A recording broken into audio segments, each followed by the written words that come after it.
During lockdown in 2020, myself and my housemate Rowan watched the Snowpiercer TV show. Hate watching was one of the things I really got into during that year, along with Warhammer and celiac disease. We made a great game of watching The Crown, for example, and shouting, "Get her! Get her! She's right there!" at the screen whenever a normal person got within distance of the Queen. But we didn't go into watching Snowpiercer with that intention. We are both massive fans of Bong Joon-ho's original film, the world building, the action, but also the way it masters being accurately allegorical for class war without being too on the nose or too up your arse obtuse. However, when we started watching the TV show and discovered it's centered around an ex-cop working within the system to solve a murder whilst tempering the desires of the revolutionary underclass, we rapidly switched to hate watch mode. It was this moment in episode 1 specifically that broke the seal. Wilford's train is a fortress to class. Maybe it is perpetual. I know writers who use subtext and they're all cowards. That was 5 years ago and also began my interest in making a video about depictions of revolution in Western media. This included Magic the Gathering's Aether Revolt, which had released some years previously, and so I began delving deeper into my books on the topic. The project had been shelved for some time in the interim as my life changed, but then two things happened which made me pick it up again. Firstly, Wizards of the Coast released Aetherdrift, a set that, potentially unbeknownst to most Magic players, had world building and plot directly addressing the game's previous exploration of revolution, a theme masterfully intertwined with its flagship aesthetic of a fantastical Grand Prix. And the second thing that happened was... Freedom, freedom, freedom. He's a dictator. He's a dictator. A lot of people are saying maybe we like a dictator. So, yeah. Let's talk about revolt.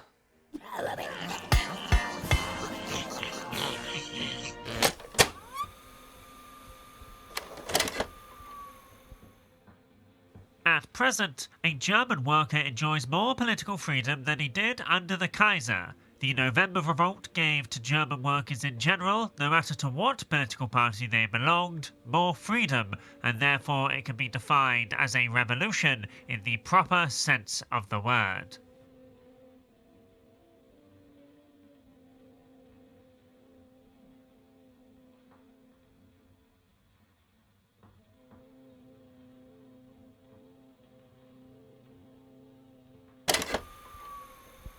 Hello spicy people of the internet, I'm Spice8Rack, aka Socially Liberal Fiscally Terrifying, and welcome back to the channel.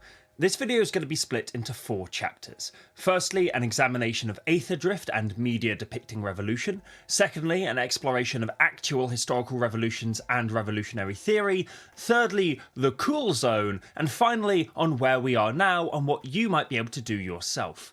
I feel the need to lay that out here and now because the script for this video is over 100 pages long, and I would prefer people skip to the parts they're more interested in hearing about if they don't have 4 hours to spare.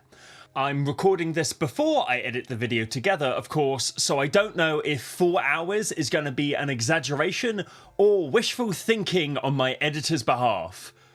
As my editor, something tells me it's the latter. Before we talk about Aetherdrift, as you might expect, it's important we establish what happened in Magic leading up to it.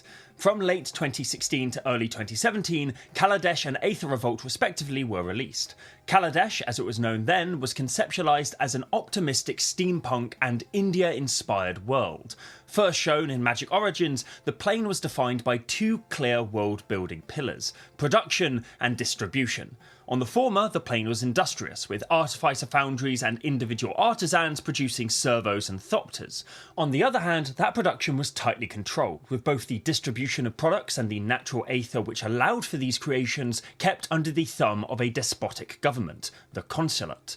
Magic, too, was outlawed. No, not the game, the metaphysical concept. I need to not ad-lib. The script's fine, the script's fine. Kaladesh native Chandra Nalar's innate pyromancy becomes the inciting incident of her family's flight from the law, hunted both as renegades who skirted the proper channels to create and distribute subversive technology, and now also for harbouring a magic user. Chandra's father is assassinated, her mother disappears, and she is captured and slated for execution. However, on the day, her spark ignites, melting the face of Baral, the consulate's chief executioner, as she planeswalks. Does anyone smell bacon? When we return to the plane in 2016, the consulate was still in power and access to aether was restricted and controlled by corrupt government officials. The simmering resistance to this rule finally bubbled over when Tezzeret, Magic the Gathering's Grimmer Wormtongue, I guess that gag doesn't work now that Magic the Gathering has Grimmer Wormtongue in it. Tezzeret enacts a public spectacle of dueling Chandra's mum Pia, revealed to be alive and leading revolutionary undercurrents on the plane. He uses that event as cover to initiate the mass expropriation of artisanal property from the artificer contributors to Kaladesh's Inventors' Fair. This, in of itself, is a ruse designed to sow mass confusion and uproar so that Tezzeret can steal the one truly important invention, the planar bridge, an artifact that can allow inorganic matter to travel between two planes. His successful heist of the device being the first concrete step towards Nicol Bolas's reascension plan in War of the Spark. However, the revolution that Tezzeret's actions ignited grew far out of his estimations and confounded his consulate benefactors. Renegades rose up in resistance to this sort of thing, including Pia Nalar, upstart elves, fleeting Aetherborn, sky pirates, and furries, all with the aim of deposing the system which had stolen their stuff and which was restricting free expression, both hampering creative invention by denying the people access to aether, but also in the mass detention of renegades in a secretive prison complex. The renegades eventually storm the consulate, overthrowing the government, freeing their comrades and jailing the jailers, all whilst the kindly Padim takes a leadership position, appointing Pia to the cabinet and announcing a freer and fairer future for the plane. And everybody clapped, and Obama was there. We also see glimpses of this post-revolution world at the end of Ixalan's story, with Whatley planeswalking there and meeting Sahili Rai, marvelling at a golden box representing palliative care technology for Aetherborn being hawked on a street corner by an individual inventor. It seems rosy and simple, doesn't it? Bad, oppressive control gives way into a new order centered on individual freedom through lots of bloodless, mostly retaliatory violence, mostly against inorganic, anonymous forces.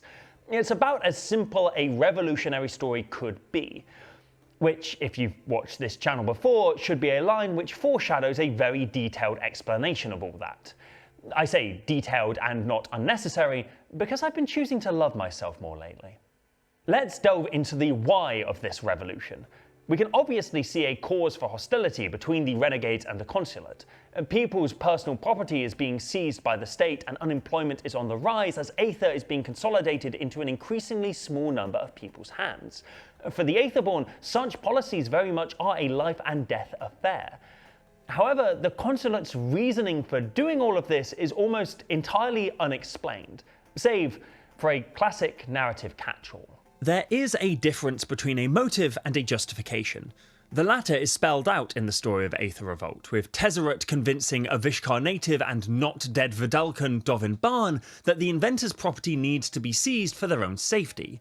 Such reasoning is given by many governments on everything from the ownership of firearms to the ability to access social media DMs, as many a VPN-lacking Brit woke up one day to discover. It is dangerous for you to have this in an unfiltered form. We ought to be watching over it. Of course, this isn't an inherently bad thing. Having no governmental oversight on the production of fossil fuels, for example, be it in regulating companies or making it illegal for you to brew gasoline at home, is good and necessary, both for the safety of the planet and also the people who live within a 1 kilometre radius of your garage. The motive behind different kinds of oversight, however, is the key thing that many political narratives, Aether Revolt included, often fail to flesh out. The Emperor deploys all sorts of horrifying repression in Star Wars, for example, which is justification enough to rise against him. However, the conflict often falls flat because what motivates his tyrannical rule, similar to that of Bolus, is simply the desire for further power. Power is a favourite boogeyman for folks of all strokes. Why do the bad guys desire power? To have power. Power is corrupting, power is its own self-fulfilling reward, and power ought to be denied to bad people. It's not bad reasoning. I'm sure that the world would be a notably better place if certain people didn't have power over laws or industry, but power isn't a justification for itself. Dictators don't seize power simply to have it. There could be any number of reasons: self-enrichment, ideological zealotry, legacy crafting, etc., and not all of them have to be bad. Following 1974's Carnation Revolution in Portugal, a day-long, almost entirely bloodless event which ended some 40 years of fascist-adjacent dictatorship, power in the nation was briefly held by a military junta for a further year. This was done to oversee the liquidation of the former regime and the establishment of bourgeois republican democracy. It was a clear, comparative positive goal carried out and achieved through a dictatorship that liquidated itself after its prescribed task was complete, with Portugal's 7th ever free election occurring in 1975, the Social Democrats coming out as the largest party. Tezzeret does tell Barn that the consulate seeks to use this technology for the betterment of society, a perspective that could be argued against by the renegades, allowing them to describe how their order would benefit society instead. However, we're never given the opportunity for that debate to form in the story, and regardless, this is just manipulation. Tezzeret's only here for Rashmi's portal research, which Bolus wants for his own plans which seek to restore lost power to the dragon for the sake of having it. And so we're back to the beginning. Kaladesh's consulate, unfortunately, wasn't fleshed out enough for a coherent ideology to form, and thus the Renegade's counter-ideology was defined only by assertions of rightful ownership and vague gesturing at themes of repression. This produced some particularly jarring moments in the narrative. In our introduction to the Aetherborn crime boss Gonti, for example, Yeheni, another Aetherborn, attempts to strong-arm them into supporting the Renegades by casually threatening that they'd report Gonti's artificial heart, a contraband artifact which prolongs their life, to the consulate for confiscation. We later see, as I've already mentioned, a similar aether-regulating device being sold openly on the street after the collapse of the old regime, implying that such technology is no longer considered illegal. However, we're never given an explanation as to why the consulate would want to confiscate Gonti's heart. Is it so that they alone can produce and sell it only to wealthy people?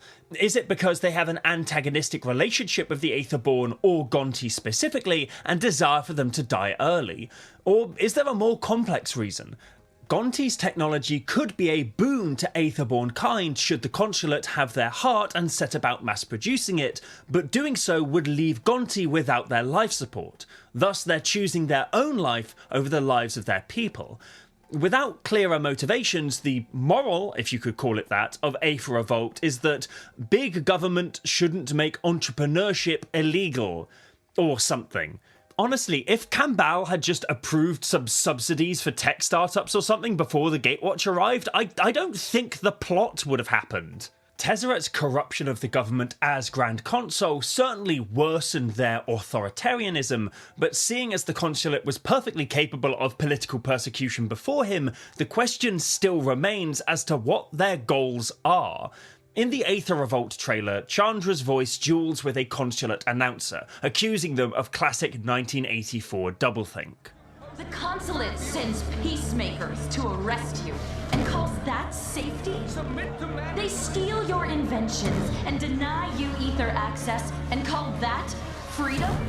To be clear, demands for consciousness in the face of the state beating you and calling it peacekeeping is of pressing importance today. But without an internal justification for the antagonistic force, the Renegade's counter-hegemony is similarly shallow. There isn't a substantive critique of power here, made all the more frustrating given the time this set was released. Aether Revolt debuted on January 20th, 2017, the day of Donald Trump's inauguration. His presidency arrived on the back of a second Obama term defined by massive increases in already Patriot Act exacerbated state surveillance technology utilised both abroad and at home, which Trump, of course, immediately sought to expand. Scandals like Cambridge Analytica also rocked the world around this time. The company had acquired private information from sites like Facebook about their users and had gone on to work with a number of different political parties and movements throughout the globe, using that data to inform and sway electoral campaigns from the digital realm, including the 2016 US presidential election. The reasons for why states and companies would use social technologies in order to tighten their grip on public life vary, but none of it comes from a desire of power for power's sake. And the notion that such a trend could be undone by simply getting the baddies out of power is laughable, as the record of modern history showcases. It was in part this limited exploration of revolutionary imagination that inspired much of Aetherdrift's world building, as my guest for today's episode explains. Hi, my name is Miguel. I'm a narrative designer. I used to work at Wizards of the Coast. While I was there, I was the set lead and world builder for Aetherdrift, a number of other sets before that, and a couple forthcoming. I was also the set lead on The Brothers' War. I was the set lead on Edge of Eternities as well, and Lost Caverns of Ixalan.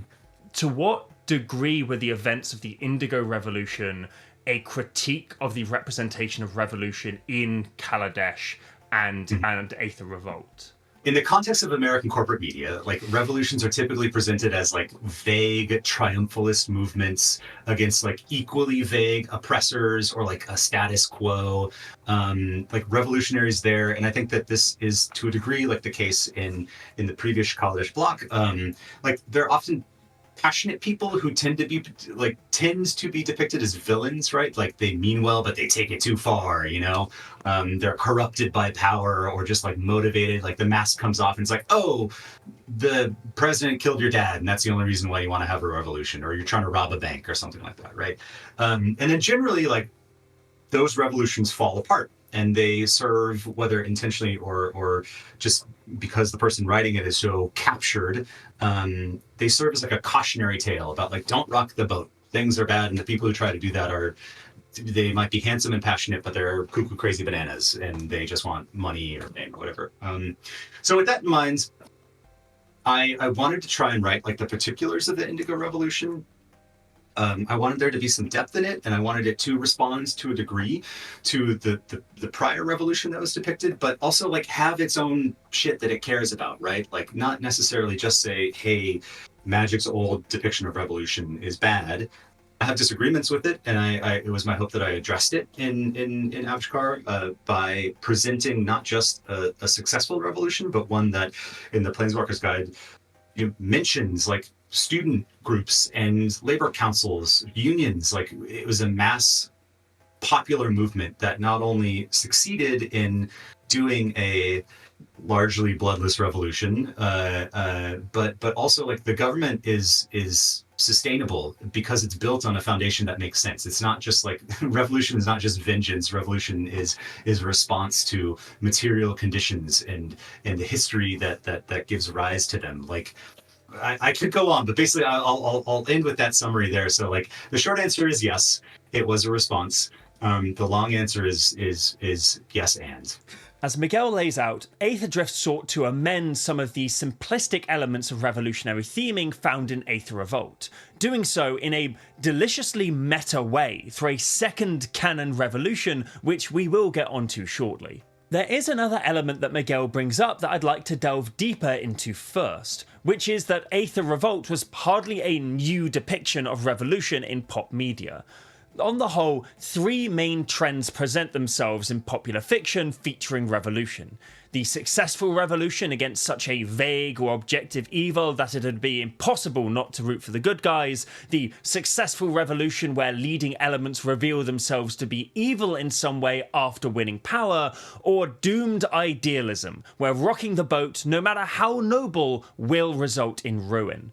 The latter two are cautionary tales for would-be revolutionaries, whereas the former allows anyone to project what they perceive to be the evil of their reality onto the villainous force without the annoying process of substantive critique getting in the way. J.K. Rowling inventing Death Eaters as one-dimensional baddies in the Harry Potter books, and then going around saying any person or group of people she doesn't like are akin to them, is pretty much as good an example as one could get for this process and application. Truly, what a hollow human being in both talent and soul. We will discuss the follies of all three of these representations in a more nuanced examination of revolutionary processes and gains, but before that we must move on to the release of Aetherdrift. If we want to make a revolution in this country, we don't need to read any of Marx's books. We don't have to be Leninists. We don't have to be Mao. We don't have to be Fidel. Read the Brazilian Constitution. The events of Aetherdrift most relevant to us in this video are, unfortunately, only mentioned in passing or exist as pre-established motivations for side characters. According to the Planeswalker's Guide for the set, the new revolutionary government established in the immediate aftermath of Aether Revolt was impotent. The Aether Revolt saw a popular but ideologically messy group, the Renegades, topple the tyrannical Grand Consul, replacing him and his consulate with a reform-minded system with the same name. This reformed consulate sought to revise much of the old consulate's policies, laws and practices with an eye towards equity. Avishkar's population initially welcomed this change, but grew frustrated with the new government over time as the reformed consulate proved only capable or willing to enact minor alterations to the status quo. Life for most on Avishkar did not change in the ways the Renegades had promised. Various elements within Avishkar rumbled their discontent as both reactionary and progressive columns began fresh agitations. That's a spicy world of building.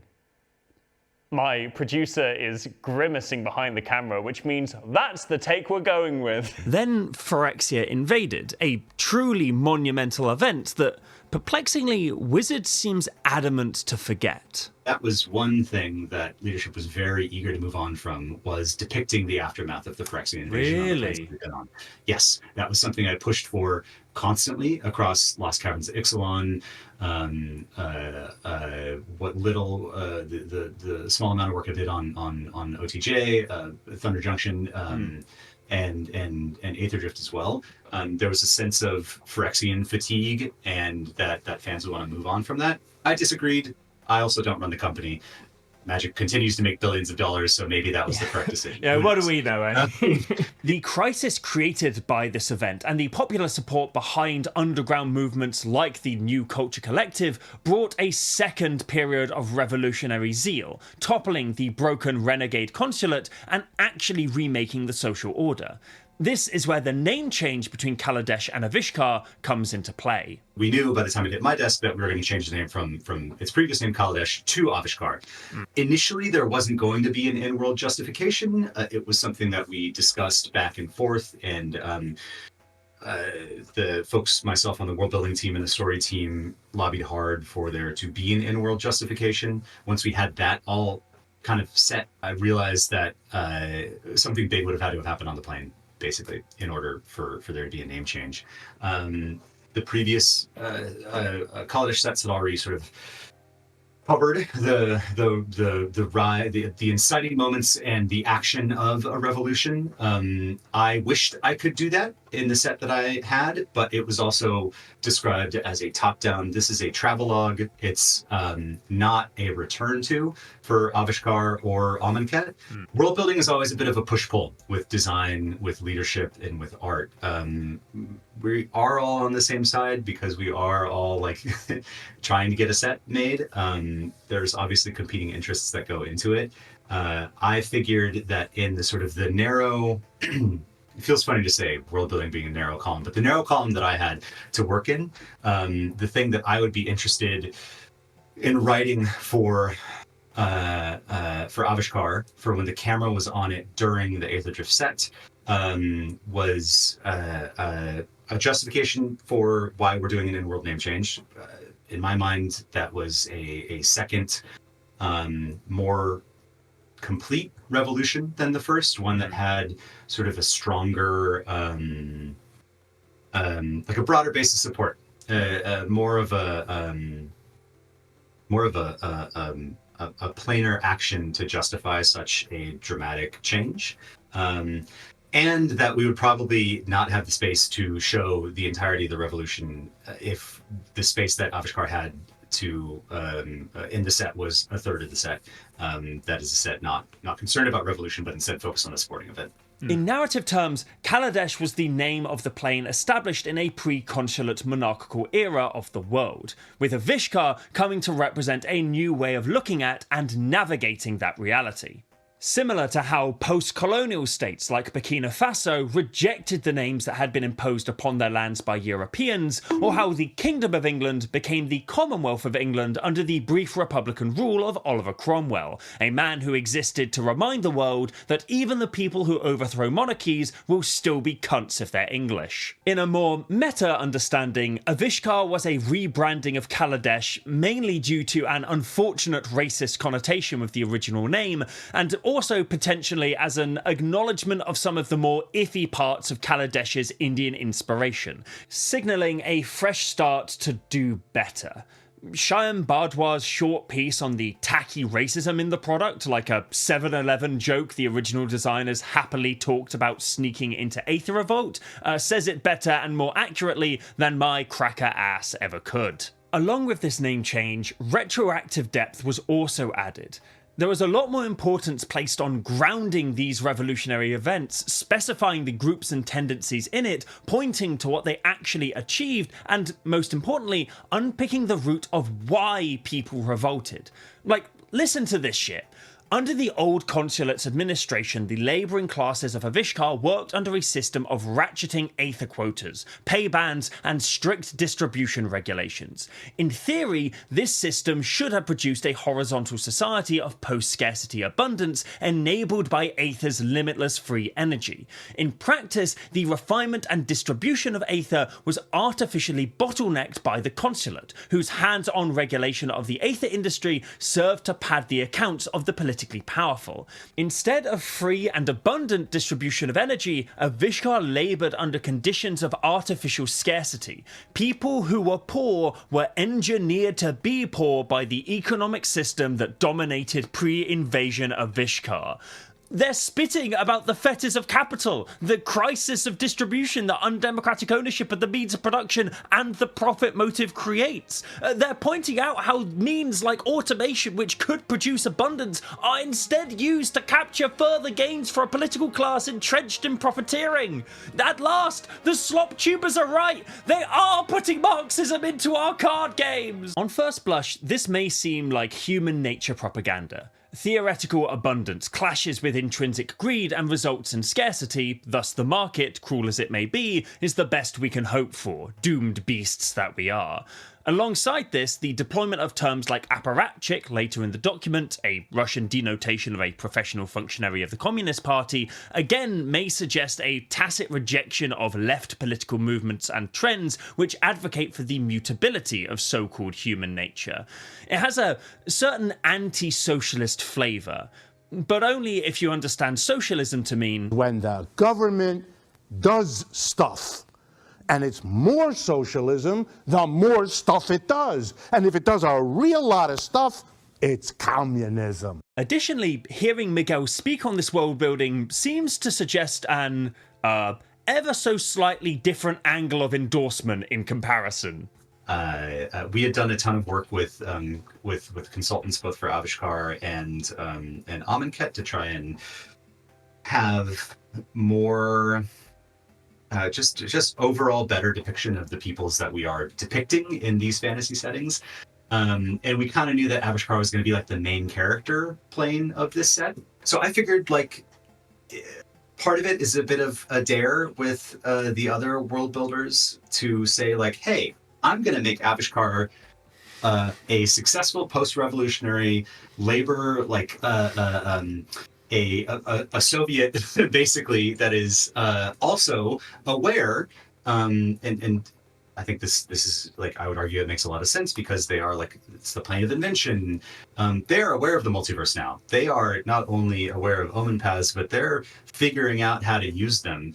And they understand that, like, holy shit, if we figure out how to use these, this opens up an incredible amount of opportunity. The fact that this narrative has developed with the understanding that revolutionary shortcomings can be amended with further radical thinking, not less, is deeply refreshing to me. Additionally, the specification that people were engineered to be poor under the previous system, but then not presenting the Indigo Revolution, that which overthrew the reformed consulate, as enacting a singular solution to this issue, is an equally refreshing sprig of nuance. The rich and poor exist throughout both capitalist states and previously existing socialist nations and countries currently run by communist governments. But there is a clear distinction between these two paradigms in regards to the level of poverty, distance between wealth brackets, and whether such an issue was regarded as a problem that the government sought to rectify, or whether it was ignored or even celebrated as some kind of natural economic hierarchy, something that only individual grit can overcome. Income inequality throughout Europe, for example, was lesser in states with socialist structures in comparison to those in similar levels of economic development without them.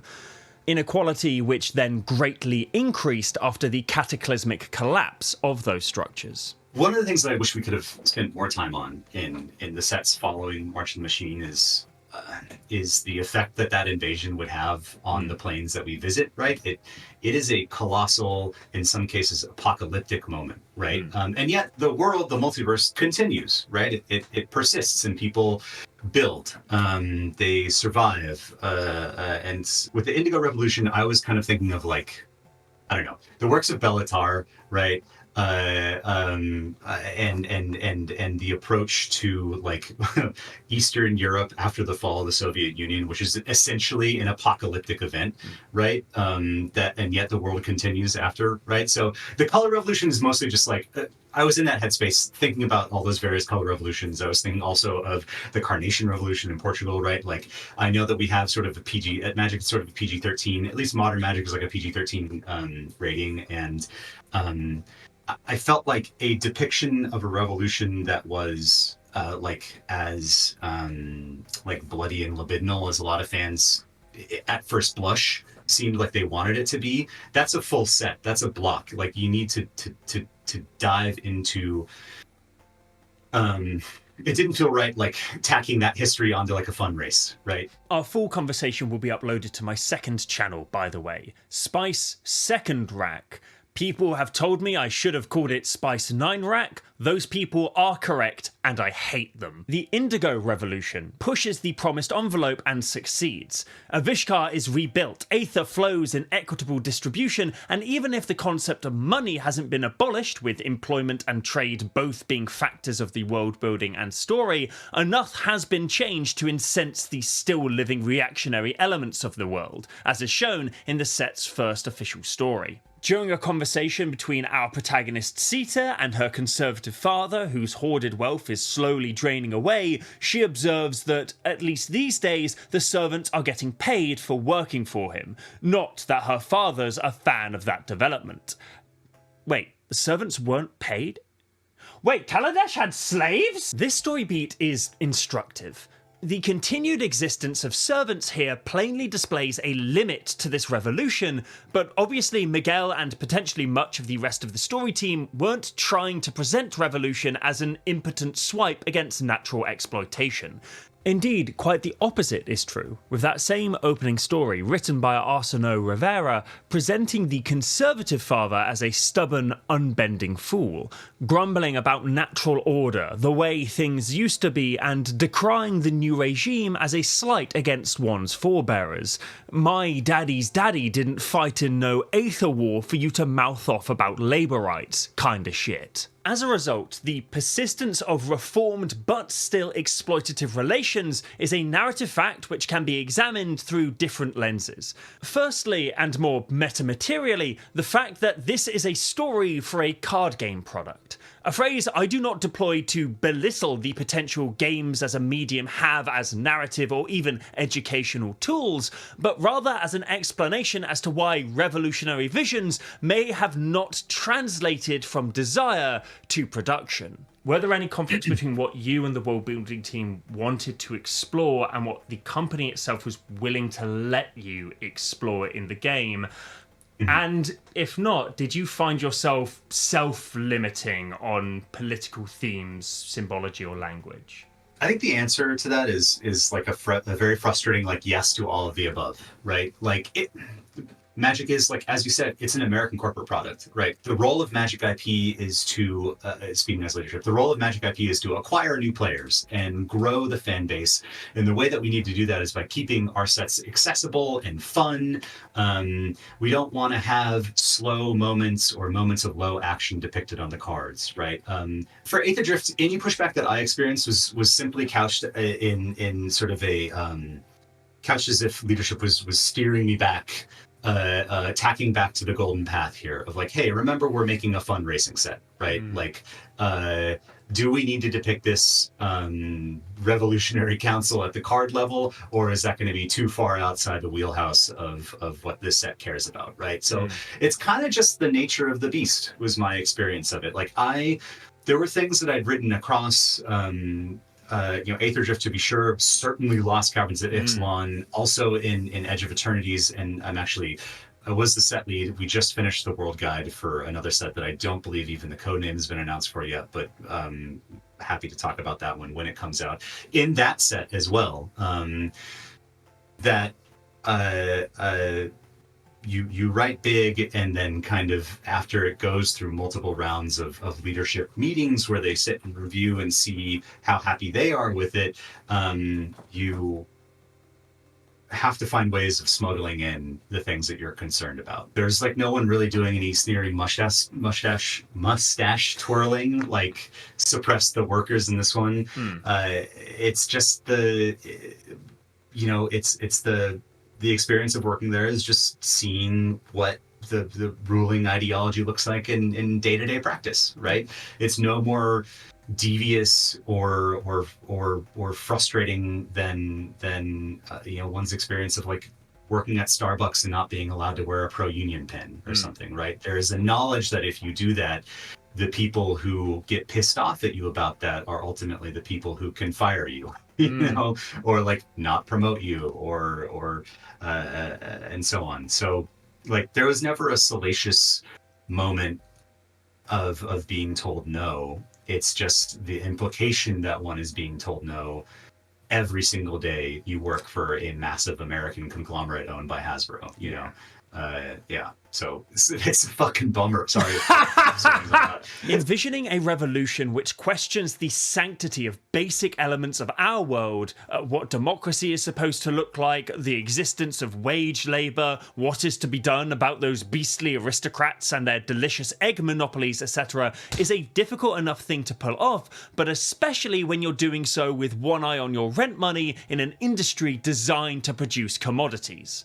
Secondly, in a more theoretical frame, this acts as a great narrative example of what Immanuel Wallerstein describes as a chief disagreement within modern revolutionary thought: the question as to what socialism as a state of being even is. As a basic primer for the unaware, Marx wrote about capitalism and communism, with the lower stage of communism being a transitionary period between the two forms. Where communism was a stateless, classless, moneyless society, this lower form, later popularised as socialism, represents the period after capitalism where the working class has seized power from the bourgeoisie and has begun creating communism. As Wallerstein describes, a controversy exists between communists as to whether socialism is a fixed stage, like capitalism, for each nation to reach before communism, or whether socialism, also like capitalism, is a world system that would only subsume what came before through constant struggle. He lays out this ideological divide as it existed between the communist parties of the USSR and China in the 1950s. Basically, the CPSU argued that different socialist states would proceed separately in effectuating such a transition, whereas the CCP argued that all socialist states would proceed simultaneously. As we can see, this last form of the debate about stages implicitly raised the issue of the unit of analysis, for, in effect, the CCP was arguing that communism was a characteristic not of nation states, but of the world economy as a whole. Wallerstein goes on to quote Mao Zedong's On the Correct Handling of Contradictions Among the People, which stipulates that the law of development for Marxism is one of constant battle, that victories are not solidified by winning alone and have to be constantly fought for, citing a conflict between Mao and then Vice Chairman of the Communist Party of China, Liu Shaoqi, where the latter argued that China was already a socialist state and where the former argued that socialism was a process. We can see this too in anarchist writers like Lorenzo Comber Irvin, who, whilst denouncing the crimes and injustices seen in both capitalist and socialist states, rejects the idea that a total and immediate liquidation of all modern apparatus would produce liberation. The creation of such a state of affairs with an abrupt destruction of all industrial production, even that controlled by the people after capitalism, would result in mass starvation, complete collapse and disorganisation. We need to preserve those things which need to be preserved in mass society during a transitional stage to anarchist socialism. This appears to be the thought process behind not only the secondary, potentially even future revolutions of Avishkar, but also in how the plane is interfacing with a newly globalized multiverse, for lack of a better term. Avishkar has established special economic zones, a phrase almost synonymous with modern Chinese trade, for other planes to exchange wares, and is expanding its cultural and economic ties with events like the Girapur Grand Prix, the race which forms the lion's share of this set. The decision to make the Girapur Grand Prix a like Avishkari projection, soft power projection out in the multiverse, and to have them say like, we think we can claim a place as the multiversal hegemony, as the multiversal hegemony, whatever it is that Gramsci said, I don't know. However you pronounce it, yeah. Both as a like. Both to enrich ourselves and our people, but also to critically protect ourselves from a multiversal threat by making ourselves the economic engine of the world. All of that sprang from a desire as a world builder to justify why this race is happening and why people care about it and why it is where the camera of magic story is turning, when, in my mind, there are so many other places that are in dire need of attention, especially in the wake of like an apocalyptic event that, like, yes, in the real world was years ago, but in Magic's timeline was like just a handful of years ago. Like, COVID isn't over, but it still dominates how we interact with the world. Mayor Adams in New York is considering passing a mask ban, ostensibly to, stop anti-Semitism or some bullshit like that. But there's all these knock-on effects. Anyways, it sprang from a desire to make the race make sense. I was going to continue on like examples of the real world, but then I realized they're all kind of dark, and this was meant to be like an optimistic take on it, right? I'm thinking of like the World Cup, especially in like Qatar or something like that, or for sure, yeah. I mean, the Olympics, right? Yeah, no, absolutely. Whereas the previous revolution stalled by trying to push for the impossible within the confines of a persistent, unfair system, the Indigo Revolution broke into new space with greater potential for development, which may yet be surpassed by future revolutions. I do feel the need to point out the absolutely unnecessary and phenomenal depth that the world builders dug into this single product.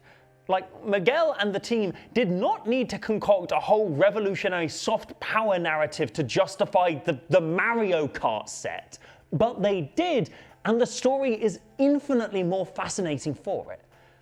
I get that most players only interface with the cardstock of this game, but it's a tragic delight that sets like Aetherdrift or Duskmourn have such love poured into them by the writing team, which rarely gets to see the light of day outside of dickheads like me prodding them once every 4 months. Again, sorry for the upload schedule. Moving house and being immunocompromised is a bastard. We have many things because of him, like Pizza Hut.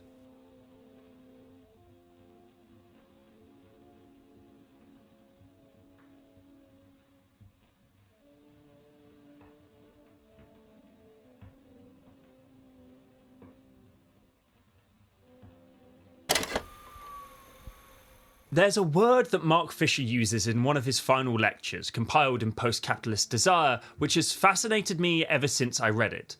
The word is hyperstitional. Hyperstitional. Fuck. Oh no! I can't read! He uses it to describe Apple's famous 1984 commercial.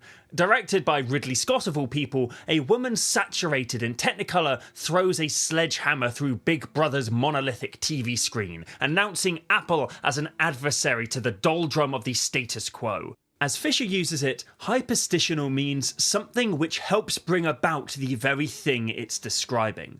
Like prefigurative protest movements which seek to create the world they wish to build even before the old order has fallen, this iconic piece of media was a gargantuan needle mover in sweeping away the faux Soviet image of big business, specifically in the tech sector, and elevating what we nowadays call the disruptor to the heights of popular appeal.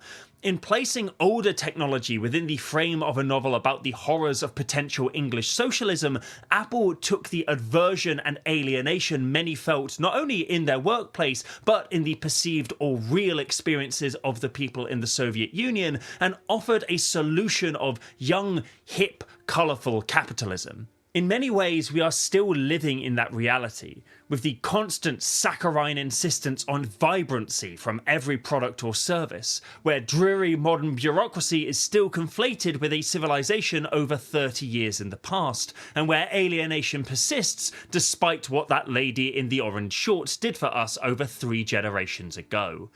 There is a constant lacking in our lives, a feeling like something is missing or unfair or denied to us, and whilst media will play on that feeling, it, like this commercial, will redirect that emotion. As Fisher lays out, it suggests a problem of desire in terms of capital. The thing about the Cold War imagery, what it's suggesting is that there's no real desire for, or rather, there is only desire for capitalism. The communist world, like IBM and the then dominant corporate capitalist world, is boring and dreary, and that's an objection to it. The new capitalist world won't be like that. The new capitalist world will be about desire in a way that the communist world won't be. Of course, Apple wasn't going to release an advert explaining that much of the alienation you feel presently is due to the structure of your work, how Fordism's job security over employment exploration had bled into neoliberalism's atomization and eventual abolition of the unified shop floor, creating a collection of individual producers and consumers, designed both to stimulate spending as a nepenthe for isolation, but also to break the back of organised labour as capital's greatest adversary. I mean, I don't think they would have sold many Macintoshes if that's what they did. The same can be true in terms of revolutionary imagery as it is attached to commodities. Although there are, of course, disparities between the potential that imagery has to be hyperstitional, as we can see when concerning a book like How to Blow Up a Pipeline and the film of the same name. The former, written by Andreas Malm, isn't a how-to guide by any stretch, more so a call to action to prevent or lessen climate catastrophe through kinds of radical action we've been systemically conditioned against. It stresses the importance of the climate movement breaking the spell around the topic of violence against property and fighting despair by ensuring action is rooted in mass movements and not nihilistic cells. The film, on the other hand, follows a group of young adults literally going to blow up fuel infrastructure, detached from any kind of organisation or movement, handling explosives in very dangerous, ill-advised ways, all whilst the directors received consultation from someone high-ranking in US counterintelligence. The only other thing I'll say is, like, we did have expert consultation on the movie. There's a technical advisor credited as anonymous, who's somebody who's very high up in counterterrorism in the United States military, and so he was somebody who was very, very interested for professional reasons. I really recommend watching Marxism Today's video on this piece for some greater and more specific critiques of this film in contrast to the book. This isn't me saying that media which depicts revolutionary activity are all psyops or exist to honeypot potential activists, more so that the process of a revolution can only ever be presented in popular media in a reductive, sensationalized, and either chauvinistic or cautionary frame. Just as wizards weren't going to greenlight a magic set where there's a whole sub-cycle of cards unpacking the democratic process of Avishkar, because it would be boring to everyone except for little freaks like me, critiques which could well be refocused onto capital writ large, if not the company itself, were highly unlikely to get to print, either by decree or far more often by the passive, auto-censoring understanding that even asking to do so may risk your livelihood. The actual process of revolution building is complicated, fragmented, chaotic, and frequently slow. Lenin didn't pop out of a train car and end a multi-century czarist rule in a way that could accurately fit into a tight 90-minute flick. Judas and the Black Messiah, energizing film that it may be, necessarily focuses on the tense thread of ever-growing personal betrayal more so than how the Black Panthers developed the free breakfast programs and later community hospitals that solidified support for them in their communities.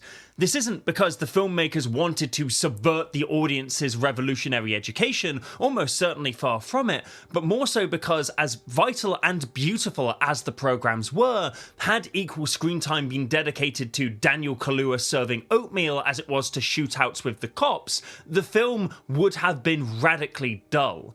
Entertainment that hopes to educate is, first and foremost, entertainment.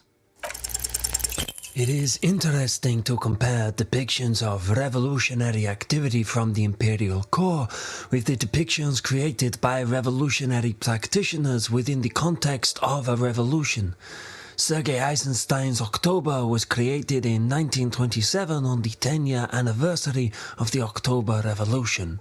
Where a modern dramatic retelling of Fred Hampton's political life attempts to do so pseudo-biographically, Eisenstein's intentions with October was to represent the historical meaning of the revolution over an adherence to fact, rather than it being the story of Lenin or Trotsky or the other guy.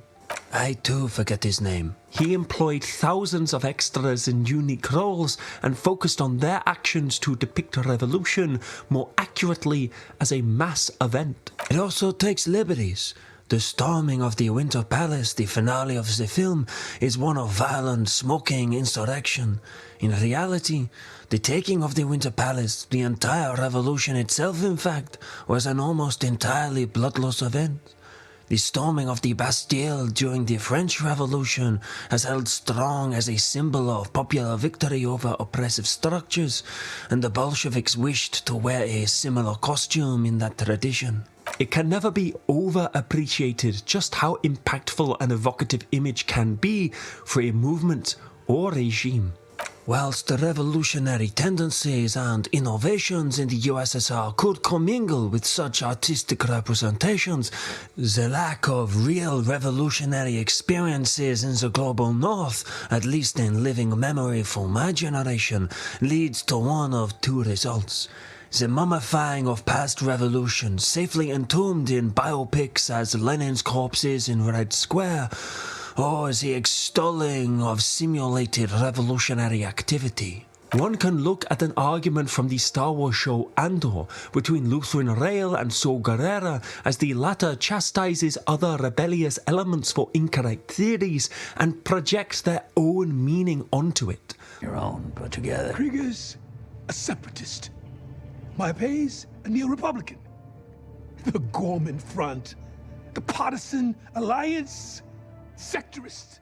The separatists are allegorical with Trotskyist splitters in the Labour Party, or the Black Power movement in the US, or imperial core nationalist movements like Scottish independence, whatever bugbear your politics admonished.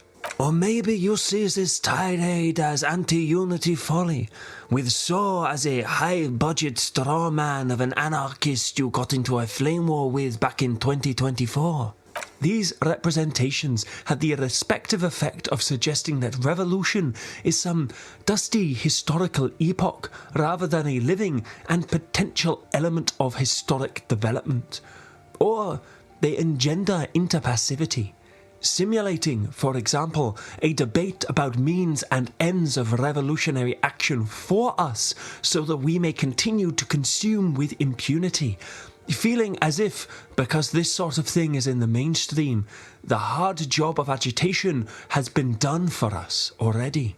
You can see this especially in people's adoption of revolutionary symbols from media over revolutionary iconography from reality, such as Disco Elysium's white star favoured by some over any pre-existing symbol of communism from history. It is pure, unsullied by the grave missteps of existence, but also categorically cannot advocate for itself. In order to explain what it represents, one has to return to the actual movements that define it, and all the mess such a task brings. The phrase, "if we burn, you burn with us," was taken from the Hunger Games series and transplanted onto banners held by Hong Kong protesters last decade. Whilst figures like Mark Fisher correctly celebrated Collins's work as introducing genuinely revolutionary imagery into the YA mainstream, which has only gotten less ambiguous as our book series has continued, it is also only the simulation of revolution. Like, it's useful shorthand to point to blowing up the Death Star, for example, as a necessary act of unimaginable terrorism in the pursuit of a liberated future. You can even bring up the fact that George Lucas was inspired by the National Liberation Front of South Vietnam in his depiction of the rebellion. Yes, but this is all only so much trivia if such movements are as individualized and structureless as the spread of pop culture fandom within a crowd, as Vincent Bevans analyzes in a conversation with participants of that movement.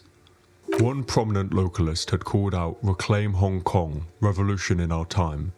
This slogan would echo throughout the streets in the second half of 2019, but it was not clear how this revolution would work or who would carry it out. Ao Loong Yu, a participant and veteran Hong Kong activist, worried that it simply got people fired up, it got their blood going, but that in practice it was identical to "if we burn, you burn," cause maximum disruption and hope it will force a positive outcome. Under the paving stones, the beach. Wong Chiu Tat, the head of the pro-democracy Hong Kong Confederation of Trade Unions, began to be alarmed by the tyranny of structurelessness. Some people were indeed making decisions, but they had not been authorized to do so. There was a real gap between the idea of spontaneity and reality of authority, he said. This returns us to how fictional rebellions and revolutions tend to be depicted in pop media. The nebulous notion of personal liberties or anti-authority arises spontaneously in a ragtag group of heroes, where positive success is not determined by seizing power, but rather acting as a conduit for others to do so after the credits, thus retaining the ideological purity of the hero. Indeed, heroes that do attempt to seize power almost always immediately engage in atrocity, either at last revealing their true self-centered motivations or in a seemingly unexplainable break of sanity, thus further disincentivizing action which seizes space. But revolutionary thinking or action that doesn't move past the simulation will forever run the risk of being crushed or burning out as narrative rams into reality. One thing I really appreciate about Aetherdrift's story is how it represents Pia Nallar. Very much the face of Aether Revolt's renegades, she retains prestige in this new revolutionary future for Avishkar because, rather than understanding revolution as some one-and-done change of affairs, she railed against the limits of the reformist consulate and contributed to their overthrow, understanding, as we all should and as Wallerstein summarises, that revolution is not an event, but a process.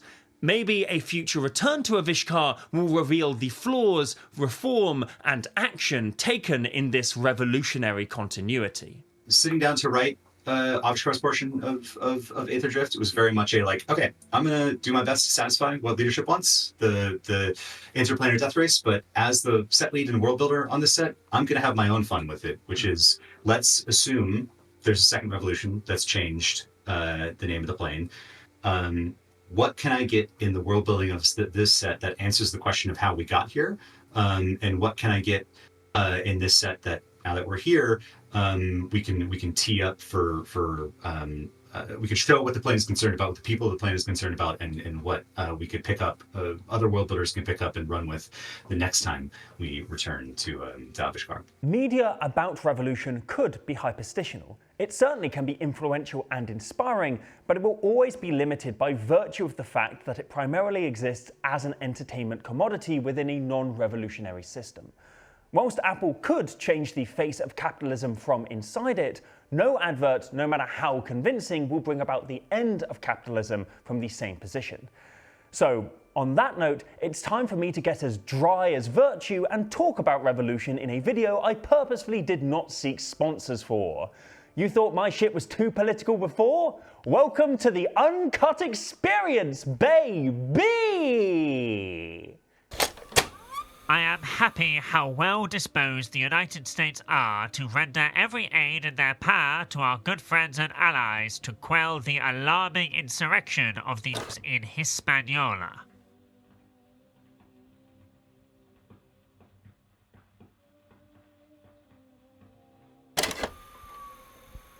Webster's dictionary defines revolution as a political event where revolution is an old word.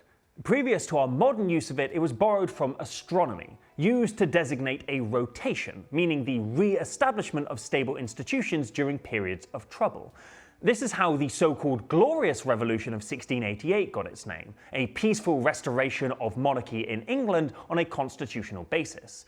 The events which led to the brief establishment of a British Republic in the 1640s, in contrast, is considered a civil war. It is only with the French Revolution, which sought to forge society on radical new principles more or less disconnected from historical continuity, that our present understanding of it develops. They even went so far as to announce a new era of time, with a new revolutionary calendar, one that replaced the 7-day week with a 10-day one, and thus was broadly despised by everyone who worked for a living. Our modern understanding of revolution is best broken down into three forms: political revolution, social revolution, and counter-revolution. In a political revolution, the aim is concentrated on deposing political parties, presidents, policies, or structures of government. Think of movements like that of Tahrir Square in 2011 or the Chinese Cultural Revolution. These are radically different movements with totally different conditions and which have had completely different lasting effects on their respective nations and the world, but they share the common thread that both sought a changing of the guard within the halls of power, or the means by which that guard could be changed, but not the abolition or supplantation of those halls. Social revolutions instead take aim at the foundations of society, the relations and mode of production. Rather than saying that the system needs different people in charge of it, or to increase democratic participation in said system, these revolutions call for an entirely new system. The Paris Commune, the October Revolution, and Black Reconstruction in the American South all bear these marks, taking aim at the way that the nation itself and its means of production are organised and distributed, and forcefully transitioning them into a different stage. To elaborate the difference, let's focus on the Paris Commune, which was established in open rebellion of the new Third French Republic. On top of liquidating the army and replacing it with the mainly working-class National Guard that assembled during the Franco-Prussian War, the Commune was formed of the municipal councillors, chosen by universal suffrage in the various wards of the town, responsible and revocable at short terms. The Commune was to be a working, not a parliamentary body, executive and legislative at the same time. Instead of continuing to be the agent of the central government, the police was at once stripped of its political attributes and turned into the responsible and at all times revocable agent of the Commune. So were the officials of all other branches of the administration. From the members of the Commune downwards, the public service had to be done at workmen's wages. The Commune did not just get rid of the bad actors of existing structures, but broke those structures completely. Different people weren't just elected to a parliament, but the parliament itself was abolished and replaced with a simultaneously executive and legislative body, meaning that the people making policy decisions would also be the ones implementing them, breaking down the distinction between work and politics. Think, for example, of your Minister for Education having to also work as a teacher to roll out the changes they made whilst experiencing them firsthand. This is a broad simplification of how such systems inspired by this event would formulate, but even this would produce far more humane policy by virtue of the fact that legislators wouldn't be separated from the hardships they created. This revolution generated that stark assessment in Marx's writing which would go on to define post-capitalist revolutionary politics, that the working class cannot simply lay hold of ready-made state machinery and wield it for its own purposes. His argument was that liberation for any exploited class could never be found even in a supermajority of support in existing state apparatus. What needed to occur was an unmaking and reconstruction. This brings us on to counter-revolution. At its simplest, this is a movement which seeks to either unmake or prevent revolution. These are most often organised from the top down, members of the owning class, conservative generals, deposed monarchs, foreign powers, or, as was the case in many post-socialist counter-revolutions, disillusioned party members with their own designs on governance. It would be incorrect to say this is the universal case, as could be seen in the former German Democratic Republic, where mass mobilisations against the socialist-led government contributed greatly to the country's eventual dissolution. These mass movements, however, were hardly unified on the topic of what was to come after.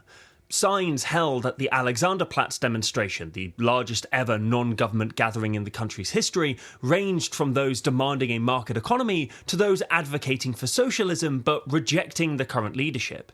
Speakers at this event ranged from anti-government activists to members of the government themselves who were mercilessly booed, to writers like Stefan Heym. A committed anti-fascist, he was introduced as a revered leader for the movement and spoke on the importance of democracy and the desire for socialism. And today, you're all here, gathered of your own free will, for freedom and democracy, for a socialism that is worthy of that name.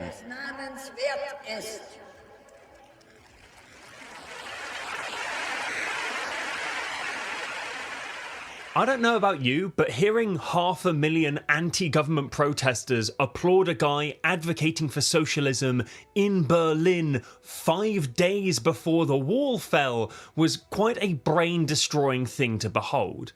Of course, when the wall did eventually fall, there was to be no reformed socialism in its place.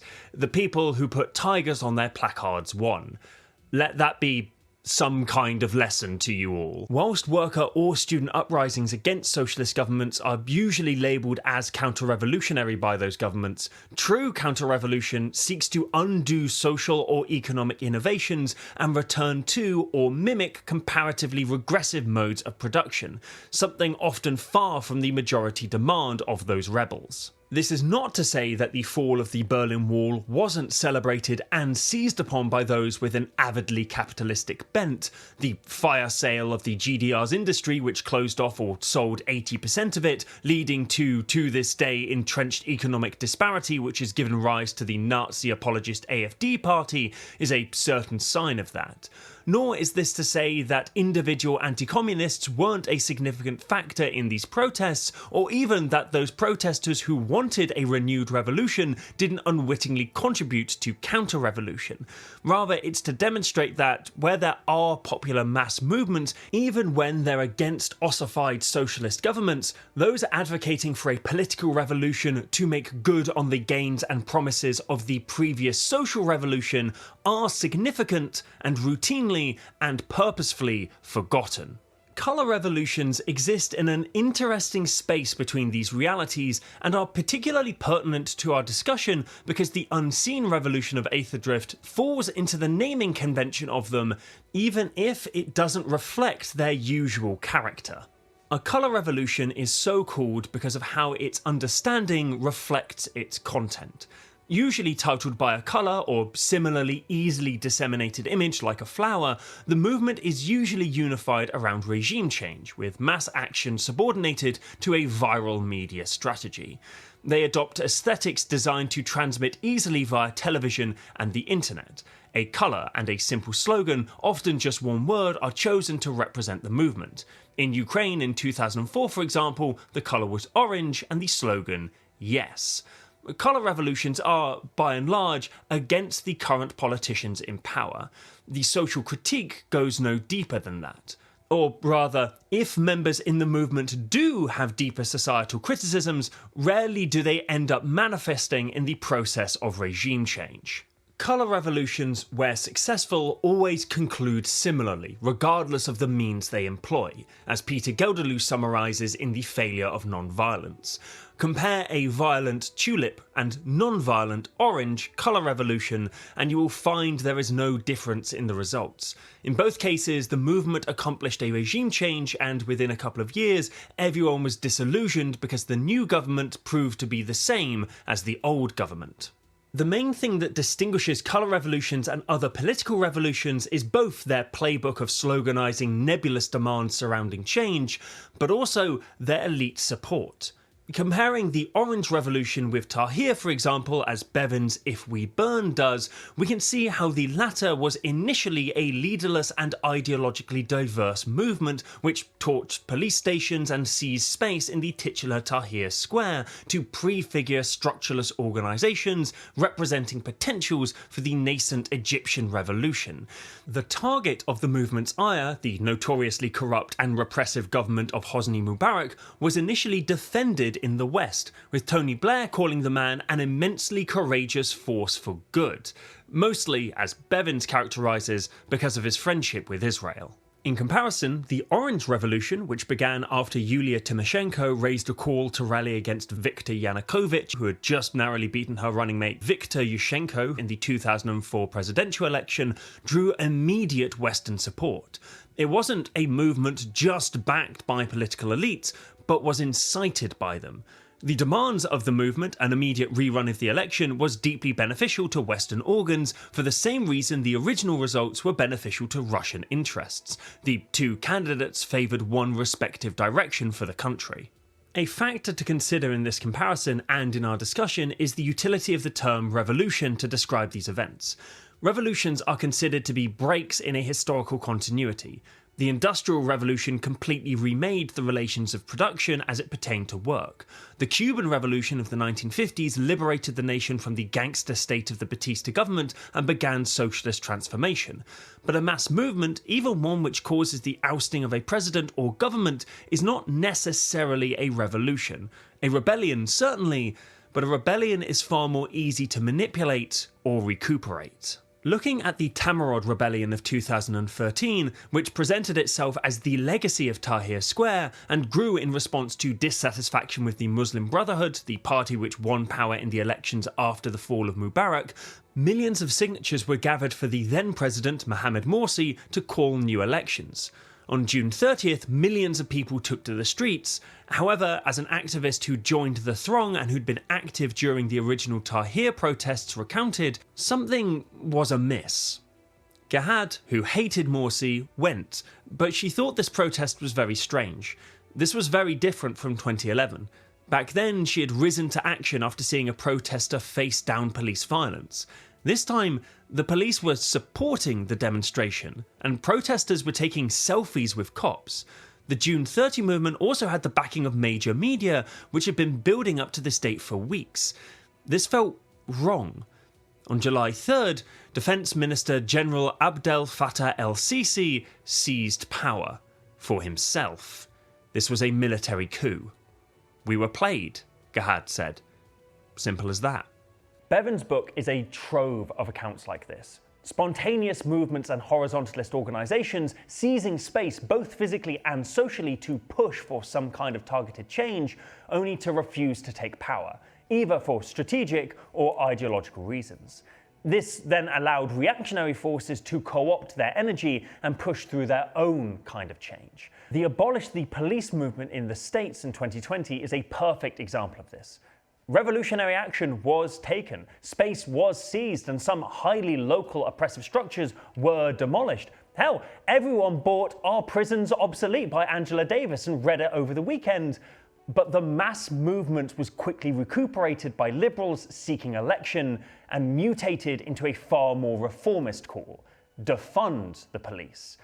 The question of liberation from the carceral state became a progressive pledge to re-examine city budgets, a promise rarely kept. A rebellion which could have become a revolution remained a protest, and the system it was protesting inside of eventually swallowed it. Gelderloos produces a useful checklist for assessing the revolutionary character of an uprising, which can be used to question the legitimacy of a growing movement. The 4 basic criteria check, firstly, whether a movement seizes space for new social relations, literally occupying a physical area and allowing for the proliferation of distinctly uncapitalist ways of being with each other and the world.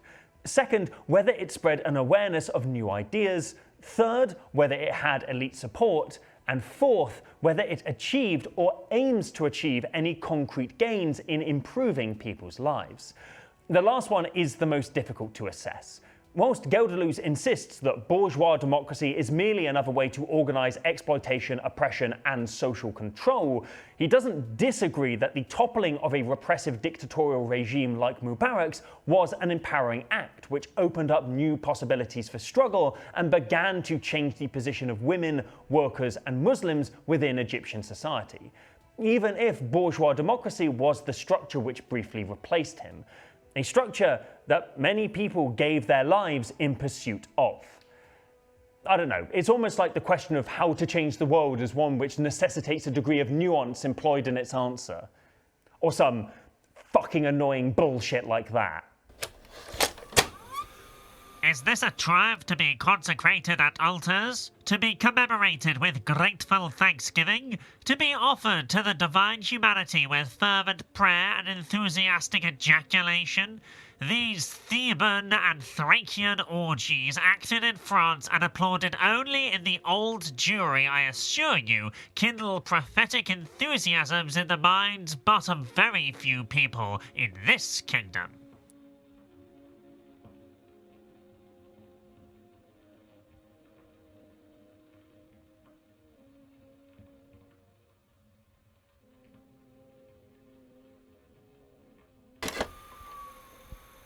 We've talked about a wide variety of revolutions thus far, and there's a good chance you have opinions about which ones are good and which ones are bad. Maybe you're a liberal who views revolutionary France and America's War of Independence as some of the few examples where violence was justified in remaking a state. Maybe you're more of a fan of national liberation, who upholds the Haitian Revolution or Sankara's victory in Burkina Faso, or even Traoré's contemporary seizure of power in that same country as icons of praise. Or maybe you're a communist who thinks that only one revolution on Earth was the right one and that everyone who disagrees with you is a secret fascist collaborator. We here at the Spice 8 Rack welcome all viewpoints. Unless you're an apologist for the government of Laos.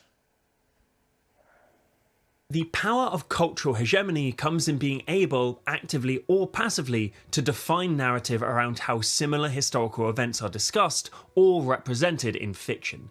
The French Revolution is celebrated for its institution of a republic, just as America did, but Robespierre is condemned as a nexus for the political violence of the terror which followed, whereas the political violence of the American Revolution is brushed over, either in categorising opponents as traitors who deserved some comeuppance, or, like the uncomfortable similarity of how both states extended liberty, fraternity and equality to only specific kinds of people, are simply unremarked upon.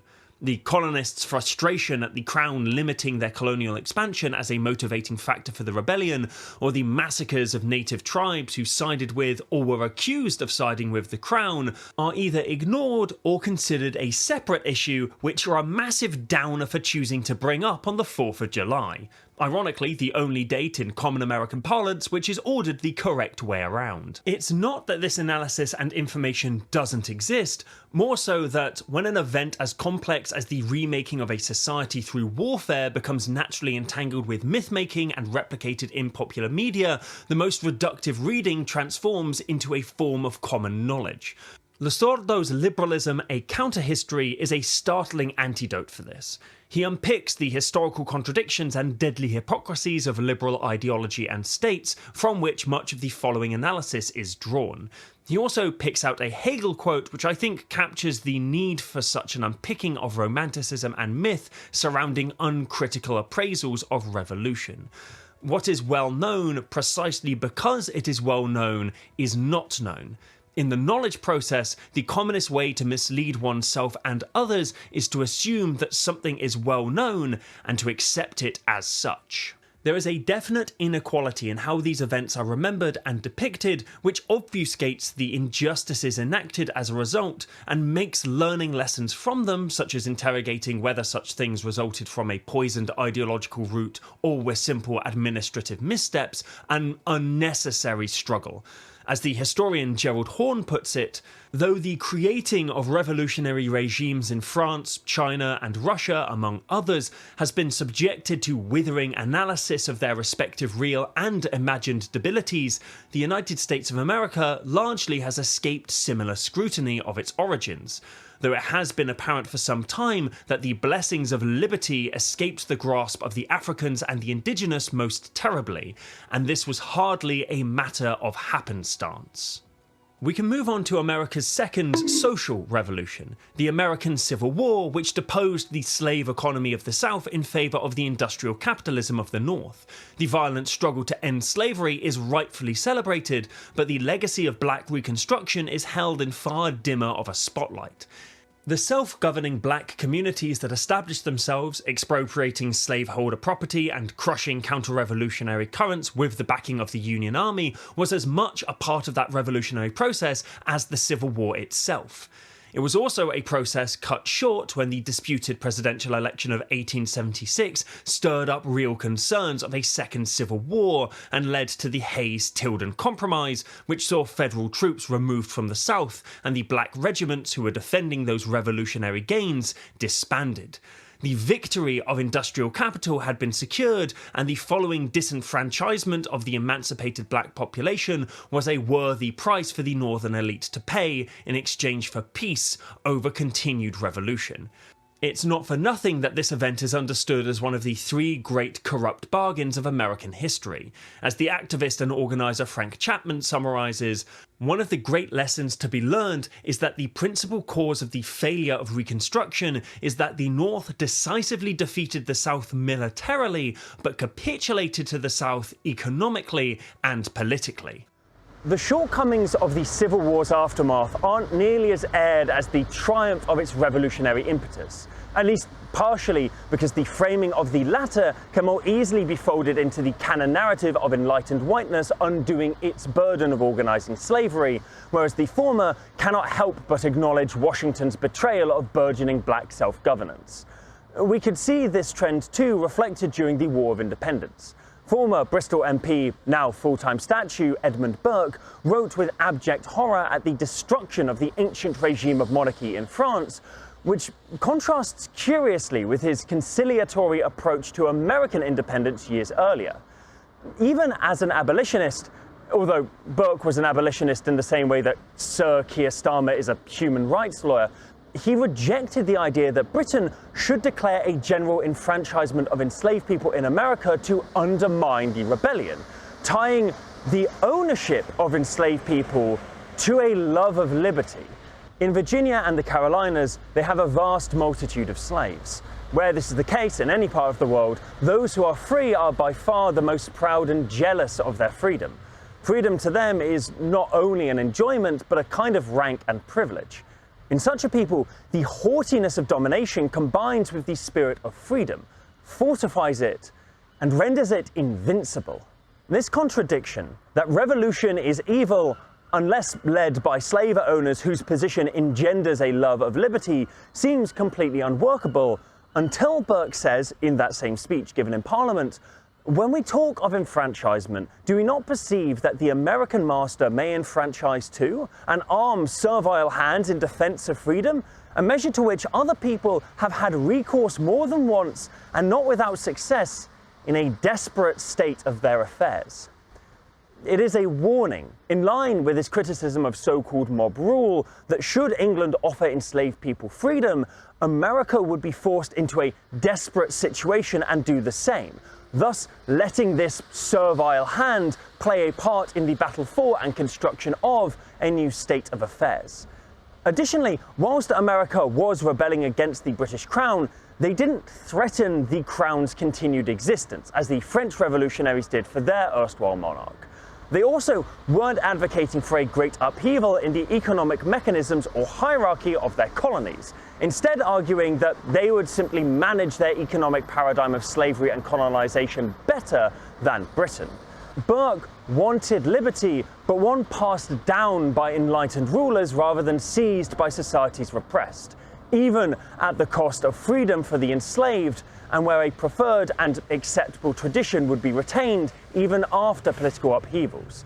This, to me, represents the foundation of modern liberal perspectives on revolution, where only those led by great men with lofty ideals, rather than the popular masses demanding a new paradigm, is to be celebrated, even if it entails the necessary continuation of accepted exploitation and repression. What a Burke! That's your joke for this hour. Savor it. Other revolutions in which the enslaved themselves could not be denied mastery of their own destiny are, in that regard, denounced or diminished. The Haitian Revolution secured both national liberation and the abolition of slavery by the formerly enslaved years before any other nation on earth. But not only is this revolution overlooked, the country itself has been actively punished for its ancestors' insurrections. Enslaved Haitians overthrew and slew their masters and established a free nation, which would be invaded by France, the island's previous owner, with the US supplying aid to these invading forces. The US itself attempted to annex the island in the 1870s, later occupying it from 1915 to 1935 and routinely interfering in the state's politics to this day, exacerbating terrors which are creating refugees that the US then demonizes. They're eating the dogs, the people that came in. They're eating the cats. They're eating... Morbid fact, in 1825, France made the Haitian government repay it 150 million francs in lost property, which of course included the newly emancipated slaves, in exchange for diplomatic recognition and not invading it again. A debt which, due to interest and the nation's poverty, the Haitian state wouldn't be able to settle for over a century, and which it would only be able to pay back by taking huge loans from foreign banks. French banks specifically. Convenient that. These modern-day billions of dollars are easily the largest form of reparations related to slavery paid by any state, by the way. If that makes you angry, congratulations on your actually existing sense of justice. Whilst the Haitian Revolution was and is largely ignored in education and media, when it is discussed there is a pervasive trend of white paternalism, echoed in the all-encompassing celebration of Lincoln rather than the actual instigators of revolution, the enslaved themselves who fought physically and economically long before the first shots from Fort Sumner were fired, and long after the Articles of Surrender were written. It can be found in who historians credit as the agents of inspiration for movements like Haiti's revolution, to the detriment of historic fact. Many historians are more willing to accept the idea that slaves could have been influenced by whites or free mulattoes with whom we know they had limited contacts than they are willing to accept the idea that slaves could have convinced other slaves that they had the right to revolt. In one of their earliest negotiations with representatives of the French government, the leader of the rebellion did not ask for an abstractly couched freedom. Rather, the most sweeping demands included 3 days a week to work on their own gardens and the elimination of the whip. These were not Jacobinistic demands adapted to the tropics, nor royalist claims twice creolized. These were slave demands with a strong peasant touch that would characterize independent Haiti. But such evidence of an internal drive, although known to most historians, is not debated, not even to be rejected or interpreted otherwise. It is simply ignored, and this ignorance produces a silence of trivialization. Thus, the noble demands of the oppressed are reframed as enlightened white wisdom and cast in the canon of positive revolution, whereas the unsightly elements, enslaved people hanging their former masters and embarrassing the historiographic narrative by ending slavery ahead of Europe, are depicted as barbaric mutations or simply skipped over. This is not to say that such revolts occurred spontaneously and without inspiration. The American War of Independence has been a legitimate source of inspiration for movements and nations around the globe. Putting aside its settler character, 1776, with its determined assault on the divine right of monarch, was inspirational globally, even to those who sparred combatively with the Republic, such as Ho Chi Minh and V.I. Lenin. On that, the modern anti-colonial movement can link much of its momentum to the communist revolutions of the 20th century. The Soviet-led Congress of the Peoples of the East in 1920 hosted 2,000-odd delegates from 29 Asian nationalities and broke the then established socialist tradition of understanding colonization as a reformable, civilizing mission. Amongst the open declarations of international solidarity, opened with the Soviet hosts' astounding call for a jihad against imperialism, demands like those made by Turkish feminist Nagihan Hanım gained great prominence. She called for women's emancipation, complete civil and political equality to be coupled with national liberation, a concept that had yet to be achieved in even the heart of civilized empire, and her plea was facilitated and amplified by the Communist Organized Congress. Lenin had penned Imperialism, the highest stage of capitalism, some years earlier, which scholars like Pankaj Mishra credit as the text of many anti-colonial activists and thinkers. He also exposed and destroyed a secret deal between Tsarist Russia and Britain to parcel out the Near East after World War I, and those under his leadership began to establish communist parties throughout the occupied world. This represented a huge stride forward in comparison with the Bernstein school of imperial socialism, the great divide between the communists and the socialists of Europe erupting as a result of the latter's support for their national ruling classes during the First World War. But there were still shortfalls. Whilst in line with emancipatory ideology, those previously mentioned acts were not purely ones of humanist benevolence, even if they convinced many anti-colonial activists like Ho Chi Minh to join and develop the communist cause. Rather, for the Soviets, this was also a strategic realigning with the East in response to isolation and invasion from the West, both to seek new political and economic allies, but also to act as a bargaining chip in negotiations with their present adversaries. Britain, for example, demanded as part of an inaugural trade deal with the USSR that they cease aiding anti-colonial agitation in the Crown's sphere of influence. The Pan-African Marxist Walter Rodney also points out the inconsistent history of the USSR's approach to its own decolonisation. In the regime's revolutionary beginnings, Soviet historians described Tsarist Russia as a prison of nations, and thus the uprising of the toilers striking back at the system of colonial oppression were therefore portrayed sympathetically as national liberation movements. However, in the 30s and 40s, these historians underwent a change, when national unity and patriotism was stressed, and whilst the party agreed that more attention should be paid to the history of non-Russian people in the USSR, the critiques of Tsarist plunder and exploitation of non-Russians was to be mollified.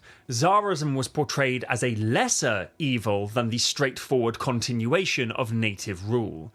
This is not to dismiss the definite contributions even the most heavily criticised communist states have made to this global struggle, or that of a range of global injustices.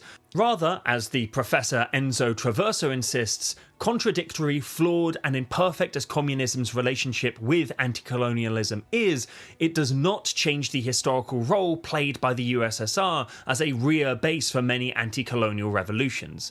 The entire process of decolonisation took place in the context of the Cold War within the relations of force established by the USSR. This example is instructive as to why a large part of this video has, and is, orbiting the experiences of the October Revolution.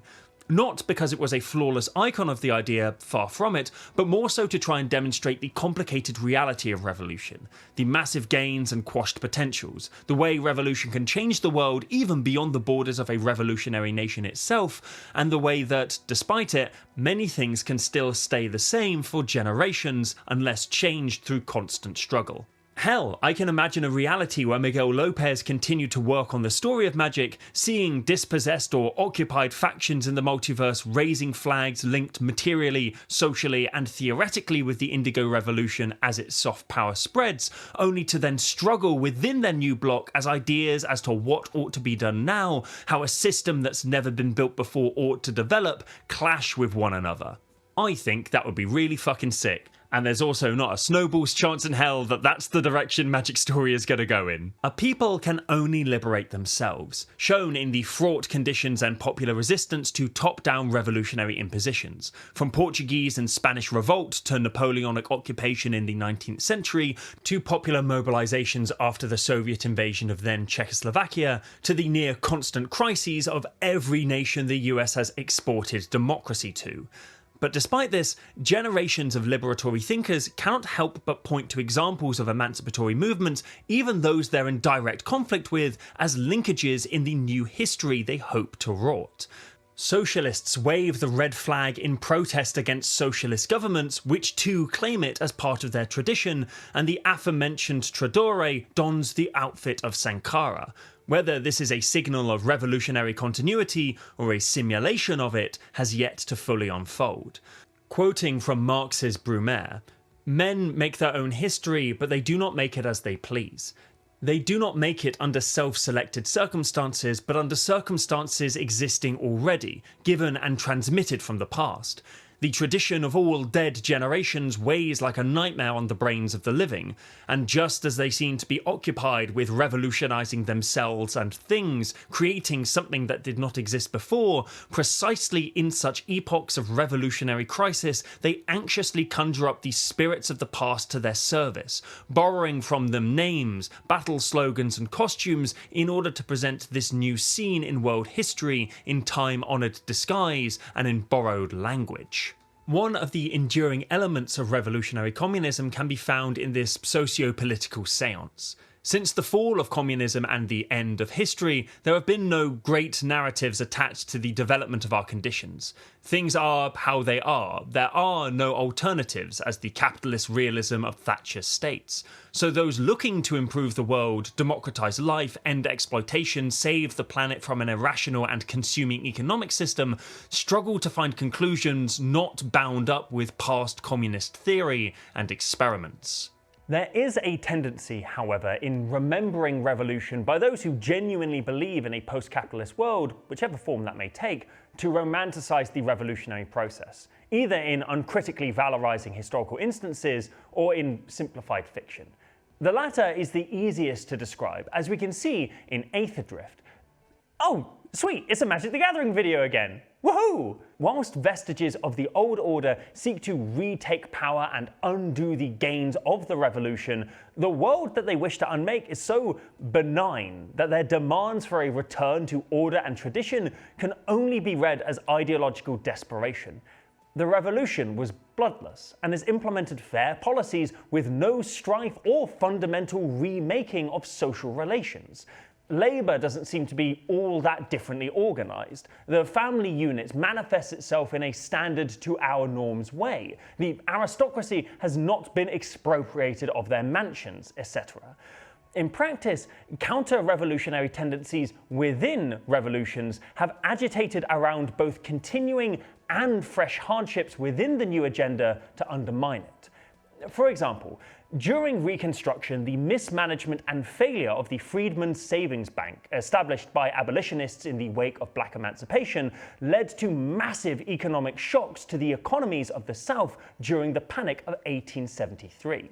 This was then seized upon by Democrats, who linked the Depression to the policies of the Reconstructionist Grant administration, using the crisis to win power and officially ending Reconstruction in 1877.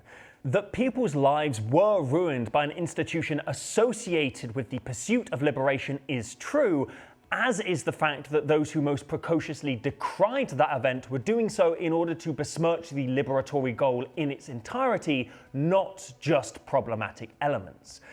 Of course, such a detailed and complicated picture of a revolutionary regime isn't found in Aetherdrift. Much of that can be put down to the material constraints of the writers, as discussed previously, but this is still a revolution whose transition to regime has miraculously left it without any real points of critique. It's still refreshing, both in how it's a revolutionary story that isn't a cautionary tale, and one with clear grounding in revolutionary theory, but there is still space to present revolution as a hopeful, joyful endeavour, whilst also positioning it as a struggle. One which, as we shall see, and have seen, rarely could enact and maintain necessary upheavals without engaging in potentially condemnable acts. On the historical side of things, contemporary advocates for revolutions often uphold only short-lived or limited revolutionary experiments, such as those enacted during the Spanish Civil War, Burkina Faso, or locally constructed by the Black Panther Party. These become icons to celebrate going forward, but often transform into simulacrums. A CNT poster representing autonomy and rebellion without critical engagement with the original organisation itself. Advocacy barely removed from a Shea shirt. A strangled revolution is a martyr. It's easy to garner sympathy from potential converts or appropriate their aesthetics to make a barely coherent artistic statement by presenting movements whose limited existence means that they lacked the ability to engage in expanded systemic injustice. A crushed potential is more poetic and enthusing than the complicated reality of realising that potential. But that territory still comes even with limited and fraught power. The anarchists in the CNT, for example, absolutely did execute priests and create forced labour camps to house Flangist and Royalist rebels, a policy that other anarchists like Emma Goldman railed against. However, as fellow anarchist Augustin Souchy rebutted, these concentration camps, a term he himself used, existed because the struggle against fascism has not ended. The anarchists have to protect themselves against the fascists. This was an emergency measure taken during wartime, in a period where the church actively collaborated with Franco's fascist forces, who were butchering Republicans and civilians using weapons supplied by Hitler. Had the Republican front won out in the end, suddenly the martyred anarchists, socialists and communist forces would have had to contend with administering a nation, much as the Bolsheviks did in the USSR, and the subsequent guarantee of unjust, oppressive or mismanaged activity as a result. This is not to say, however, that experiments which didn't survive to conquer power, or which were destroyed shortly after doing so, have nothing to teach us. If anything, their brief existence can stand as a testament to their accomplishments, such as the dramatic decrease in infant mortality, increase in literacy, and surge of environmental programs overseen by Sankara in only 4 years as president of Burkina Faso. Remaining in the global south, Project Cybersyn was developed by the Allende government of Chile as a revolutionary cybernetic tool designed to aid in national economic planning on socialist lines. It was a deeply effective and efficient project which not only helped the elected government efficiently nationalise industry, but also maintain the distribution of goods during the 1972 truckers, or bosses, strike in the country, which was financed in no small part by the CIA. It also lives on as an example of the emancipatory potential cyber infrastructure has. If a brand new, pre-digital project from the 1970s can successfully ensure that people are fed during economic warfare, what in God's name are we doing letting billionaires use the internet for doxing campaigns and AI slop? It's not for nothing that Pinochet's coup, also financed by the CIA, which overthrew Allende the following year and ushered in the world's first neoliberal regime, dedicated themselves to violently dismantling Project Cybersyn, both in terms of destroying its technology, like stabbing information slides designed for the operations room, and in disappearing many of the project's contributors amongst the 40,000 odd Chileans murdered by the regime. This is also not to suggest, as some anti-revolutionary commentators do, that the violence of post-capitalist regimes justifies the suppression of revolutionary movements and ideation. Liberalism is perfectly capable of administrating horrifying harm, seen most starkly in how the rules-based order of a post-Cold War world is aiding and abetting a live-streamed genocide in Gaza. There's also the social murder of our state of affairs: starvation, police brutality, climate collapse, for-profit healthcare and housing leading to easily preventable deaths. These passive injustices, not often carried out with specific direction from a government or private company, don't figure into the common understanding of state violence, but they absolutely should. Over 1 million Americans died during the first years of the COVID pandemic, clearly topping the charts of worldwide deaths by nations, and that's not only considered a business-as-usual thing that happened, but it hasn't led to any top-down refiguration of how healthcare should operate. This is an act of violence by administrative neglect, fueled by ideology. Liberalism will denounce any attempt to put common goods into public democratic control as a prelude to state violence, whilst engaging in unending state and social violence to maintain private ownership.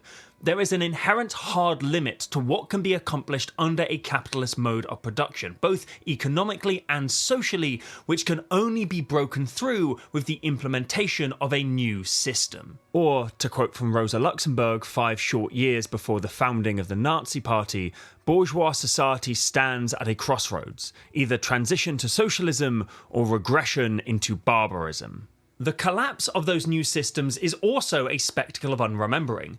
Even as he was on the run from Chilean authorities for all the crimes he committed as the country's dictator, including murdering its democratically elected previous president, Margaret Thatcher met with Pinochet and thanked him for bringing democracy to Chile.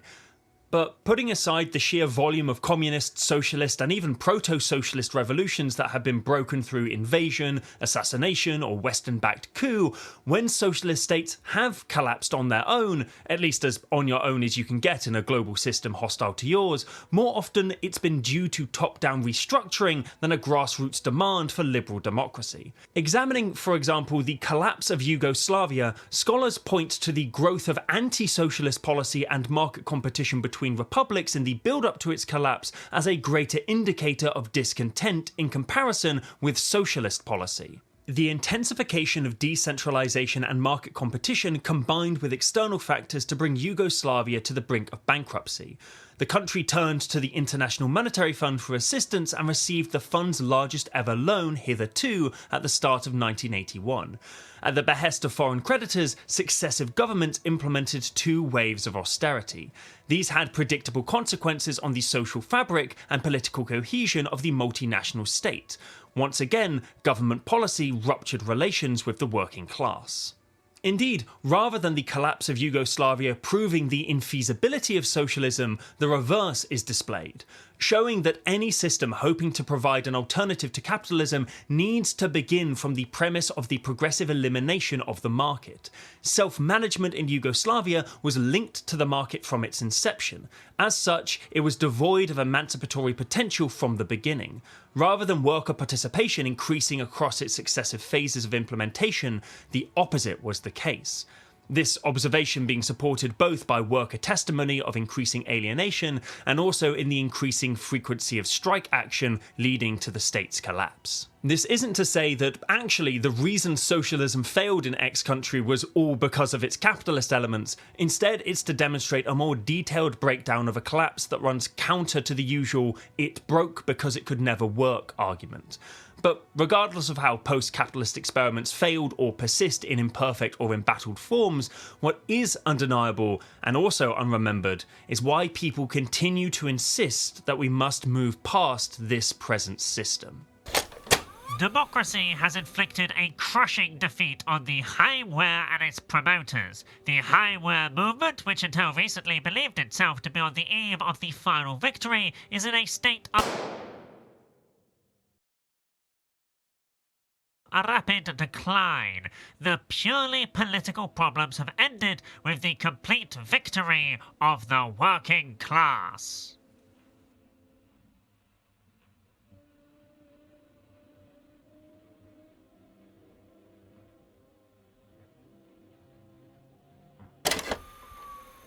Poverty is a phenomenal example of capitalism's inherent limitations.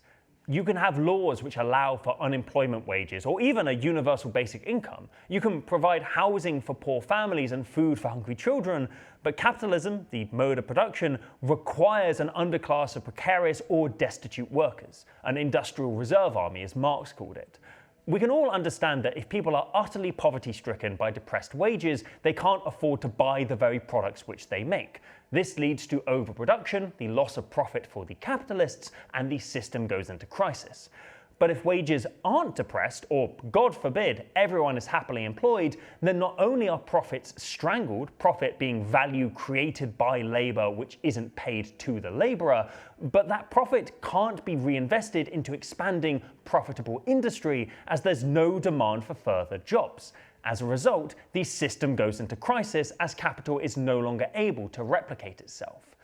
Marx not only explained the inherent push and pull between overwork and underemployment back in 1867, but also anticipated the working class attacking itself when faced with the inherent cyclical crises of the system. The overwork of the employed part of the working class swells the ranks of the reserve, whilst conversely the greater pressure that the latter by its competition exerts on the former forces these to submit to overwork and to subjugation under the dictates of capital. The condemnation of one part of the working class to enforced idleness by the overwork of the other part and the converse becomes a means of enriching the individual capitalists. See? Some of us have read Capital. We got through the 80 pages on the price of coats and came out the other side enriched. And depressed. For as long as the profit motive exists at the heart of the mode of production, poverty cannot be wholly eliminated. Even in the economic periods where things were pretty good for the American working class, where poverty was decreasing and wages increasing, much of that destitution was being offset either to the population of the global south, a trend which continues to this day, or by exploiting temporary markets such as in the rebuilding of Europe after World War II, or in the exploitation of former socialist states during the shock doctrine period. Or it's just built on smoke from some financial head who thought that payday loans for burritos was a smart business model. If your mode of production only works if a significant portion of the world has just experienced catastrophe, or you're forcing an entire people to farm sugarcane for you for free, or you're doing a scam or war, you might just have the economic system of the devil. It's not just how the system affects us in immediate materiality, but it has remade us as social beings primed to accept subjugation in all forms, at work and at home, as Silvia Federici says. Forcing people to accept the discipline of dependent labour cannot be accomplished only by expropriating the producers from their means of subsistence. From the earliest phase of its development to the present, to force people to work at the service of others, whether that work was paid or unpaid, capitalism has had to restructure the entire process of social reproduction, remoulding our relation not only to work, but also to our sense of identity, to space and time, and to our social and sexual life. The reason why, for example, conservatives and reactionaries are so hell-bent on demonising and criminalising ways of being and relating to one another that fall outside the norms of the heterosexual nuclear family, for example, is because such a norm is part of the same mechanism of subjugation. For society to be organised on the basis of atomised blocks of individual consumers and not fluid communities able to maintain themselves without governmental intervention or paid subscription services.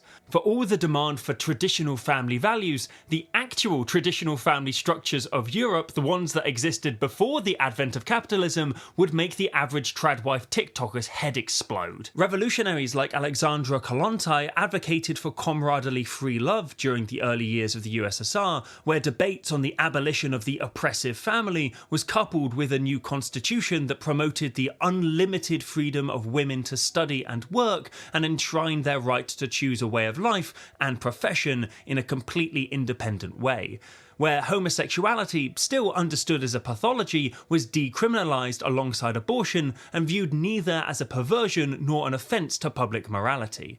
The potential created by the USSR's decade of red love was not to remain enshrined in law, as it has arisen in places like Cuba, whose 2022 Family Code is an astonishingly progressive piece of legislation, not only legalising same-sex marriage and adoption rights, as well as expanding the understanding of what constitutes a family, but was also enacted through a national democratic process. In one case, revolution in the social sphere became tangled up in a regime and slowly eroded. In the latter, a once repressive social order was successfully struggled against for generations and has only seen greater and greater leaps made through popular support. Quite the contrast to 9 forever judges yanking away abortion access like a yo-yo.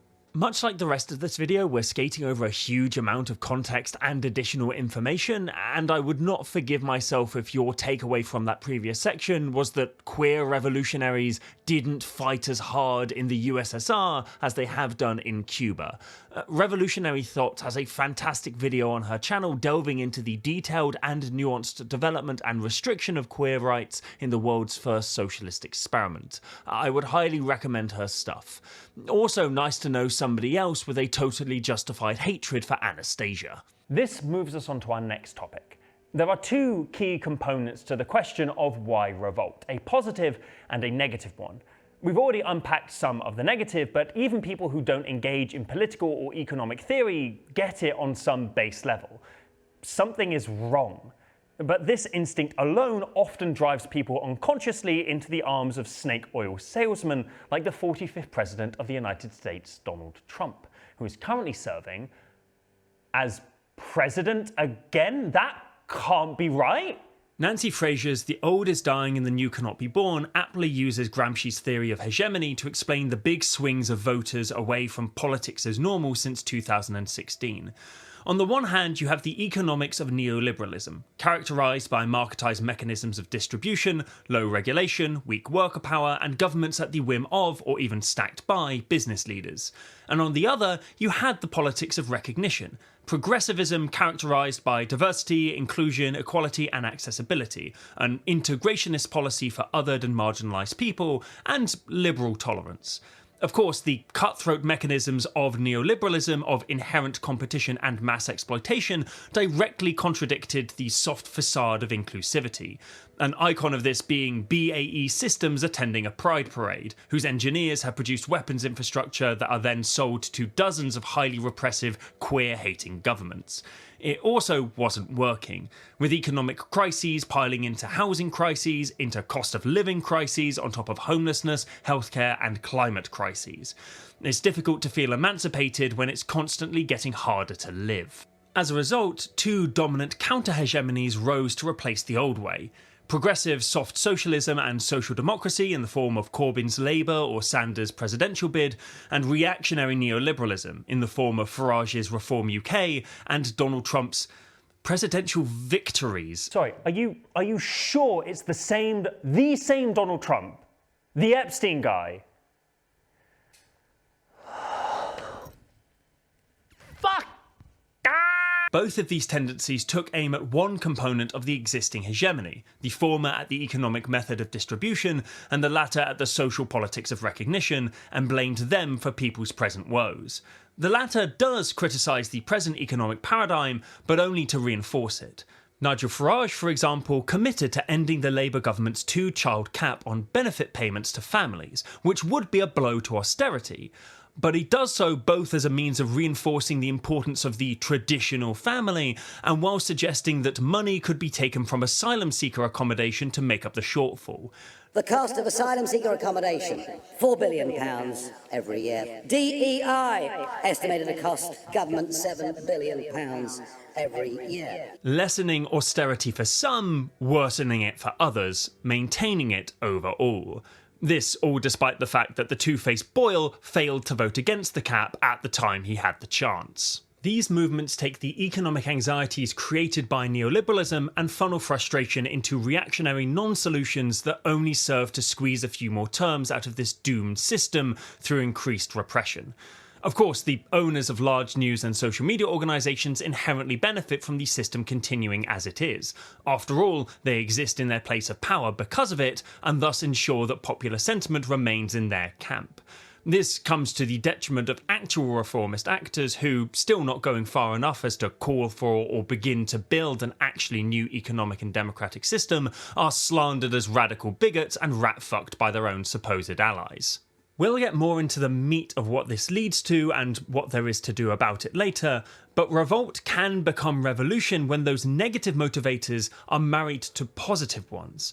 Standing for something is scary. It's a lot easier just to stand against the latest bad thing without actually lending support to an alternative. Andrewism's ever-vital piece Anticapitalism is Capitalist is a great short explanation as to the passive and pacifying effect that only vague anti-capitalism produces in oneself and in mass movements. It is your job to reimagine present conditions and to articulate an alternative. Free universal healthcare, education, guaranteed housing, a workplace's ability to alter or even recall management, Time off, holidays, parental leave, public infrastructure projects, subsidised food, minimum wages, a form of democracy that doesn't ask you to disengage on all but 5 days every decade.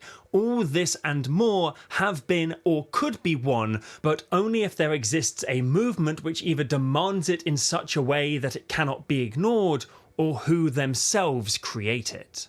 Grace Blakely's Vulture Capitalism is not only a great read for unpicking myths surrounding the free market, but also in providing living examples of participatory democracy which favours the working and or peasant classes. The 33 million people in Kerala, India enjoy the highest life expectancy, educational results, quality of health and the lowest poverty rate in the country, due in large part to the majority communist government's People's Plan campaign, which sought to break down barriers between government and governance, encouraging direct democratic participation, constant meetings and seminars. But, while sometimes negotiating within a system is the only thing presently necessary, even the threat of a threat to the ruling order can bring massive concessions.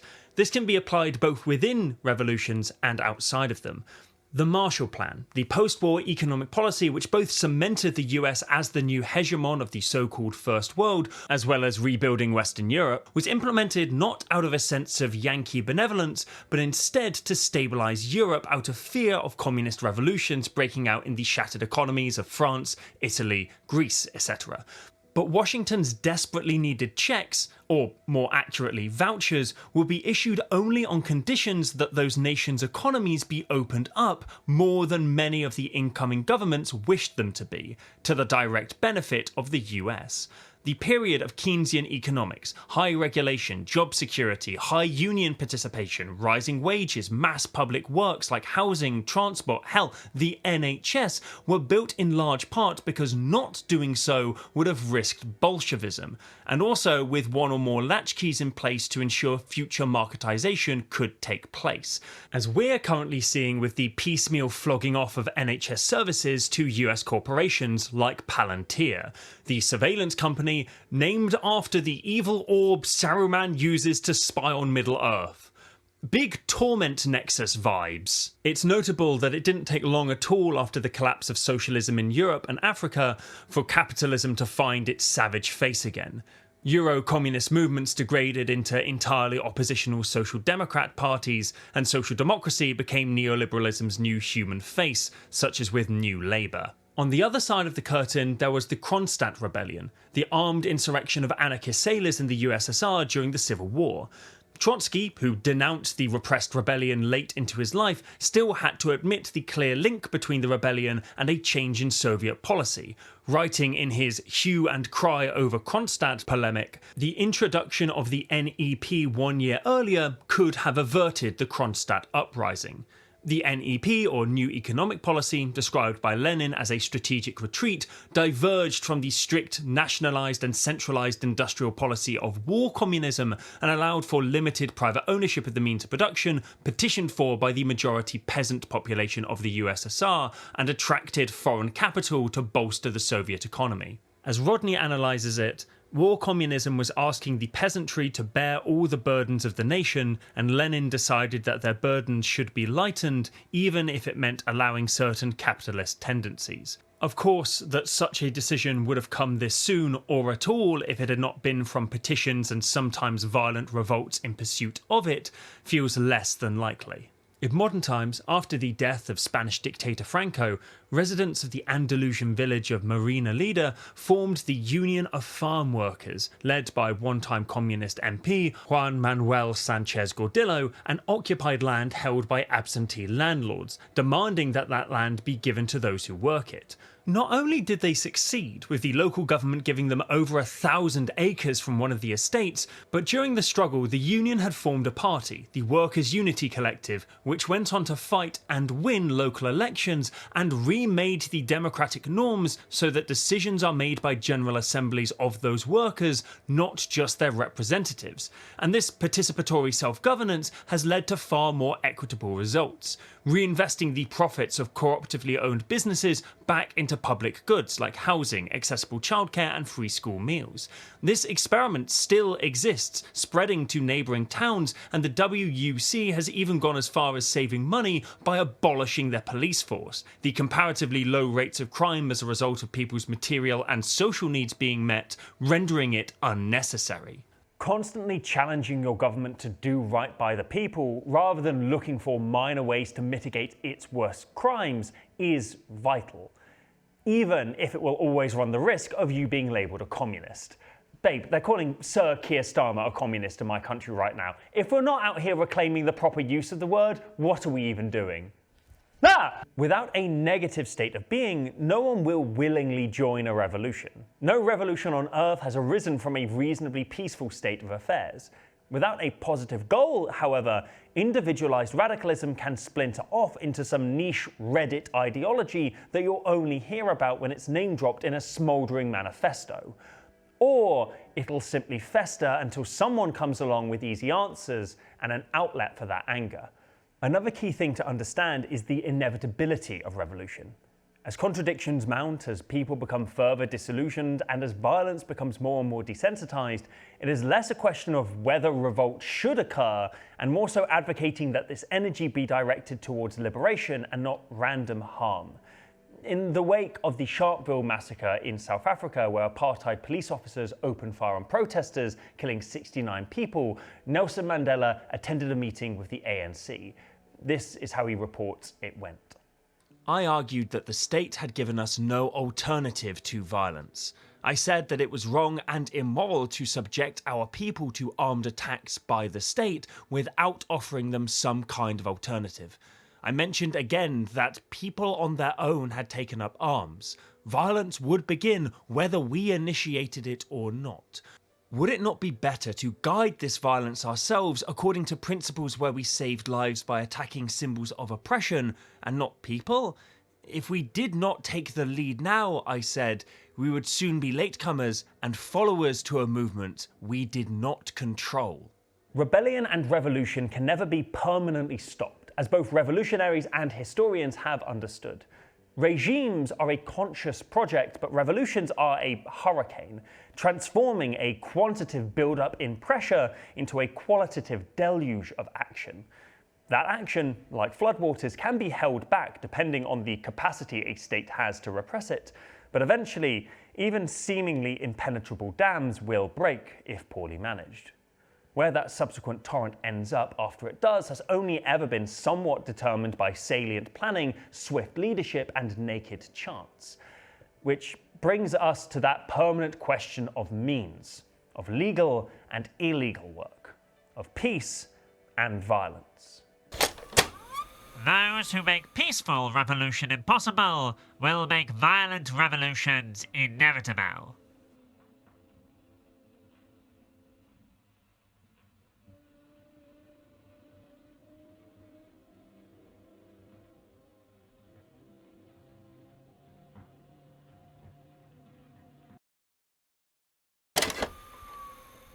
Violence as a taboo is strained in media. We're told never to do it ourselves in reality, but action flicks glorify it just as horror texts explore it through condemnation and fear. But still we go for the thrill of it anyway. It's simultaneously evil and fun, a threat and spectacle. Stories about revolutions are fascinating to examine in this superstructure. It's one of the few arenas in which the usual background radiation of entertainment violence is questioned.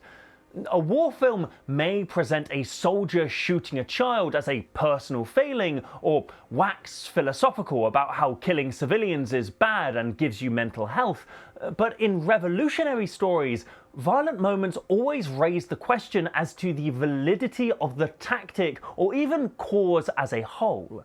If police brutality is on screen, a character may object to that specific instance of violence, but if revolutionary violence is on screen, a character will always, unfailingly, call into question the right of the revolutionaries to enact it as well. Now, Aetherdrift doesn't tackle the question of revolutionary violence. There's a scene at the end of the final story, The Bloodless Revolution, where Jace's mind-controlled counter-revolution is enacted, wherein Sita's arsehole dad tries to stage a coup to bring back the old ways, although, much like Aether Revolt, said coup is just a cover for a blue mage to get a doohickey for some grand multiversal scheme. But the question of, is it right to fight for your rights, is avoided as the violent resistance to this counter-revolutionary putsch is kept deeply abstract. Chandra and Sita knock out who they can of the guards and mind-controlled racers. Does that mean that they're aiming to knock out as many people as possible to break Jace's mind control? Or does that mean that they are killing, but only where absolutely necessary? It isn't answered and doesn't matter. Loot's back. Everybody look at loot. Gaze upon my loot, ye mighty, and weep. The story swiftly moves back into the finale of the race, and the entire counter-revolution falls apart the second Jace ducks out with his blink target. Whilst I'd love to know how Avishkari society has changed with this failed coup attempt, if, like the Soviet state's reaction to the assassination of Sergei Kirov in 1934, the Avishkar government would take a far harsher stance against potential internal threats, we will be seeing Magic the Gathering present Mighty Morphin Power Rangers before we ever get back to this plane, so I'm not going to hold out a whole lot of hope. I love the profit motive. It is a good thing that we should never challenge in any material or social way. Conversely, whilst Aether Revolt may have failed to present a coherent ideology and counter-ideology in its revolution, the violence of that preceding set is far more up front and centre with its artwork and narrative. The writers don't shy away from displaying the human cost of violence, with Yeheni's whole arc about coming to terms with the fact that they extend their life through stealing it from others, mainly by vampirizing counter-revolutionary police officers. Remember, Aetherborn can absorb beings, but the story also doesn't outright condemn such acts as going too far. Hell, without a properly articulated cause to be going too far in the name of, it'd be impossible to even have that conversation. Is all this worth the bloodshed? Is what worth the bloodshed? No one's fucking told me what we're doing here yet. In the stories, for example, Gideon scolds Liliana for killing consulate guards rather than subduing them, which she rightfully counters by pointing out that a knocked out cop will wake up and will pass on information which will then endanger lives, whereas a dead one won't. There are still moments where the non-violent arguments win out, but they fit into broad character development more than acting as rejections of the tactic. Yeheni also confesses their misdeeds to Nissa, and isn't forgiven. It's not something that Nissa can absolve, but they are understood, and they insist that more good than harm must come from these actions. The question of violence in the story is treated refreshingly as a tactic, not an ideological or moral choice in of itself. On the cards of Aether Revolt, the story is a touch different. It calls for us to celebrate, for example, daring demolition with an exciting action set piece and extolling name. Yet there are still moments which frame revolutionary violence as sinister. Fatal Push, for example, shows that same Aetherborn from Daring Demolition, its triptych complete with Defiant Salvager kicking an unarmed guard to their death, his face alight with surprise and terror. Yeheni is framed in shadow, approaching the viewer whilst draining life from a group of guards. Vengeful Rebel 2 wipes fresh blood from their blade, its flavor text suggesting this act was exclusively one of score settling and not simultaneously liberatory. There is variety beyond this set's black cards, of course. Deadly Harpooner stands heroic over a forcefully deactivated automaton, and there's an element of comedy to destructive tampering, despite showcasing an explosion that would have certainly killed everyone even nearby that targeted ship. Abstracted violence, violence against property, and non-sentient automata are displayed heroically, whilst the intimate violence of one character leaving another dead is ugly, messy, unbecoming of celebration. Importantly, however, it's not outright condemned like in most media on this topic. No one is decrying street combat for putting civilians in needless peril in favour of waiting for the consulate to bring an election to the city. Instead, violence is presented here, as it always is in actual revolutionary epochs, an unequal mess. Some enact it with concerning glee and ulterior motives, but most use it in the cause of something better, or even out of self-preserving necessity, and must contend with having to relinquish their kindness in unkind times. Gideon tells Liliana to avoid killing where she can. Liliana says that those opportunities are less clear and prevalent as Gideon likes to think. We think nothing of a quip whilst our lens is far enough from a beastly attack to capture its full scale, but a lone guard stationed on some high perch is kicked into the air before he can even draw his weapon, and the scene is sad, hollow. He died with no spectacle, guarding something we don't even get to fully comprehend.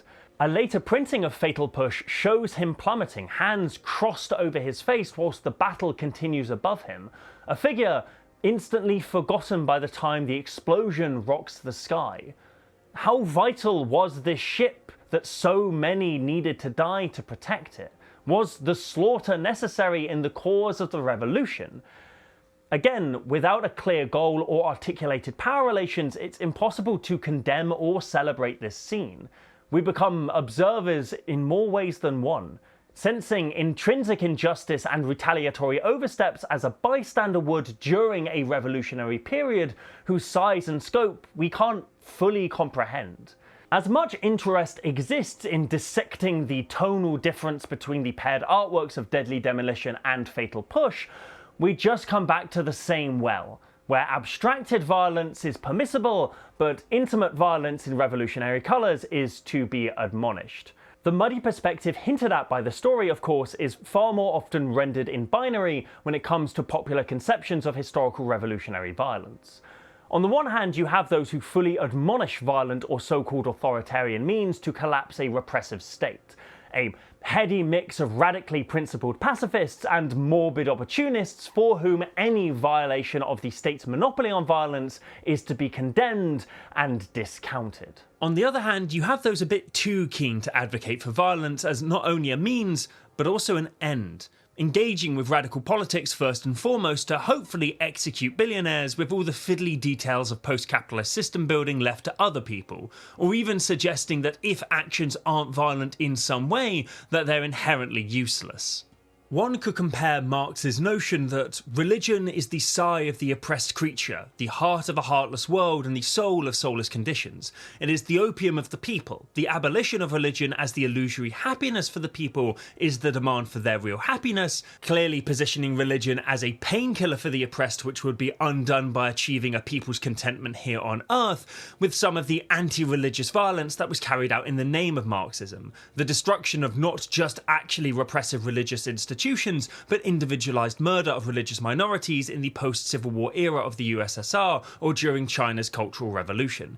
As many have noted, action to crush spirituality not only frustrated attempts to negate the need for its metaphysical peace, but it also failed, with religious institutions springing back as if they'd never left in the wake of socialism's collapse in Eastern and Central Europe. It is simultaneously true that it is understandable when legitimate grievances with spiritual leadership complicit in oppression can develop into violence, and that the state's sanctioning of that violence will not only lead to expanded suffering, but a counterproductive galvanizing of those exiled institutions.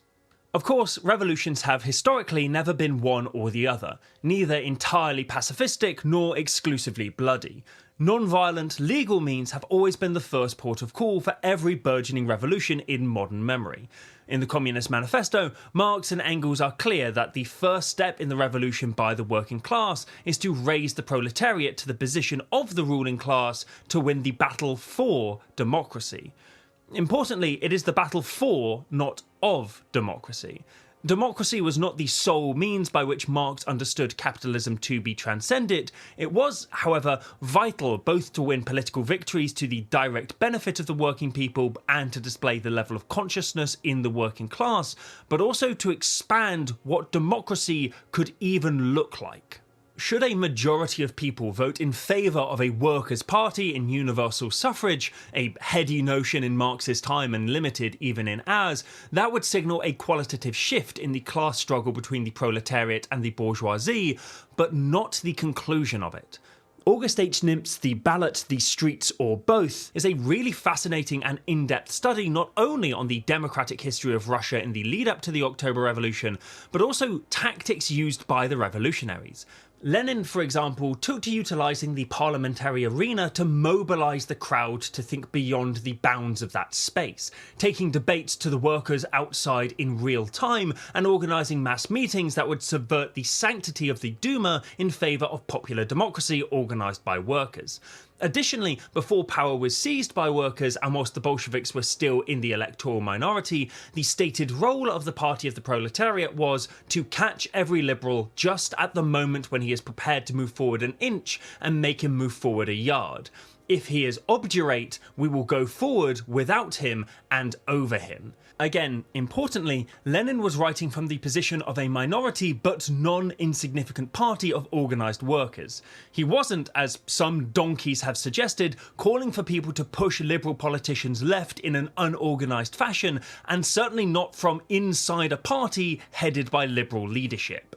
Protests against unjust policy have also always been a feature of revolutionary movements. From the women whose protest over bread developed into the 1789 March on Versailles, kick-starting the French Revolution, to the women whose strike action in protest against Russia's involvement in World War I led to the abdication of Tsar Nicholas II. Women. They may be queens, but they certainly hate kings. I don't think that one's going to make it into the edit. These protests, of course, developed past making demands and turned into seizing power, and there's certainly criticism to be levied against those who solely use such legal and peaceful denunciations as a means to achieve their goals. Proponents of the 2003 global protests against the invasion of Iraq celebrated the record-breaking scale of the movement, whilst having to acknowledge that the singular goal of those protests wasn't achieved. However, the existence of non-violent civil disobedience in concurrence with violent resistance has been an instrumental dynamic in at least achieving reform within a system. Despite never winning majority popular support and only a plurality of support in the first years of his campaign, Martin Luther King Jr. and the civil rights movement was able to win policy victories due in part to the growing threat of less civil disobedience as represented by proponents of Malcolm X and Black Revolution. These figures, whilst positioned as polar opposites in the same struggle, it should always be remembered, were not actually that divergent. As James Baldwin, who knew both men personally, wrote, "As concerns Malcolm and Martin, I watched two men coming from unimaginably different backgrounds whose positions originally were poles apart, driven closer and closer together. By the time each died, their positions had become virtually the same position." Continuing on, as we've said, democracy also has to be won in terms of defining what democracy even is. Upon the victory of social revolutions, traditional arenas of democracy tend to be abolished or radically altered and replaced with experimental forms of new democracy. The Paris Commune stood as the inspiration for many post-bourgeois revolutions. As we've previously touched on, rather than politicians elected on multi-year terms to make decisions on behalf of voters, those elected in the Commune were themselves the ones who would enact those decisions, have themselves to test the results as achieved in reality. That democracy was also an insurrection against the legal Republican government, which organised the most violent means against the Commune whilst putting down the free expression of opinion all over France, where other cities were attempting to establish similar communes. In the end, tens of thousands of working class people in Paris and beyond were killed for putting an experimental form of governance into action, slaughtered both by the government they were rebelling against and the Prussian army. Conflicts that had led to war between France and Prussia not 2 months previously, set aside to ensure that the potential of emancipation from capital and crown could be crushed. It was, however, by no means a wholly new society free from flaws and fetters from preceding conditions either. Women, for example, despite playing a major role in the establishment and governance of the commune, were excluded from participating in elections either as candidates or electors. Still, this represents a linkage in a continual process. The French Revolution improved democracy in comparison to the absolutism of what came before, and was in turn challenged to improve. Even when it did, that system either quashed more radical innovations or expanded its worst elements, such as in the colonial boom after the fall of the crown, imposing its rule on many people and nations across Earth. Nations like Vietnam, who, since shaking off that yoke, have made great leaps in democracy themselves, but these new systems too have limitations. The ever-expanding horizon for democratic control and organisation will forever be experimented with and fought for. This debate has been ongoing within revolutionary circles for centuries. Rosa Luxemburg denounced the dissolution of Russia's Constituent Assembly in favour of the worker, soldier and peasant Soviets during the October Revolution as the elimination of democracy as such, whilst also denouncing Lenin's proclamation of the right to self-determination of nationalities within the Russian Empire as nothing but hollow, petit bourgeois phraseology and humbug. A position itself critiqued by Walter Rodney as being in favour of democracy for the bourgeoisie and against democracy for the peasants and against independence and autonomy for the nationalities. Phraseology and humbug. Man, 20th century discourse was so much more twee than today. Oh, bring me back. Actually, don't. No, I don't want to go back. I don't want to go back. These discourses even generated entire democratic systems. Yugoslavia's aforementioned experiment with worker self-management, where factories would essentially belong to their workers, was envisioned as an alternative form of socialist democracy, spurred into being after the Tito-Stalin split of 1948. Quoting Edvard Kardelj, the Minister of Foreign Affairs in Yugoslavia, "The strengthening of the democratic relations in our production with the formation of workers' councils is exactly that which we shall be able to present to the world as the difference between us and them." The idea was that in the ruling party dismantling command structures and allowing for decentralised self-management, a new commune state of bottom-up mass participation would be established. There was a hope to strengthen national unity by giving the constituent republics of Yugoslavia a greater say in governance in comparison to the various states in the USSR, which was not incorrectly viewed as hampered by Russian exceptionalism. In practice, the workers didn't feel as if they ran their workplaces, but were largely satisfied with the councils. Up until a certain point, which we've already discussed, where the tightrope walked between worker-oriented socialism and the appeasement of Western benefactors through market mechanisms eventually snapped. On the topic of snapping, however, it's important to understand the reality of revolutionary violence. Violence rarely breaks out in struggles unless other options have first been exhausted or are struggling to make gains. Examining the Bolivian gas and water war, for example, from 2003 to 2005, hundreds of thousands of Bolivians throughout the country rose up, blocking highways and physically confronting the military to prevent the privatisation of natural gas reserves. This violence was predicated by far more traditional demonstrations years previously which had applied pressure but ultimately didn't achieve their goals. This new form of struggle, however, did, with even escalating violence seen in indigenous villages where residents would lynch their elected representatives as direct action aimed to preserve indigenous autonomy and resist neo-colonial influence. Shortly after these escalations, the government issued a referendum which brought about the renationalisation of natural resources, and this popular mobilisation was seized upon and led to the election of Bolivia's first indigenous president, the socialist Evo Morales, a combination of things that the US would never forgive them for. Non-violence, or more specifically any challenge to the state's monopoly on violence, is so tied up with societal norms that even describing the cause and effect of how some revolutionary violence successfully secured victories left unclaimed in non-violent struggle will be slandered as incitement rather than an unpacking of historical reality. Violence is a bad thing that ought not to happen, and has historically been often the only appropriate or remaining response to injustice or motivator for change. Thank you. It also depends highly on context. Frantz Fanon argued that in anti-colonial revolutions, the violence of the dehumanizing state of being would necessarily be reflected back upon the occupiers by the occupied, that this same violence will be vindicated and appropriated when, taking history into their own hands, the colonized swarm into the forbidden cities, and that the occupation is colored by violence from its first confrontation with an indigenous people to its cohabitation, continued at the point of bayonet and under cannon fire. Fanon, being both a political writer and a psychiatrist, says that the character of settler and decolonial violence is different, likening the latter to a cleansing force. It rids the colonized of their inferiority complex, of their passive and despairing attitude. It emboldens them and restores their self-confidence. Far from being some bloodthirsty whim, according to Fanon, violence in the face of abject dehumanization is a necessary component of the occupied's reattainment of humanity. It's not just the theories of violence, but the actual gains attained through it that are swept under the rug of history and education, implanting the false notion that great societal change has more often come through non-violence.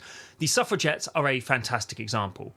Women in the UK who, at first peacefully, campaigned for civil rights, the right to participate in elections, were presented to me in school as protesters first and foremost.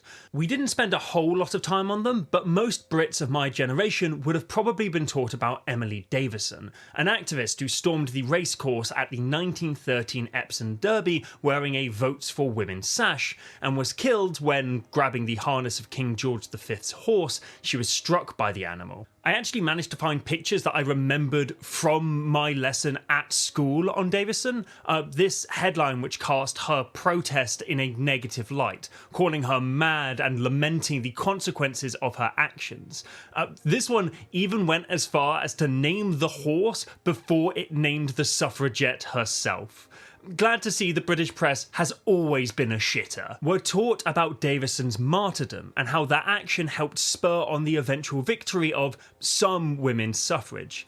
But that's, of course, not the only thing the suffragettes did. We weren't taught about the other stuff in school. Like, did you know the suffragettes invented the mail bomb? And I mean invented it. It hadn't been done in recorded history before.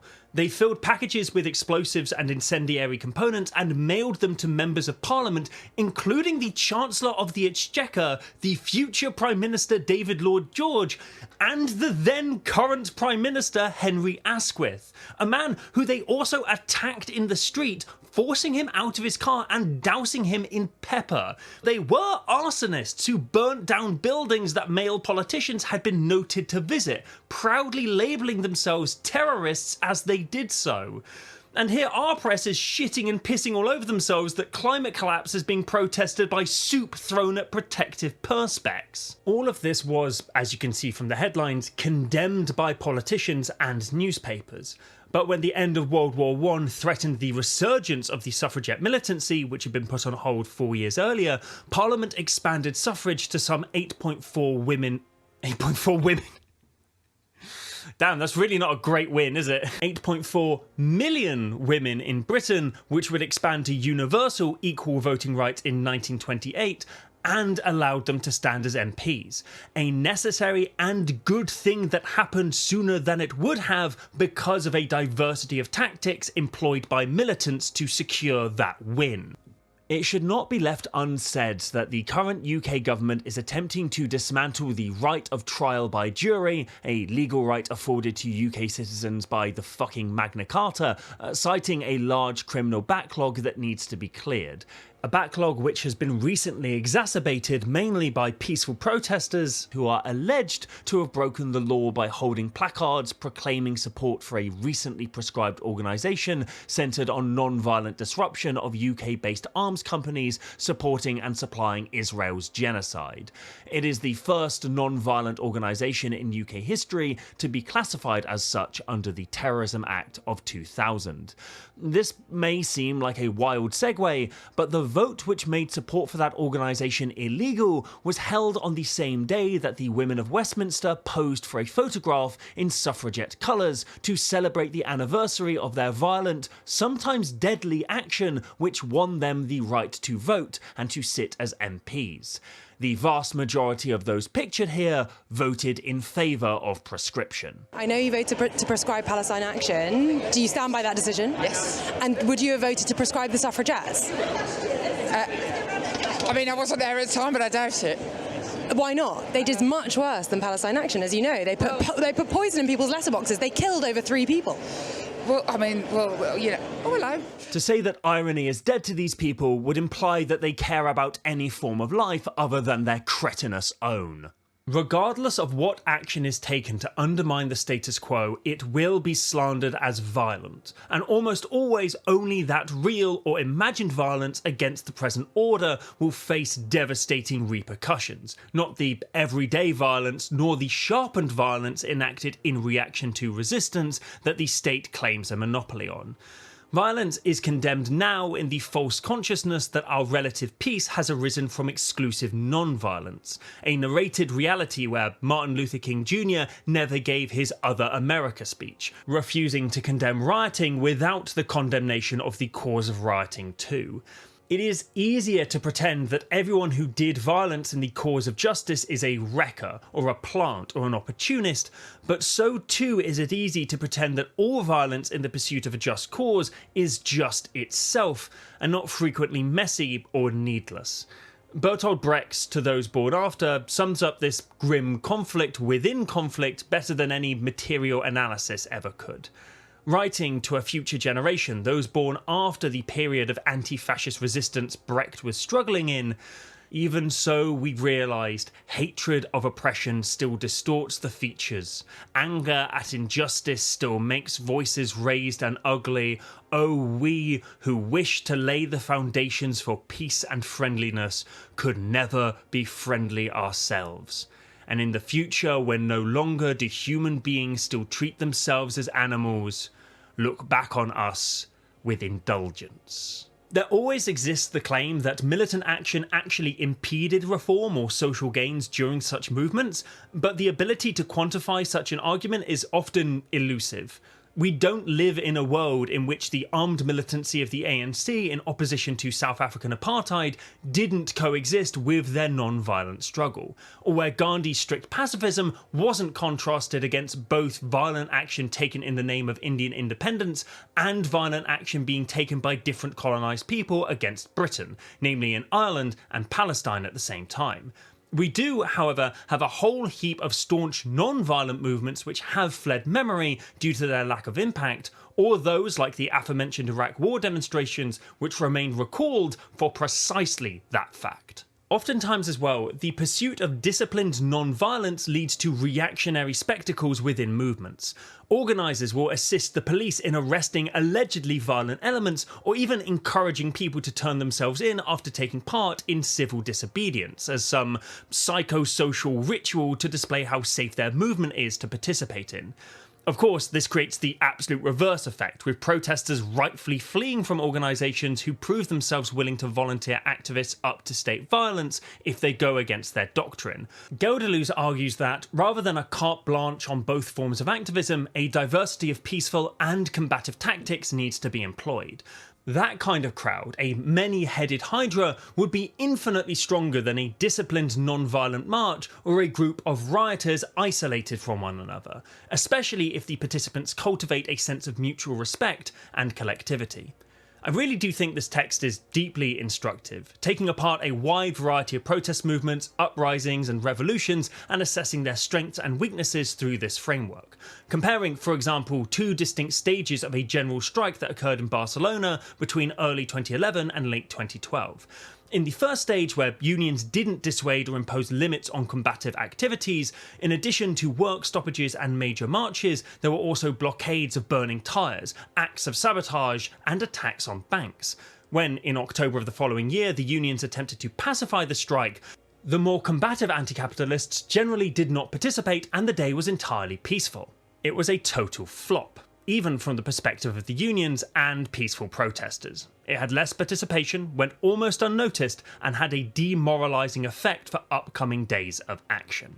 It's only during periods of strife and the reaction to that democratic innovations have been won. It's absolutely legitimate to criticise how the participatory democracy of the Soviets found their ideal hampered, both internally, such as in the patriarchal hangovers of peasant society which conflicted with demands for women representation, or externally, such as in the often fraught, even openly hostile relationship between the communist government's wishes and the revolutionary desires of some Soviet organs. But as Jeff Ely points out in his essay, What Produces Democracy, this fraught system was still a vast leap forward when taken in historical context.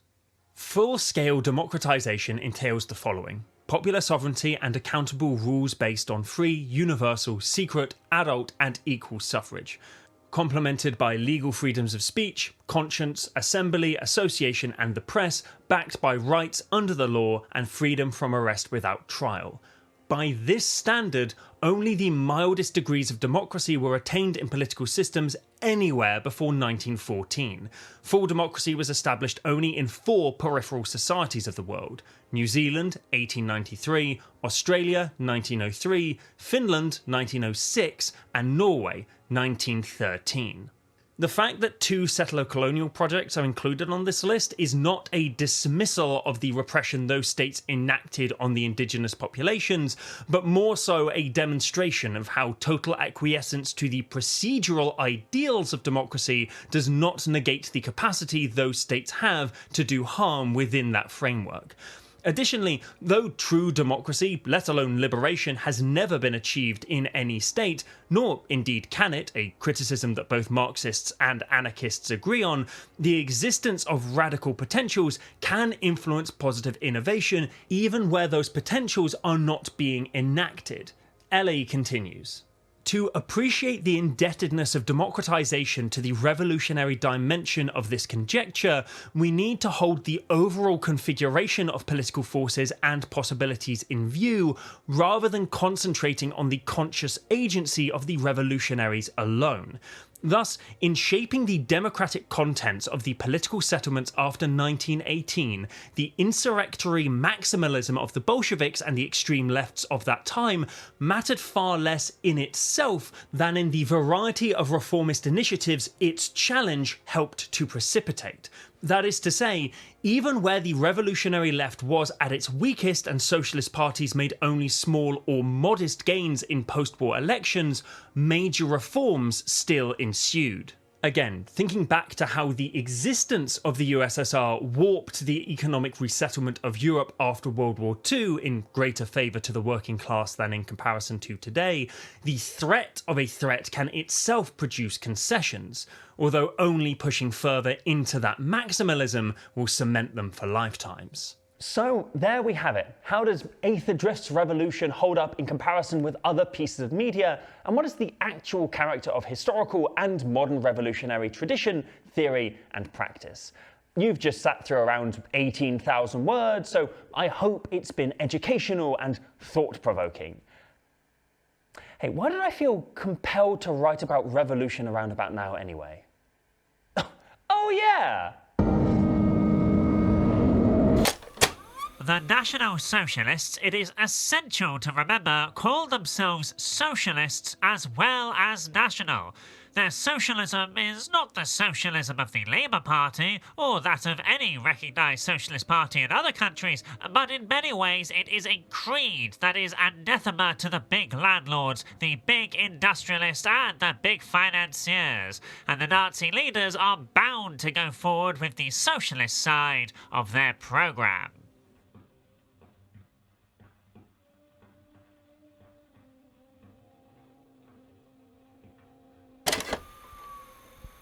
In modern revolutionary times, fascism has always risen to meet grassroots progress, be it explicitly, such as in Pinochet's mass-murdering coup over Allende's democratically elected socialist government in Chile, or Hitler's ascension in the aftermath of the strangled German workers' revolution, or more subtly. Last decade, Brazil's Free Fare movement, MPL, had built momentum for progressive policy reform surrounding public travel infrastructure, and later against police brutality when they were violently repressed. This culminated in mass protests in the country in 2013, and the government backing down over the fare hike which had instigated the movement. However, discontent remained in the wake of this victory, and the MPL didn't know what to do. As one key actor stated to Bevans, "We had planned every single detail, down to the moment we would succeed, but we had absolutely no plan of what came after that." In stepped the US-funded hyperliberal Free Brazil movement, MBL, named intentionally similar to the MPL. This organization's founder, Fabio Osterman, wanted to create a liberal vanguard, to use the protests not in pursuit of free public transport, but for the removal of tax breaks and subsidies, the opening of markets and more competition. This vanguard seized the space left after the MPL took no further leadership of the movement they began, and reinvigorated protests against the government in 2015, successfully ousting Brazil's first woman president and opening the door for dictatorship apologist, post-fascist and hospital stamp card collector Jair Bolsonaro. Counter-revolution does not exist without revolution. The main ideological currents of the movement, reaction and conservatism, manifest first as a radical refusal of modernity and the rights and values introduced by the Enlightenment in favour of an idealised, often fictional past, and second as a defence of tradition and an attempt to remould it onto present conditions. Fascism is simply the counter-revolutionary form capitalism takes when presented with its own decay. We can even see the necessity of fascism to exist in opposition to the threat of socialism, communism, or anarchism in the fact that despite there currently being no mass movements similar to those that existed in the 1910s to 1930s, fascist ideologues maintain the threat of Marxist insurgency as the main justification for any or all of their policies, be it floating all-out war with China or clamping down on the radical Marxism of higher education. But what is fascism actually? It is, in large part, a scavenger ideology. Indeed, the father of fascism, Benito Mussolini, was 2 years into his fight against the Italian Socialist Party and only 1 year from being granted power after the so-called March on Rome, whilst he was still demanding that other people come up with what his new movement actually stood for. Italian fascism now requires, under pain of death or worse of suicide, to provide itself with a body of doctrines. The expression is a rather strong one, but I would desire that within 2 months between now and the National Congress, the philosophy of fascism must be created. Mussolini successfully marketed a movement to a bunch of rich people and then started panicking when he realised he didn't have an ideology to back their money up with. Essentially, fascism is the ideological equivalent of Fire Island. Whilst we all know what fascism looks like, at least historically, it's also boiled down by modern conservatives and liberals alike to essentially be one side of the coin of government power. Horseshoe theorists abound to point out how totalitarianism may wear a fasces or a star, but both are what follows big government spending.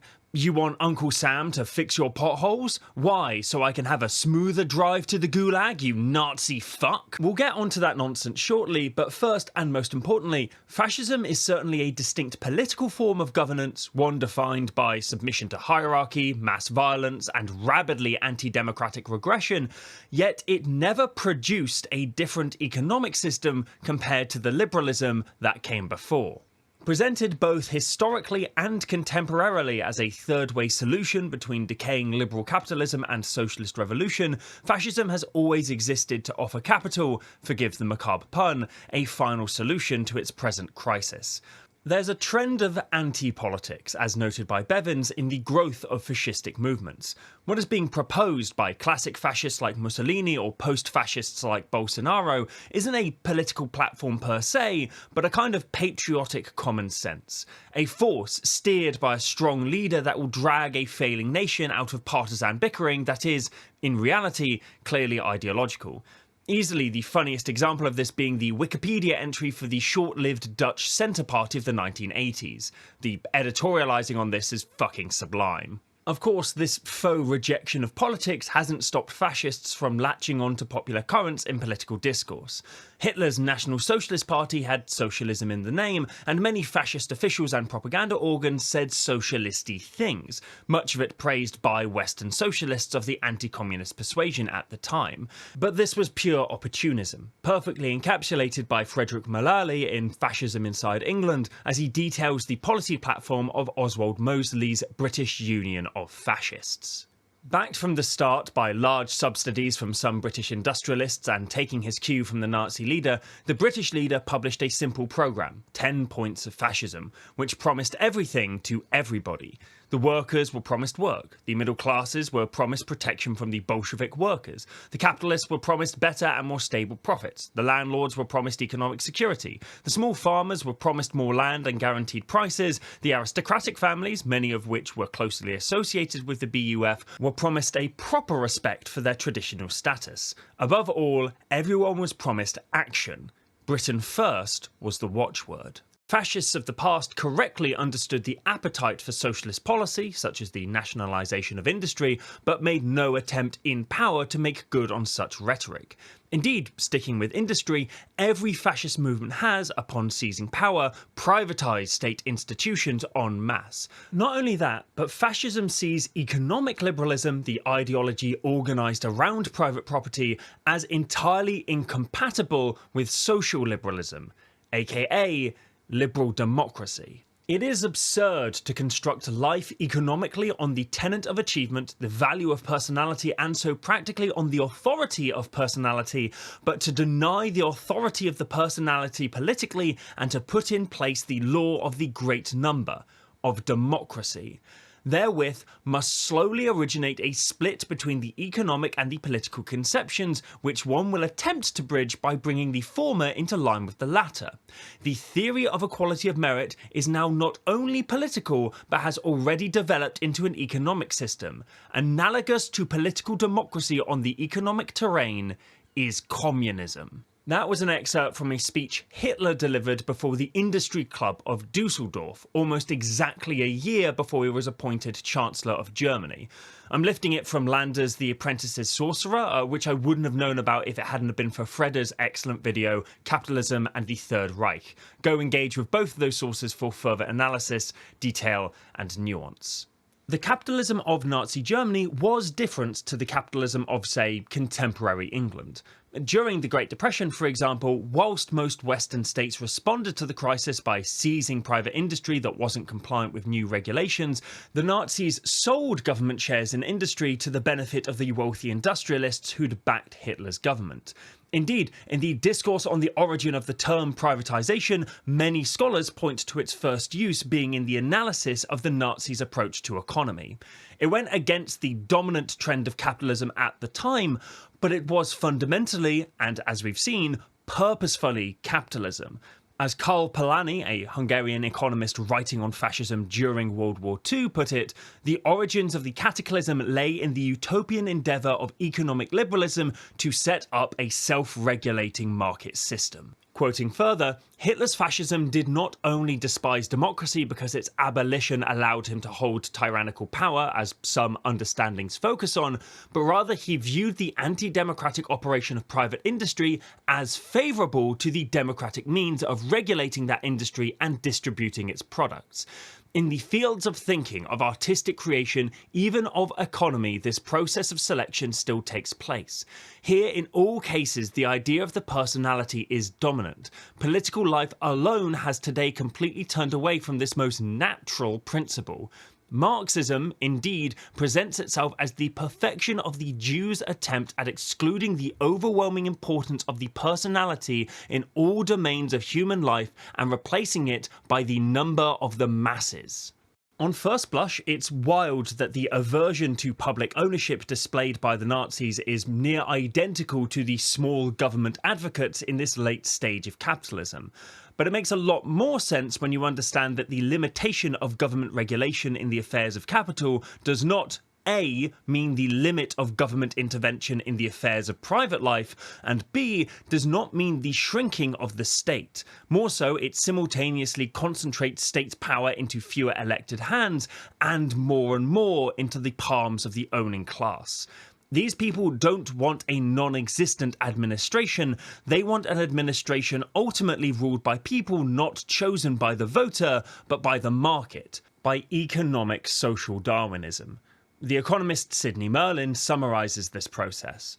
The party, moreover, facilitates the accumulation of private fortunes and industrial empires by its foremost members and collaborators through privatizations and other measures, thereby intensifying centralization of economic affairs and government in an increasingly narrow group that may for all practical purposes be termed the National Socialist elite. The primacy of personality, the genius captain of industry over the drudgery of the people and their desire for democratic control was central to Hitler's political and economic vision. To be certain of this, Hitler was an anti-Marxist. Rather than envisioning a new economic order to reflect developing class consciousness, he took the base of the capitalist economy which he favoured and grafted a political superstructure which would best accord with prolonging the existence of it. National Socialism. Marxists continue to recognise that the relations of production, who labours and who owns, are holding back the mode of production, how things are produced and distributed. Fascism, neo-fascism and post-fascism in contrast seek to cement the relations of production into the most naked form of submissive hierarchy. Additionally, so much of the contemporary pop retelling of the nightmare Hitler created is either unwilling to grapple with his economics or perversely paints him as the very socialist he only ever pretended to be, but his own writings and speeches lays it quite bare. As the historian Henry Turner summarises, again quoted in Lander's book, observers have repeatedly alleged that Hitler abandoned the socialistic tenets of the NSDAP during his pursuit of power in order to placate big business patrons. Yet an examination of his writings and utterances reveal that Hitler had nothing to abandon. He had never been a socialist in the sense of favouring state ownership of the means of production. His commitment to economic competition and private property derived not from expediency, but rather from his fanatically held social Darwinist beliefs. Beliefs which were more or less shared throughout the West. Liberal capitalism capitulated with fascism in opposition to nascent socialism and anarchism in the early 20th century, as can be seen both in economic cooperation between US companies and Nazi Germany, for example,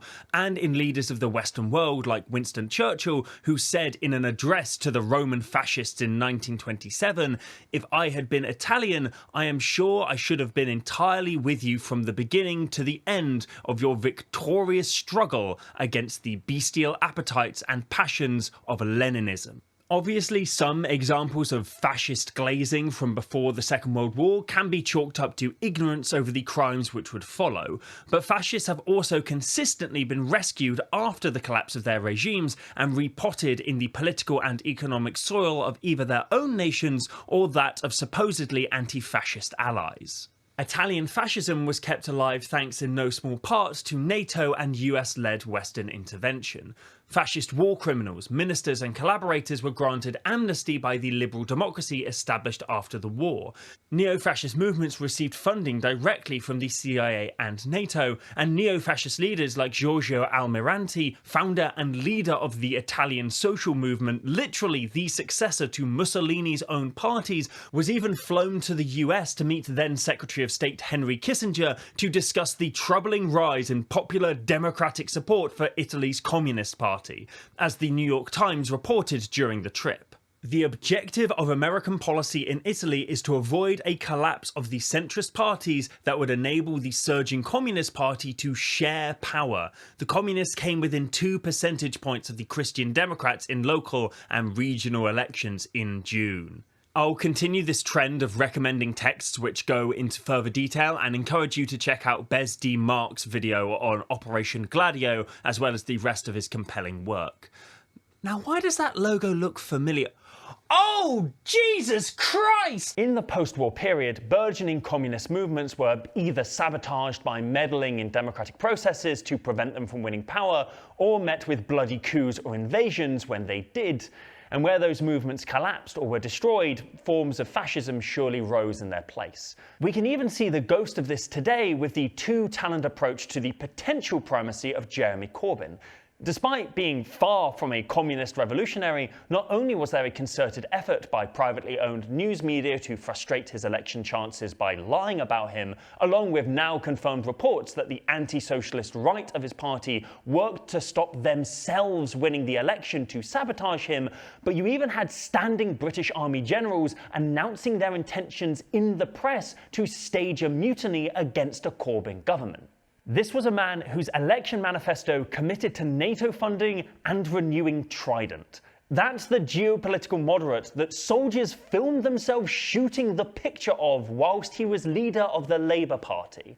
And truly, the spectre of communism haunts Europe still. Fascism rose during periods of socialist, communist, or anarchist revolutions unfailingly as the explicit defence of the inherently undemocratic nature of liberal economics, and is rising again to defend capitalism. Only this time, it doesn't have nearly as organised and revolutionary a working class to fight against, but still it is laying the charge of communism at the foot of, well, pretty much anyone, including centre-right ghouls who engage in such Stalinist dogma as believing in climate change, but not enough to do anything meaningful about it. It also developed, in part, with the aid of the forces which you'd assume would have been united against it. If the powers succeeded in overthrowing Nazism in Germany, what would follow? Not a conservative, socialist or liberal regime, but extreme communism.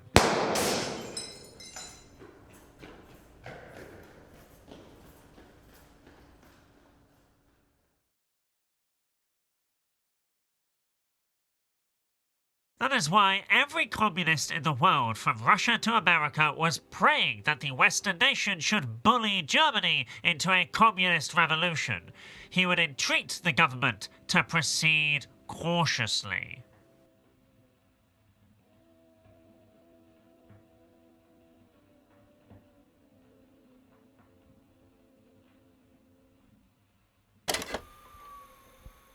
Revolutions can fail in many ways. To some, the October Revolution failed with the liquidation of the Soviet Union. Some, like Traverso, argue it was betrayed earlier with the violent repression of Kronstadt. But others point to its lasting inspiration and impact on ongoing revolutionary experiments as proof of its survivability. Other socialist revolutions are killed before power can be seized, and in these cases, fascism rarely waits long before it emerges. The aforementioned workers' revolution in Germany existed in two forms. First as a united fight against imperial rule, and then as a crushing rout as the Weimar Republic was declared under social democratic leadership, which then turned their guns, quite literally, on the communists, led by Rosa Luxemburg and Karl Liebknecht, as R. Palm Dutt summarises. In Germany, the proletarian revolution actually overthrew the old regime in 1918, but the workers were robbed of the fruits of their victory by the social democratic leadership. The revolution, although carried out by the workers against the combined bourgeoisie and old feudal militarist regime, was restricted in its outcomes by the leadership to the tasks of the bourgeois democratic revolution, which had never been completed in Germany. The task of the bourgeoisie in the first stage became to limit the successful revolution. For this purpose, the direct governmental leadership of social democracy was essential to the bourgeoisie as the sole salvation. Only later, as the influence of social democracy weakened and the menace of the proletarian revolution grew in spite of and against social democracy, did the German bourgeoisie require to bring into play the additional weapon of fascism against the working class. As fascism in Germany grew, and even as they were ejected from power by it, the Social Democratic Party still supported the government as the lesser evil against the ever-present threat of a communist revolution. Their previous support for deeply unpopular austerity policies during the Great Depression disorganised hope of a working-class front, leading any gains that may have been made due to agitation against this distress to instead pass into the hands of fascist propagandists. Even after Hitler was appointed as Chancellor, and whilst the Communists appealed for a united struggle against him, Social Democratic leadership declared that, because he had come to power constitutionally and legally, that everyone should just hang tight until the elections in a few months' time. Of course, shortly after his appointment, Hitler used the Reichstag fire to restrict civil liberties, suppress the entire communist and social democratic press, and intimidated voters at the ballot. When Hitler still failed to win a majority vote, he simply arrested all 81 elected communists to create a supermajority after the fact.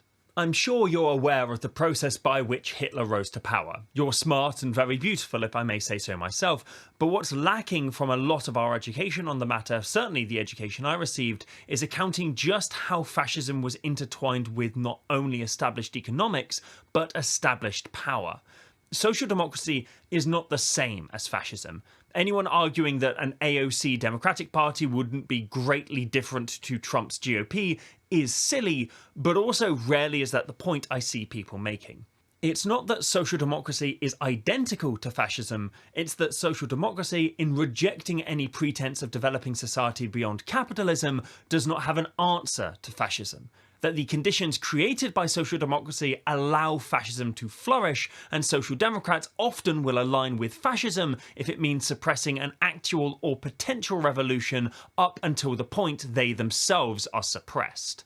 Similarly with how the SDP became disconnected from their working class base in order to perpetuate the capitalist mode of production through anti-worker policy, we can see liberalism and social democracy today fall over themselves to appeal to reactionary framing on every topic, from immigration to climate initiatives to trans people. As I was writing this, Sir Keir Starmer, the gormless fuckshite presently running my wretched island, straight up paraphrased Enoch Powell, a famous neo-fascist, in a speech about immigration, warning that we were becoming an island of strangers and insisting that British citizenship must become even harder to obtain for non-English speakers.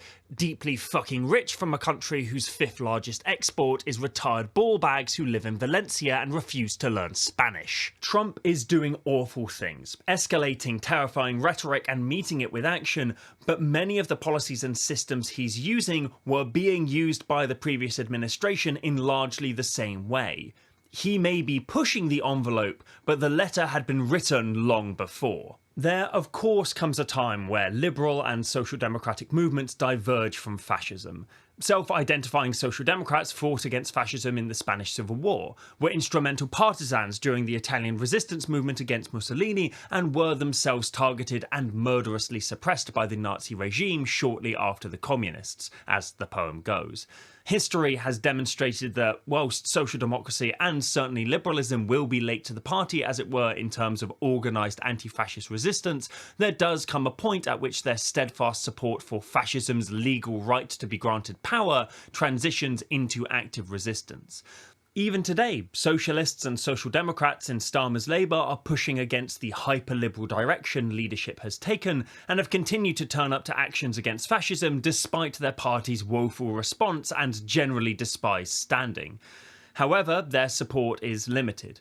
Much like in the Weimar Republic, a fetishization of constitutional procedure often wins out over the popular demand for struggle against the dereliction of democracy, legal as such attacks may be to begin with.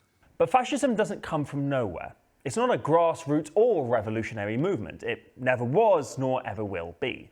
Mussolini's March on Rome wasn't a popular revolution, but a parade that culminated in the king granting him a position of power. Hitler was given premiership by Hindenburg, ironically the lesser evil candidate that everybody but the communists voted for to stop Hitler, and the Nazis only came close to winning an election by terrorizing voters. Regardless of what state of development it's in, fascism is far more about elite capture than popular will. Just as the Nazi Party's growth was massively accelerated by the zealous collaboration of Julius Streicher, publisher of the national tabloid Der Stürmer, which promoted Nazi ideology to its readership, Trump has courted the heads of many influential news media publications, podcasts, and platforms, at least one of which then entered his administration with the aim to enact his vision of Javier Milei goes to Washington. It's never about presenting a popular platform, it's about buying the mandate to enact the will of millionaires. Is that enough footage of Musk doing the Nazi salute yet? Nah, fuck 'em. Equally, however, fascism doesn't just arrive one day because industrialists invent it to fend off the noble working class. Fascism is something that our states engage in every day, only out of our zone of interest. They seem so like us. That's what makes it so shocking. War is no longer something visited upon impoverished and remote populations. It can happen to anyone.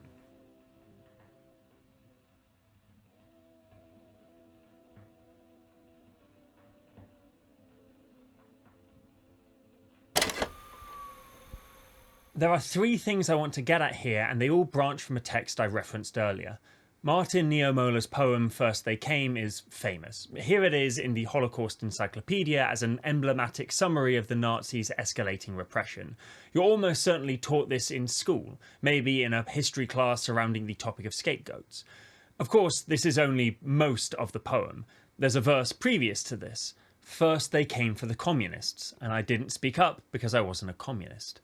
It's a subtle redaction, especially considering that for most people socialism and communism are interchangeable, but this omission still goes some way to obfuscating both the difference between the groups at the time and which of them felt the initial brunt of repression. Except that this full quote isn't the full quote, or rather it's a self-editorialized condensation. Niemöller absolutely did pen this, but he also spoke at great length on this period in many places, and often covered ground not touched in his poem. In Of Guilt and Hope, a piece by Niemöller translated and published by the Philosophical Library in 1947, he includes a deeply important and fatally overlooked group persecuted by fascism. The sick ones were then put aside, the so-called incurables. I remember a conversation with a man who claimed to be a Christian. He decided, this might be right. The state spends a lot of money on those incurable people, and they are only a burden to all others. Is not doing away with them the best for everybody? Fascism's idolization of economic liberalism paired very well with the development of eugenics. The so-called incurables, as Nazi Germany decreed them to be, ranged from people with physical and mental disabilities like epilepsy or schizophrenia, to queer people, gay and trans alike, to anyone who was decreed to be feeble-minded.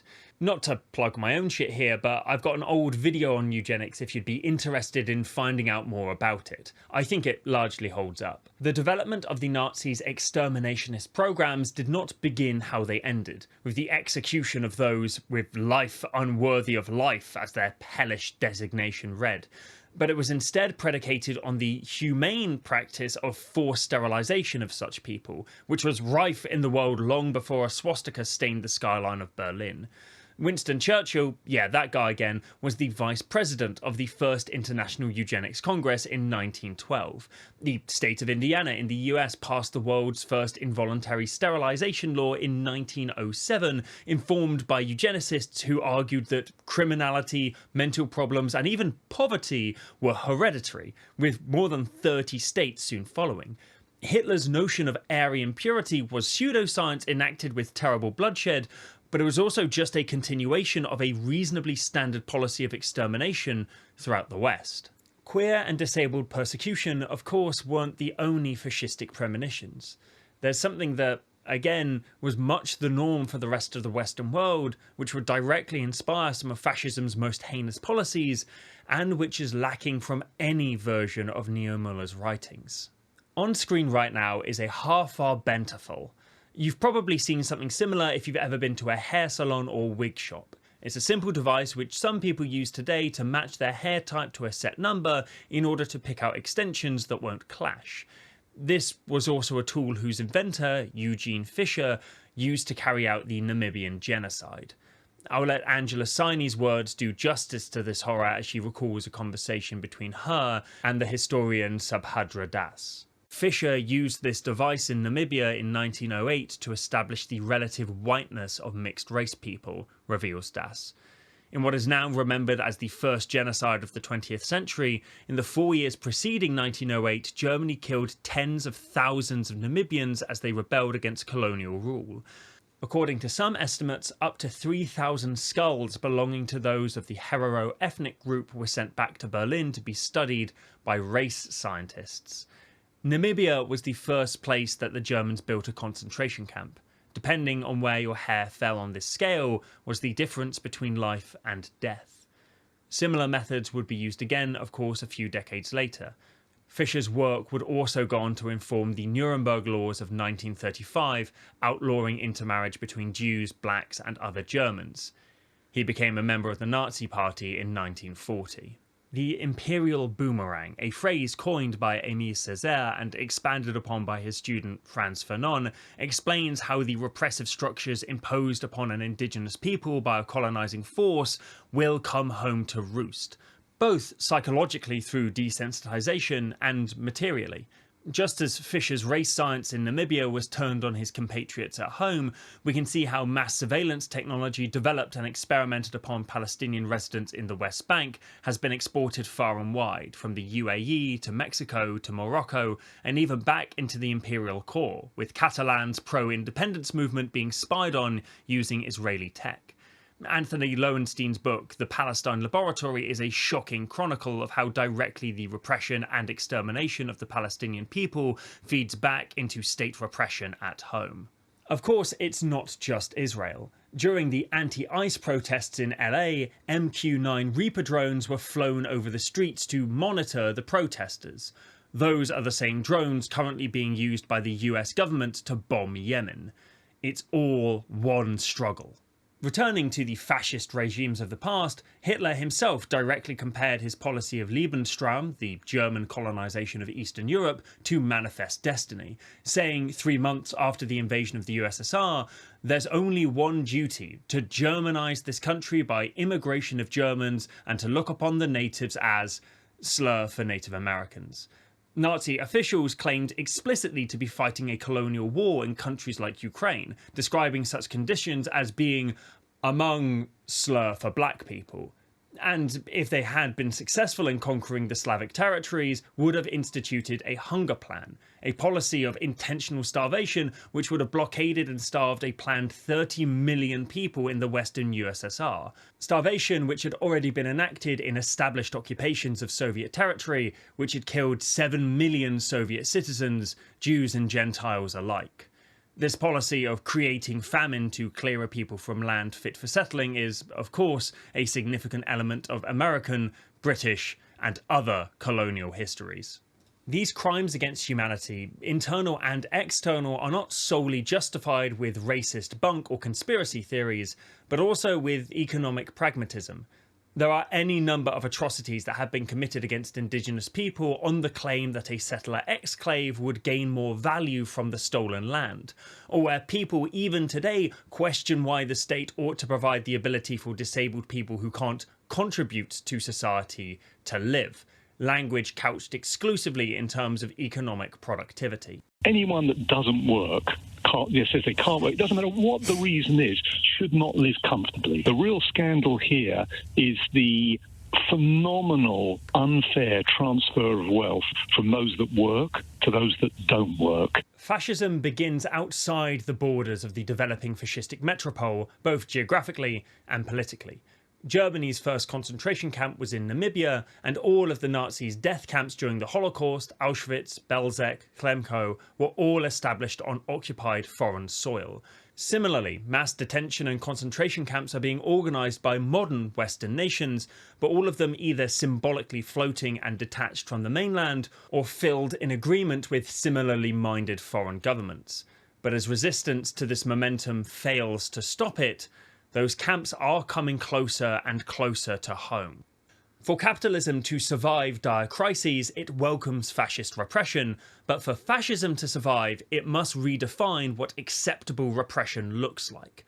Today, it would be unconscionable for the Trump regime to execute people with disabilities, and his joke to the El Salvadoran president that the next to be deported will be the homegrowns is rightfully railed against. But RFK's rhetoric about putting an end to autistic children and the terrifying paramilitary ICE raids are all pushing the needle into the fun zone at a horrifying pace. And before 2016, much of what Trump has already gotten away with was also unthinkable, at least this openly. Disabled campaigners in the UK, for example, have been fighting our current government's cutting of personal independence payments, which will demonstrably lead to hardship and death for disabled people, and this is just the latest in a long list of eugenic-adjacent anti-disabled policies, from previous tough decision cuts to disability benefits, or even more horrific, like do not resuscitate orders being issued by doctors for disabled and elderly people during the first waves of COVID without the patient's knowledge or consent. Additionally, much of what people in the Imperial Core are reckoning with now was already happening to uncountable people throughout the world who resided in the abstract, the acceptable, or the complicated realm of geopolitical conflict. As Césaire writes, before they were its victims, they were its accomplices. That they tolerated that Nazism before it was inflicted on them, that they absolved it, shut their eyes to it, legitimized it because, until then, it had been applied only to non-European peoples. That they have cultivated that Nazism, that they are responsible for it, and that before engulfing the whole edifice of Western Christian civilization in its redded waters, it oozes, seeps, and trickles from every crack. It should be remembered that Niemöller, for all the work he did opposing Nazism after they came to power, had been a voter and vocal supporter of the party up until their policies directly began to restrict his religious practice. First They Came is not a confession of cowardice, but of complicity. This strikes at the core of the conflation between communism and fascism, between revolution and counter-revolution. Scholars like Traverso, by no means an apologist for the USSR, directly tackles the superficial banner of totalitarianism, pointing out the stark differences between the ideological and economic roots of the two systems. Fascism achieved a fusion of three different struggles: a colonial assault against the Slavic world, a political struggle against communism and the Soviet Union, and a racial fight against the Jews, into a unique war of conquest and extermination. This means that its model could not be Bolshevism. It would be more relevant and coherent to find its model in the colonial wars of the 19th century, which were actually conceived by European imperialist powers as the appropriation of living space, a colossal plundering of the conquered territories, a process of enslavement of the indigenous peoples, and, according to a social Darwinist model, the destruction of the indigenous peoples. The historical laboratory for Nazi crimes was not Bolshevik Russia, but the colonial past of Western civilization, in the classical era of industrial capitalism, imperialist colonialism, and political liberalism. Simplistic horseshoe framing is, at best, born from the ignorance of the ongoing crimes of the so-called rational centre and, at worst, a means to disguise the liberal free market roots of Nazism because, as Walter Rodney says, they would like some of the bitterness against fascism to be transferred to those who would seek to construct socialism. I do recommend people read Rodney's The Russian Revolution, A View from the Third World for some sharp analysis of both the revolution and subsequent regime's conditions, flaws, and triumphs. This brings us to a final and difficult element of fascism. Yes, it is imposed from above rather than being revolutionary. Yes, it is an opportunistic movement historic in its valorization of fraudsters and profiteers.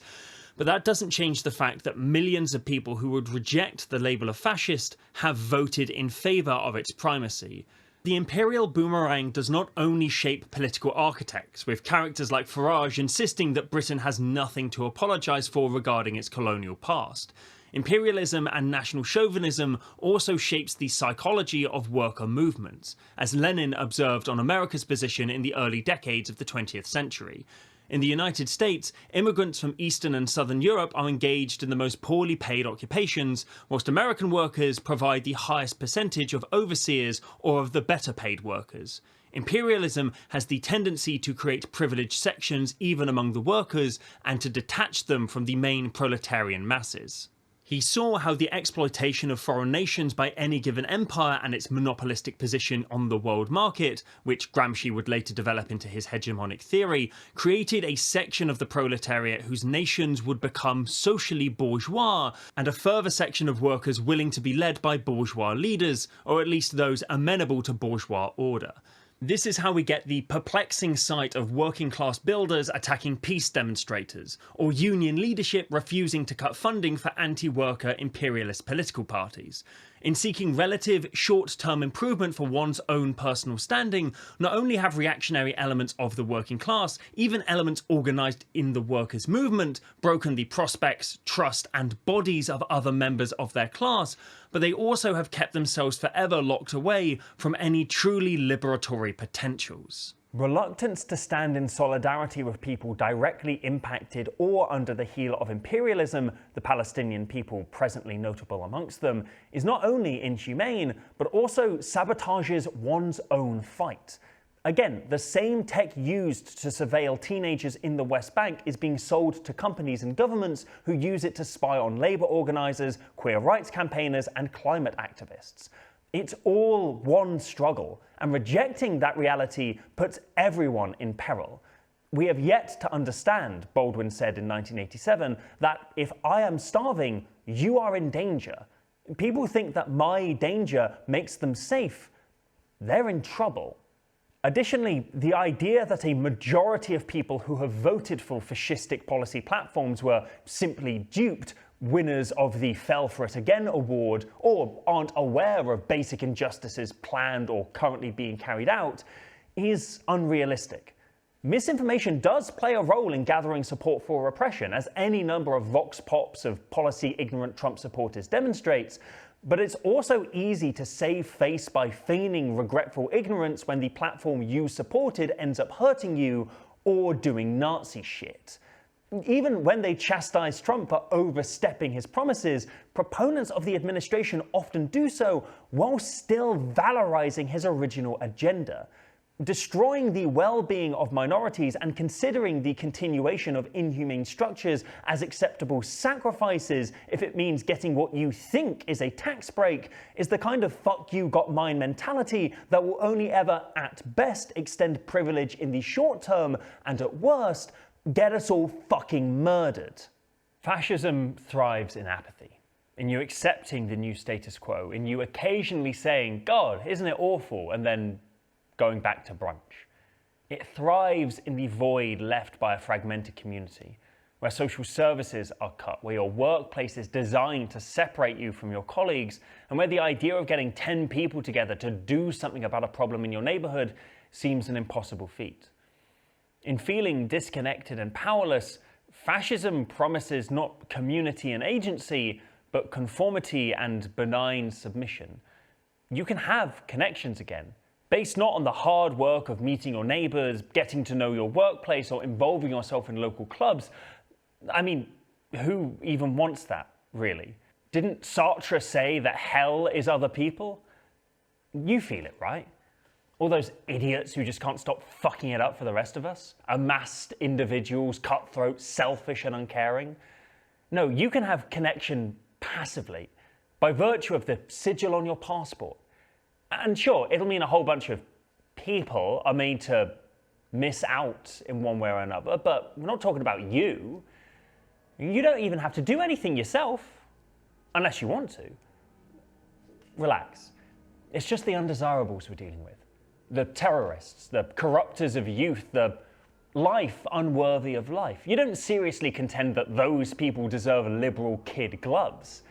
They'll be taken from other places. They'll go somewhere far away. You won't even have to look outside if you don't want to. You don't even have to check to see if we're being honest. Isn't it easier to trust us? To know your lineage? To know your place? Isn't the world so beautiful if you just pretend it is?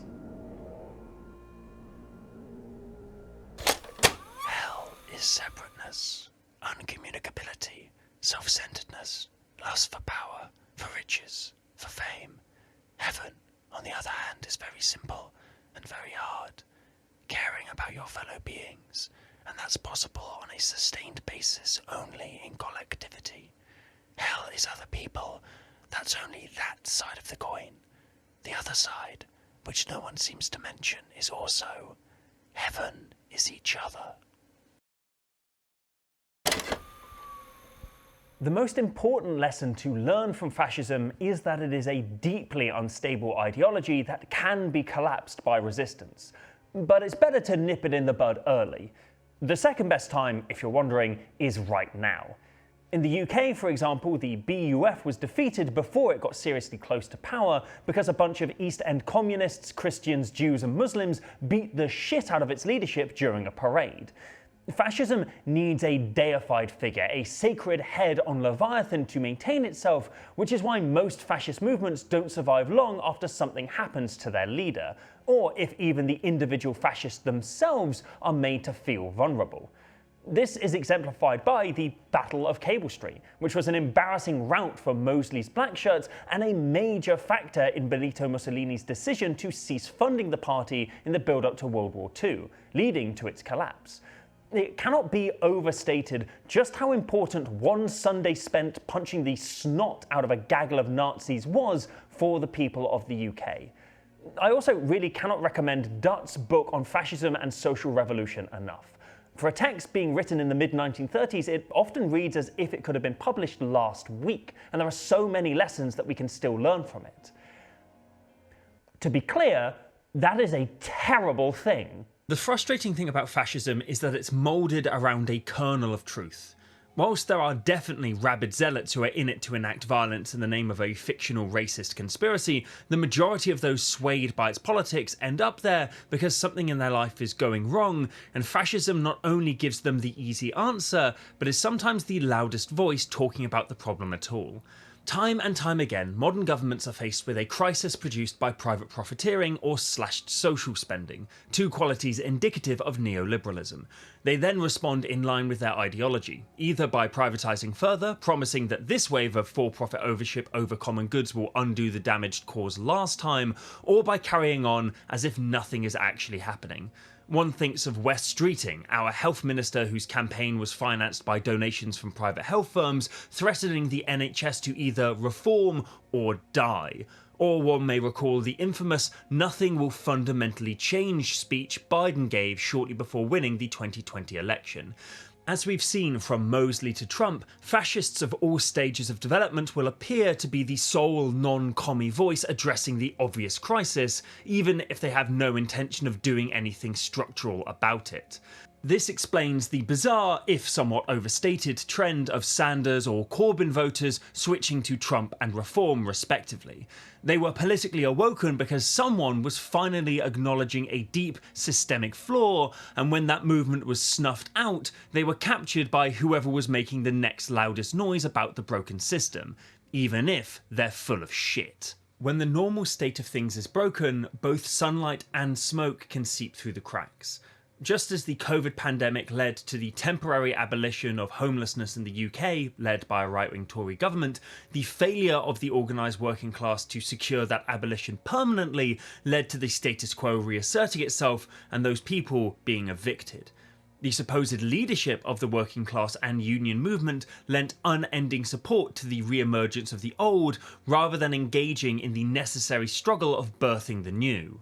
This has categorically contributed to the mainstreaming of far-right movements, which, benefiting from the crushing of the left and unending liquid support from the capitalist class, have positioned their hyper-exploitative cruelty as a breath of some kind of air in comparison to established power.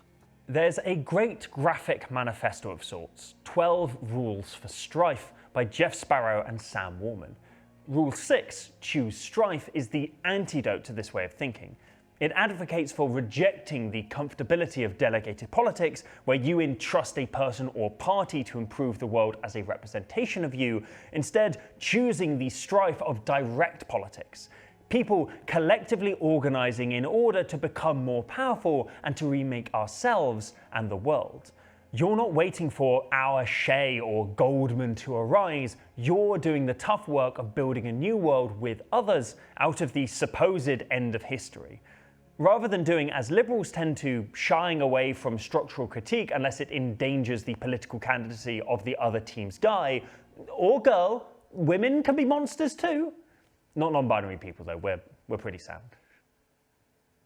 They're standing right behind me, aren't they? Instead, on an individual level, you have to educate yourself as to what your specific forces of reaction are latching onto, and either redirect that outrage to a more accurate target, such as discouraging blaming disabled scroungers for tax burdens and instead focusing on the minuscule amount of tax paid by the owning class, or by rallying behind positive counter-narratives when, for example, vile rhetoric about the corrupting cultural impact of refugees has no material concern attached to it and is purely racist hate. Meeting people where they're at is one thing, but soothing hate by talking past it, or even cynically trying to ride the wave of it, as some supposedly progressive politicians are presently doing, is opportunistic and self-defeating. It shouldn't be on your head to advocate for justice, peace, and humanity. You've got a lot on your plate already. But for every "it's not my job to educate you" online, there exists half a dozen Nazis botting their Substack into the replies of the burgeoning politically interested. But education isn't enough. That consciousness needs to be channeled into organisation, be it local action groups or national policy. Protest movements can have the effect of enacting change, but without a more revolutionarily minded follow-through can have limited or even counterproductive results. Gelderloos and Bevans attribute many factors to the failures of uprisings in the 2010s, from Tahrir to Occupy Wall Street, but both come to a similar conclusion that the failure to seize space, Gelderloos, or enact their demand through taking power, Bevans, are key factors that display both the revolutionary character of a movement or lack thereof, and can predict the long-term outcomes of such uprisings. It feels wrong to not address the so-called Gen Z revolutions that have sprung up throughout the globe whilst I've been producing this video, but their ongoing nature renders them deeply difficult to analyse in a piece of this length without the analysis being out of date by the time I finish working on it. Suffice to say that space has been seized and then some, governments have been deposed, some even physically destroyed, and both hopeful potentials and dire consolidations have occurred. Whilst Bangladeshi and Nepalese youth have led the charge in instituting new regimes, the protests that toppled Madagascar's government were quickly co-opted by the military, who are now running the show. The phrase "under the paving stones the beach" was a utopian slogan uttered in the Paris uprisings of 1968, suggesting that the sometimes literal demolition of structures linked with oppression would intrinsically lead to a liberatory outcome. As we can see, this is not the case. The apolitical fight against corruption and easily transmittable pop culture aesthetics of the Luffy flag have also allowed the mantle of this movement to be harnessed by more nefarious forces. In Mexico, for example, so-called Gen Z protests against the ludicrously popular soft socialist president of the country have been attended in large part by managerial class adults, as well as being greatly supported and promoted by literal billionaires. Of course, I hope that those genuinely revolutionary movements resolve closer to Tahrir than Tamarod, and that the bravery of these students inspires the global working class. Although our success in the Imperial Core has been deeply limited. Returning to the Abolish the Police and BLM uprisings that exploded across America and the rest of the world in 2020, the protests and riots which have had the largest lasting impact are those in which the infrastructure of police power was seized and unmade, with Minneapolis being one of the few cities in the US which have seen an actual decrease in police presence, the building of alternatives to carceral responses, and, wouldn't you know it, also leading to a decrease in crime. It's still a very fun fact that burning down that pig pen was, at the time, a more popular act than either of the candidates for president that year. Burning police precinct for mayor, I say. In failing to organise for power, a movement may succeed in changing policy or even toppling a regime, but there is no such thing as a political vacuum. As Marx assessed, those incapable of asserting their class interest in their own name, whether through a parliament or a convention, they cannot represent themselves. They must be represented. Something will arrive in the place of a defeated power, and a people's ability to control their destiny in that moment depends on their ability to defend their own liberation, be it through traditional halls of power or radical alternatives. And those radical alternatives will only exist if they are agitated for. In What Is to Be Done, Lenin talks about spontaneous uprisings and assesses that such movements without class consciousness or direction will fall in line with the dominant ideology of the day. We can see this in the results of many colour revolutions after the collapse of the USSR, which, where successful, ended up installing replications of Western bourgeois democracies, usually alongside mass privatisation in favour of Western capital. This is not to say that those revolting were wrong to do so, as the Soviet system shook with 11th hour crises, or that their distrust of socialist or communist tendencies aren't too legitimised by missteps or injustices committed by governments in their nation's past, but in the absence of any alternative ideology, any counter-hegemony during this period of capitalist realism, all that strife and sometimes death resulted in the same dysfunctional system most of us are disillusioned by today. But organising for power is daunting, difficult, and runs into the unfortunate question of what is to be done with power once you've won it. A problem that, supposedly, modern advocates for revolutionary politics are allergic to. The Communists attack the Socialist Party as if they wish to shatter the union of the left. They give credence to the idea that these resistances would come from a more radical political need. In fact, it is because they no longer want power.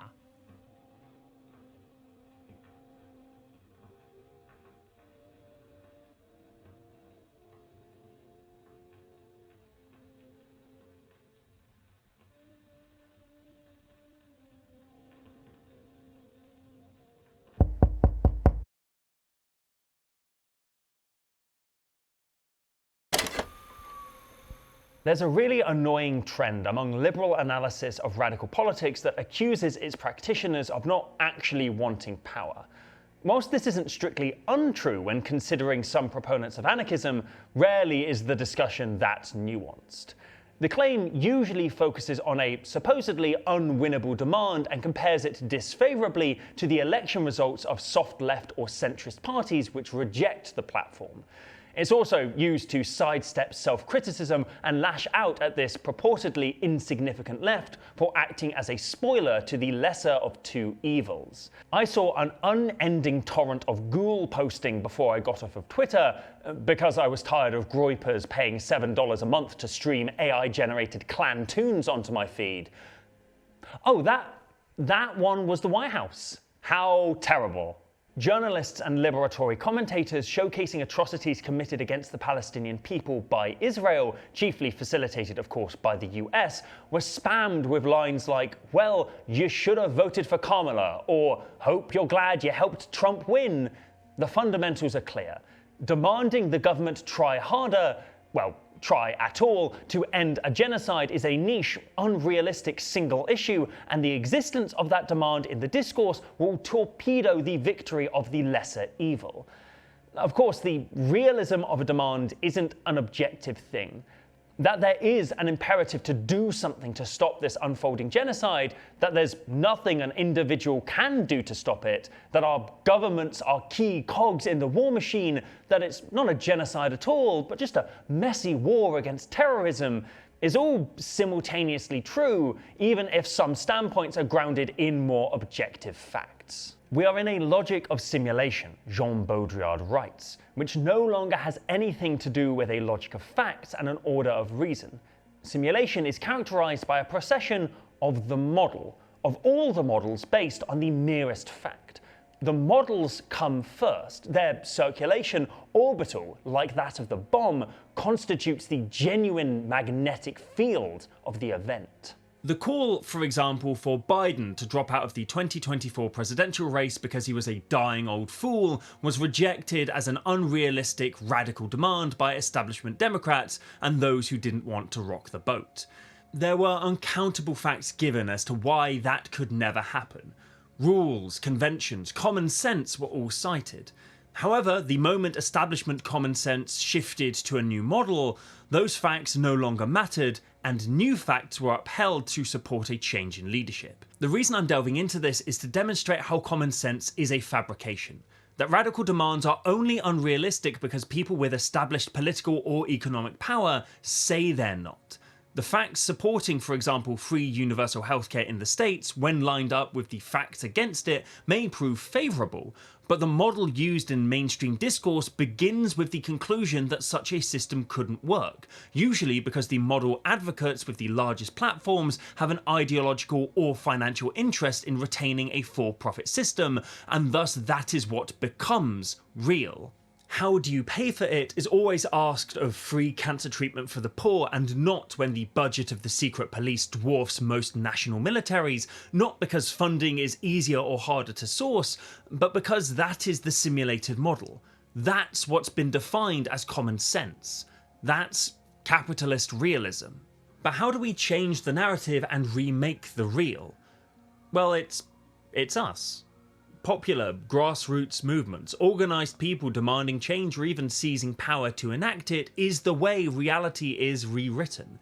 Slavery was challenged first by enslaved people reacting to their reality and disrupting it, advocating for their own humanity, whilst also making the structure which dehumanised them economically unworkable. The same happened with apartheid in South Africa, and has been and is happening with apartheid in Israel.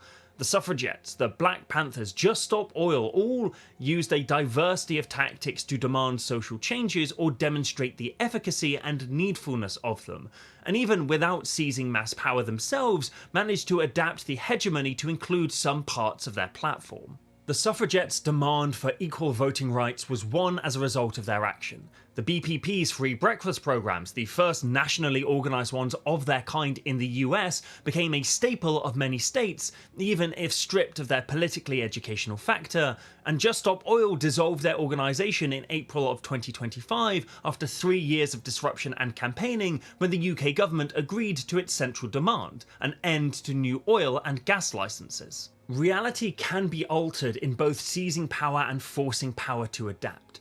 The right understands this. Brexit exists not because Nigel Farage won an election and pushed it through, but because his nationalist movement put the fear of God in the actual Prime Minister of the country at the time, who enacted his policy for him. UKIP never won majority popular support in any national election they stood candidates in, but we're now living in an epoch pretty much designed by them, and I've never seen the Andrew Marrs of the world chastising the realism of their electoral platform. However, how the nebulous left seeks to wield power makes supporters far more critical of it than their opponents. Leftists, useless as that term tends to be, seek to either abolish capitalism or improve it so that it no longer resembles capitalism. But in winning national power, or even seizing space in any given locality, an organisation must contend with the messy reality of having to exist tangled in a national, indeed global capitalist system. My union Acorn has come into conflict with councillors from parties you'd expect, like the Tories and Labour, but also the Greens, as a dearth of local funding leads to yet more tough decisions, which always primarily impact the poor and never the wealthy. Criticising progressives in positions of power is balked at by their supporters, who see it as a gateway to reactionary snapping up disillusioned votes. But for as long as these parties are unable to break through or see past privatisation as a solution to problems caused by privatisation, disillusion will abound anyway. The constant advice from people who are adverse to liberation, that one must abandon hopes of ending the war in favour of winning this year's battle, only displays the pitifully shallow sports fan approach to politics pervasive throughout Europe and North America. Even in the best case scenario of organised power achieving actual abolition, the hangover of abolished structures has, historically, still produced conflict that power is required to untangle.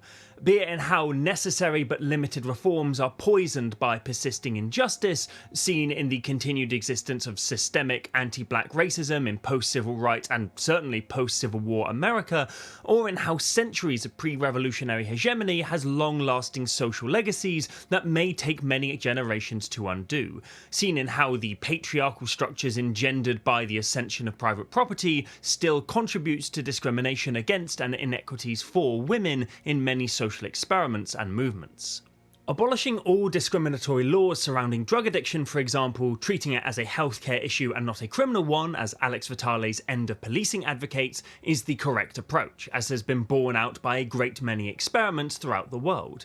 But even if such a program centred on decriminalisation, harm reduction such as through needle exchanges, and coupled with equitable economic development to strike out the material inception of addiction was enacted on a mass scale, it would still take time to be rolled out, let alone seen to completion. In that period, old techniques may be relied on to plug gaps in the changing model, as flawed and counterproductive as those short-term solutions may be, if you can even call them that. The trick really is to identify when a harm with power is coming as a result of some unfortunate shortfall in the development of an emancipatory system, and when that harm is arising because said emancipation is just being kicked down the road, or where those in power have no plan to move beyond present social or economic conditions. Again, Rodney's book on the Russian Revolution is an archetypal example of this lucid criticism and defence. You'll never get a better, detailed critique of revolutionary means and ends, ones with liberation and not peace in mind first and foremost, from anyone other than revolutionaries themselves. Divining what abuses of power are unfortunate shortfalls in a developing system and what are simply old ways grafted into the foundations of something sold as liberation can be tricky, especially if it's policy you're living through and where those in power, especially those of the lesser evil persuasion, will try and convince you it's the former all of the time, even when it's not. Lesser evilism is its own limpet on critique of power. The idea being that if your ideal standpoint isn't able to take power itself, you should support the less bad of the remaining options. The issue here, of course, is that what a lesser evil is defined almost in whole by proponents of those self-described evils. No one was calling Zoran Mamdani a lesser evil in comparison to Andrew Cuomo, despite the fact that the new mayor-elect of New York is objectively a moderate social democratic option in the grand scheme of demands, and the other guy's a disgraced demonic sex pest. But, as we can see with establishment Democrats still refusing to endorse Mamdani even when he was their party's candidate, lesser evilism isn't pragmatic politics. It's propaganda deployed to get you to vote in line with established liberalism, to be retracted whenever the people who have gotten their way in politics all their career suddenly have to contend with party unity, including a rising, grassroots, working class movement. The liberal axiom that slow, incremental progress within their system is the only way to fix anything is not only indoctrinated in and as the admonishment and rewriting of social movements as we discussed in our section on violence, but it is also just a terrible game plan. We as a planet don't actually have time for things to get marginally better in the next 20 to 40 years, as Malm's How to Blow Up a Pipeline more than astutely lays out. Winning elections against a heinous force doesn't mean anything if you then fail to deconstruct the basis for that force's existence, as the sensible, level-headed, reform-like Labour under Starmer is currently experiencing. Lenin wrote perfectly on the folly of approaching elections based on these grounds when challenging a proposal to drop members of the Russian Social Democratic Party out of elections in support of the more electable traditional liberals, in order to deny seats to reactionary parties. We would undermine the principles and the general revolutionary significance of our campaign for the sake of gaining a seat in the Duma for a liberal. We would be subordinating class policy to parliamentarism instead of subordinating parliamentarism to class policy. We would deprive ourselves of the opportunity to gain an estimate of our forces. We would lose what is lasting and durable in all elections, the development of the class consciousness and solidarity of the socialist proletariat. We would gain what is transient, relative, and untrue. Marx and Engels raised this same point many years prior, calling for proletarians to enter elections as candidates and writing that even though there is no prospect whatsoever of their being elected, they must not allow themselves to be bribed by such arguments of the Democrats, that by doing so they are splitting the Democratic Party and giving the reactionaries the possibility of victory. The ultimate purpose of all such phrases is to dupe the proletariat. The advantage which the proletarian party is bound to make by such independent action is infinitely more important than the advantage that might be incurred by the presence of a few reactionaries in the representative body. Of course, there needs to exist a genuine working class movement to vote for, or a radically different form of power to foster in order for these perspectives to be of use, and if such a thing does not yet exist, then one needs to be built. I'm not going to get into a debate about the efficacy of entryism, trying to change a bourgeois party into a proletarian one from the inside, simply because this video is too long already. But suffice to say that in my experience of watching progressives entering halls of power, or even anti-capitalist rhetoric supplanting the leadership of an established party, without a total reworking of the political structures of those organs, the best you can hope for is positive but frustrated gains that will always be vulnerable to dismantling, and at worst, those voices will become corrupted or silenced. Of course, the morale, inspiration, and momentum to be found in such wins is its own boon and shouldn't be overlooked, but not to substitute aphorisms for analysis, it really do be true that if you don't change systems, systems will change you. It's also, if anything, more important to engage in the kind of direct work discussed in the previous section. A political party claiming the mantle of vanguard of the coming communist revolution, or an anarchist organ which demands a rejection and abolition of state power, which only seem to exit the woodwork during elections, who struggle to point to any material good their non-electoral strategies produce beyond awareness raising, are not revolutionary. A great thing to look for when joining an organization or when considering starting your own is to ask what it is they do to benefit the people now, beyond what they say they will be doing if they, for example, win your vote. It took a bit of bouncing around different organizations for me to find one which seemed to understand the importance of simultaneous direct action and parliamentary pressure, but I did eventually find one in Acorn. It's a community union which pushes for change in local and national government whilst also physically showing up to resist bailiff overreach or landlord neglect. We've managed to shut down arms infrastructure supplying Israel in my city, kept low-income families on life-saving economic relief, and changed the national policies of banks, all by organising across the range of communities that exist in our cities and mobilising. In exercising your and your neighbours' political muscles, in showing that they have a collective influence when united that doesn't need to lie dormant between election cycles, is greater than just a revolutionary glimmer. It's power. When the times darken, will there be singing even then? There will be singing even then of how the times darken.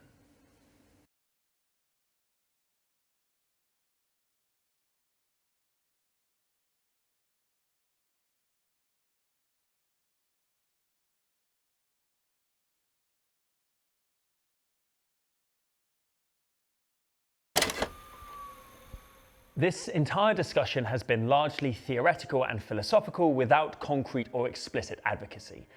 It has to be. I don't know you, your situation, and I probably know vanishingly little about your national conditions, say nothing for your local issues. Especially if you live in Laos. I feel really bad about singling out that country earlier. I do not know why I did that. I don't know your capacity for changing where you're at, but much as Miguel hopes that the world building of Aetherdrift will encourage people to delve into a people's history that's often left unsaid in our education systems, I hope this diatribe has encouraged you to look into how to change your corner of the world. Whilst I can't give direct advice, I do have a few final things to say. Don't be pressured into do-somethingism. It's very easy to watch a film, read a book, hear a news story, and become incensed and energized to act, but none of the revolutionary texts that have shaped my perspective and understanding, from the anarchist Gelderloos to Black Panther founder Huey Newton to literally Lenin, advocate for random action.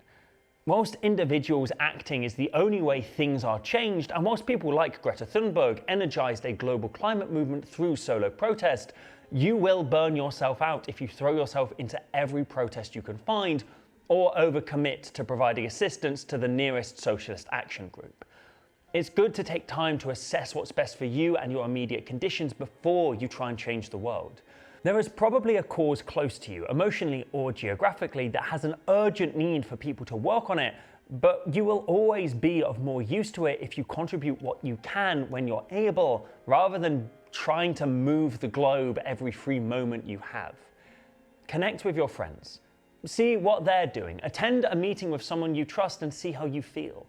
You will get things wrong. You will waste your time, but you will also find your way. Find a community and maybe even change something significant. It may not lead to the revolution, but even an act as simultaneously normal and scary as building or improving a union in your workplace can be revolutionary, provided it's done with the aim of achieving substantively different conditions. It's poignant that, as I was writing this segment, the TCG Player Union, which had been fighting intimidation to be recognised by TCG Player, were all essentially fired en masse when the company purchased by eBay a couple of years ago shut down the authentication centre, which was the hub for their organising. They called for an emergency boycott in response, and thanks to that, they've since negotiated a massively improved severance package for the workers of the closed centre so that they can land on their feet. eBay and TCG Player had to shut up shop to stop them organising, and even then the union managed to get one last win out of the ghouls. This potentially inspiring a resurgence of their movement in the company's remaining locations, something I wholeheartedly hope occurs and would entirely support. In organising your workplace, you also have to contend with many of the same issues we've been discussing that plagued the history of revolutionary and political movements. The kind of short-term wins found in class collaboration over class struggle only serves to hamper liberation in the long term. We can see the comparison in no shortcuts. Jane F. McAverly summarises the case studies of two dock workers' unions on each of the US's coasts who favoured quick material wins and deep substantive changes respectively. On the East Coast, where workers and their leaders fought chiefly for money and other material gains, official corruption became legendary. Bribes served to buy off the Eastern unions for decades. On the West Coast, where the unions fought for control over production, that is, for the right to negotiate rules governing safety, hours, and similar issues, bribes didn't work. Money wasn't what these workers were looking for. The West Coast workers routinely engaged in strikes. They had to. Their demands were substantial and their employers weren't easy to beat. The endless class struggle in which the West Coast workers engaged resulted in high-quality contracts that cemented a high level of participation, active membership, and a strong relationship between the rank and file and the union leaders. This is a trend in social development also implied by the narrative of Aetherdrift. Working for gains within a system engenders complacency and limited victories. Working to replace the old with the new, whilst experimental, can also lead to much grander and longer lasting change. Another great lesson to take from McAverly's book is that of the mobilisation shortcut being a self-defeating option versus longer, dedicated organisation. The working class and advocates for liberation have fallen into a vicious cycle. More people have pinned their hopes on getting socialists or socialist-light politicians into positions of power to regain lost ground. When these initiatives fail, even more ground is lost, and so people put more of a focus on mobilising only during big elections to reserve their energy and recover quickly. It's like occasionally jamming your foot on the accelerator of a car that's stuck in the mud and getting nowhere. Rather, what needs to happen is the difficult, small-scale, perceived as boring work of organising over mobilising. One-on-one conversations in your workplace or in your community about what's happening, what people are struggling with, and what needs to happen to resolve it. One conversation won't do anything, much as shoving a single stick into that tyre divot won't free the car from the swamp. Each one you add, however, pushes quantitative change into a qualitative one. Of course, it doesn't hurt to win those elections. Mamdani's platform has the chance to massively improve things for the people of New York, and hopefully will create an ideological and material jumping off point for radical politics in the States. But putting effort into getting those wins must be tempered with effort to solidify that and other victories by choosing strife and working in your neighbourhood both in and out of election season. The only way we're getting through this is together. Both in the sense that we have to have radical solidarity with people we've never met, but also that it has to be us demanding and eventually enacting change, not some suit we trust to save the world or get dental on our behalf. Problems can go away thanks to benevolence from your rulers, but problems will stay away if you've organised to liquidate them yourself. literally until probably Edge of Eternities. I said earlier, myself and the other world builders on the team were working at basically crunch or near crunch levels, right? Juggling the finishing one set, being in sort of main stride development of a second set, and beginning a third, like doing all of those two or all three of those things at any one at any given point in time was like not unheard of, very common. And just that rushed pace, also like that's the material component to the sort of the soft, like, hey, settle down. It's the like, well, I wish I could spend time on this, and I wish I could do research to sort of, to push that into my writing, to deepen the depiction of the people and cultures, history and present moment of this world. But like, fuck, I gotta hit this deadline. Yeah. Like, we have cards that are printing and I can't spend the time on it. I mean, certainly sounds like WotC needs a union. That's all I'll say. Yeah, well, yeah, I think that would be great if that happens. History does not end. There is still time to change things. You have that ability and power, and infinitely more so organized in union with other people. Legal norms have already been destroyed.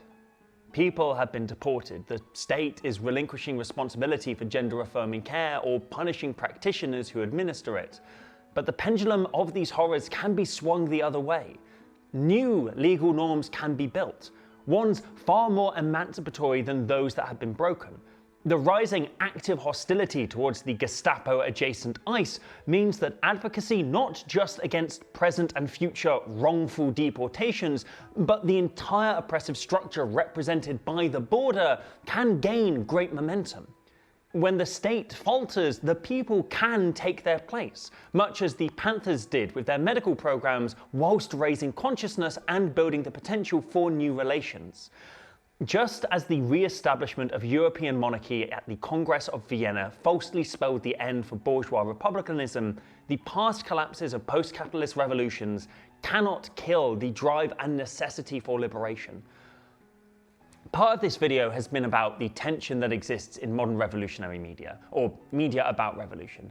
It exists both as inspiration to act, but also as co-opted images which feed rather than challenge capitalist realism, and which can produce interpassivity, the simulation of activism in consumption.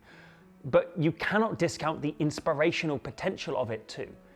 The Andor subreddit, for example, is a digital safari of normies engaging in complicated political philosophy for the first time because the showrunners pushed to feature the ABCs of it in their script.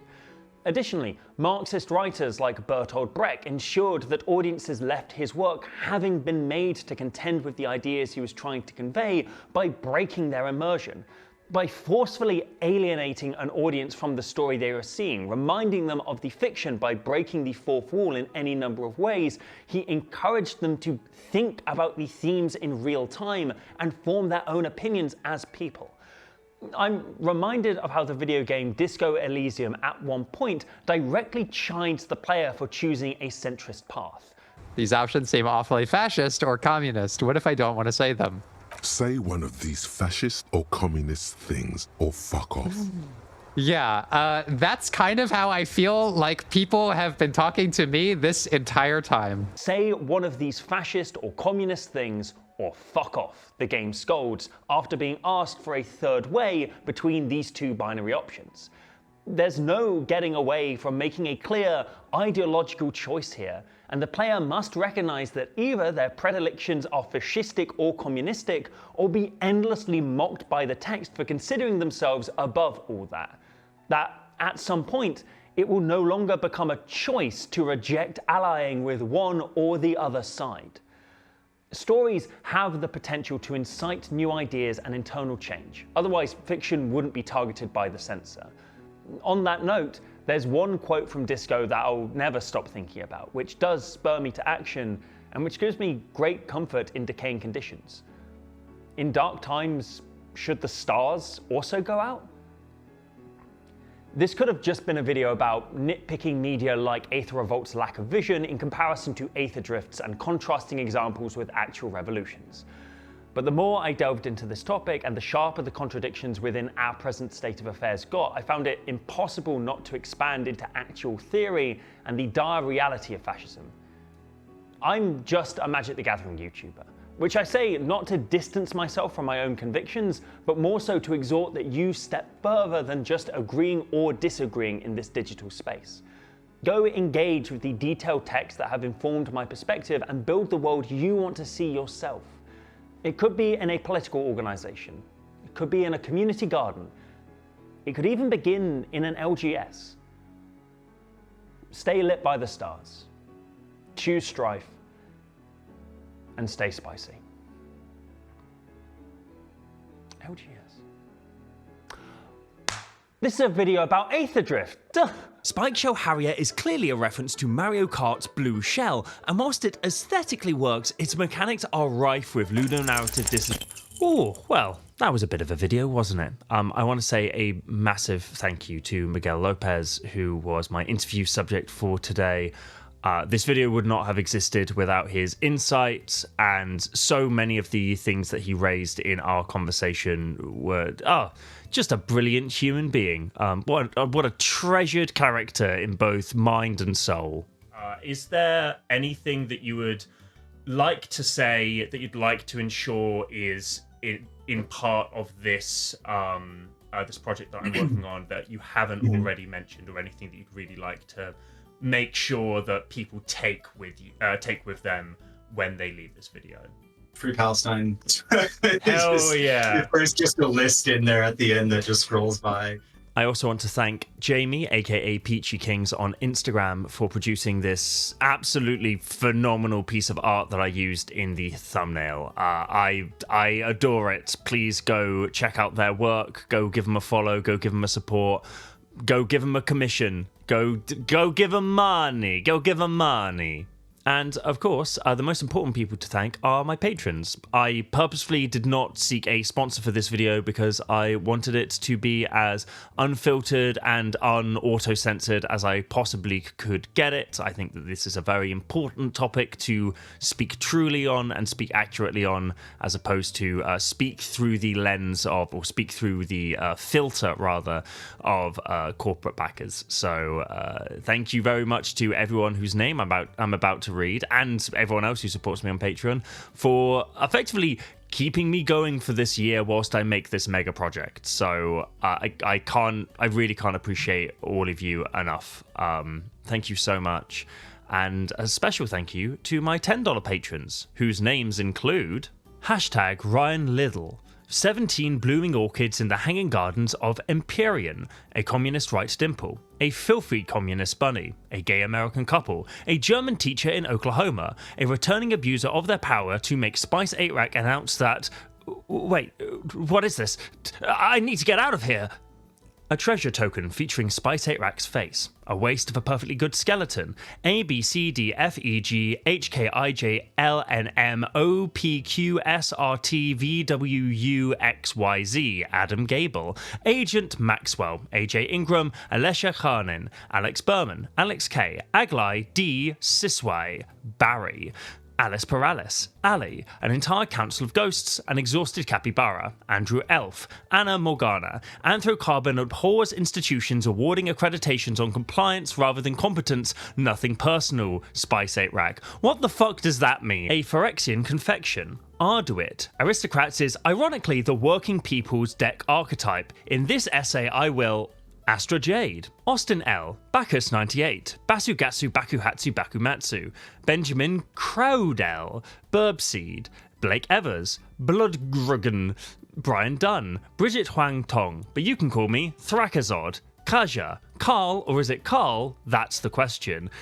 Kefendrius, I hope, Charles Cohen, Chris DeVos, Trit, Clayton Spezia, Claycy, Conflicted Psyches, Connor Rentz, Cooper, Cube Artisan, Daniel Morris, Darius Rudeminer, David Reynolds, Drunk Panda, Duncan Lindsay, Edward Gordon, Emerin Andrews, Eric Lindell, Ariopolis, Errant Lanthy, Etienne Campion Masson, Evgenji, Faxel, Fiona Perry, Favour Police, a Cavu enthusiast, yeah! Flubs can't solve his Rubik's Cube, Fritz Lloyd Wetzel, Frozen Monarch, Georgi Lyubinov, Glummerphonel64. I'm doing these all cold, by the way. I hope that that's clear after several years of recording these credits. Korteh, Gub, Guilty Sonder, Hamburger Time, Hemlock, Hen Hon Kin, Homosexual Bird that stole the means of production, House Rule, Hooped Up,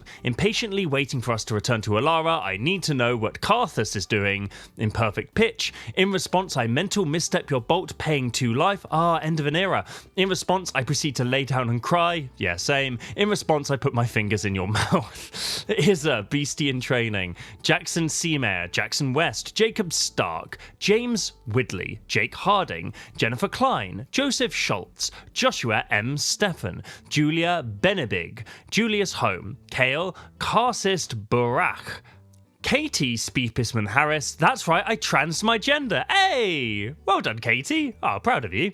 Kay Sandham, Khant of Tarkir is anti-Sultai revisionist propaganda. Kieran Thal, Kincaid Rab, Komoli Let Zimone Say Fuck Rio, Kirsty Gnome's Errant Soul, Lula Stardust, bless you, Lysius, Linnea, Magic Arcanum, Mars Faye, Max, Maynard Alexander, Menti the Mage, Metal Gamer 21, Mika RY, Mycoraptor Glider, Mike Lineman, Moomin Instrumentally Project, Moose, Mr. Teg, Nathan Brinson, Navi, NCSGO, Num Num Num Num Num, Yashim, Nox, a trans otter, soon back to Lorwyn, Omar Al-Thivaihi, Paper Crane, the Cuddle Demon, Pappy Markov was a mistake, Philip Ha, Phoenix Swans, Pivo, Potion Cellar Door, Pretty with Horns, Kwasu, Rakhavar Khavali, Raven, Reach, read this in the voice of Werner Herzog, RFK Jr. can choke on my basalt monolith, can't he just? Robin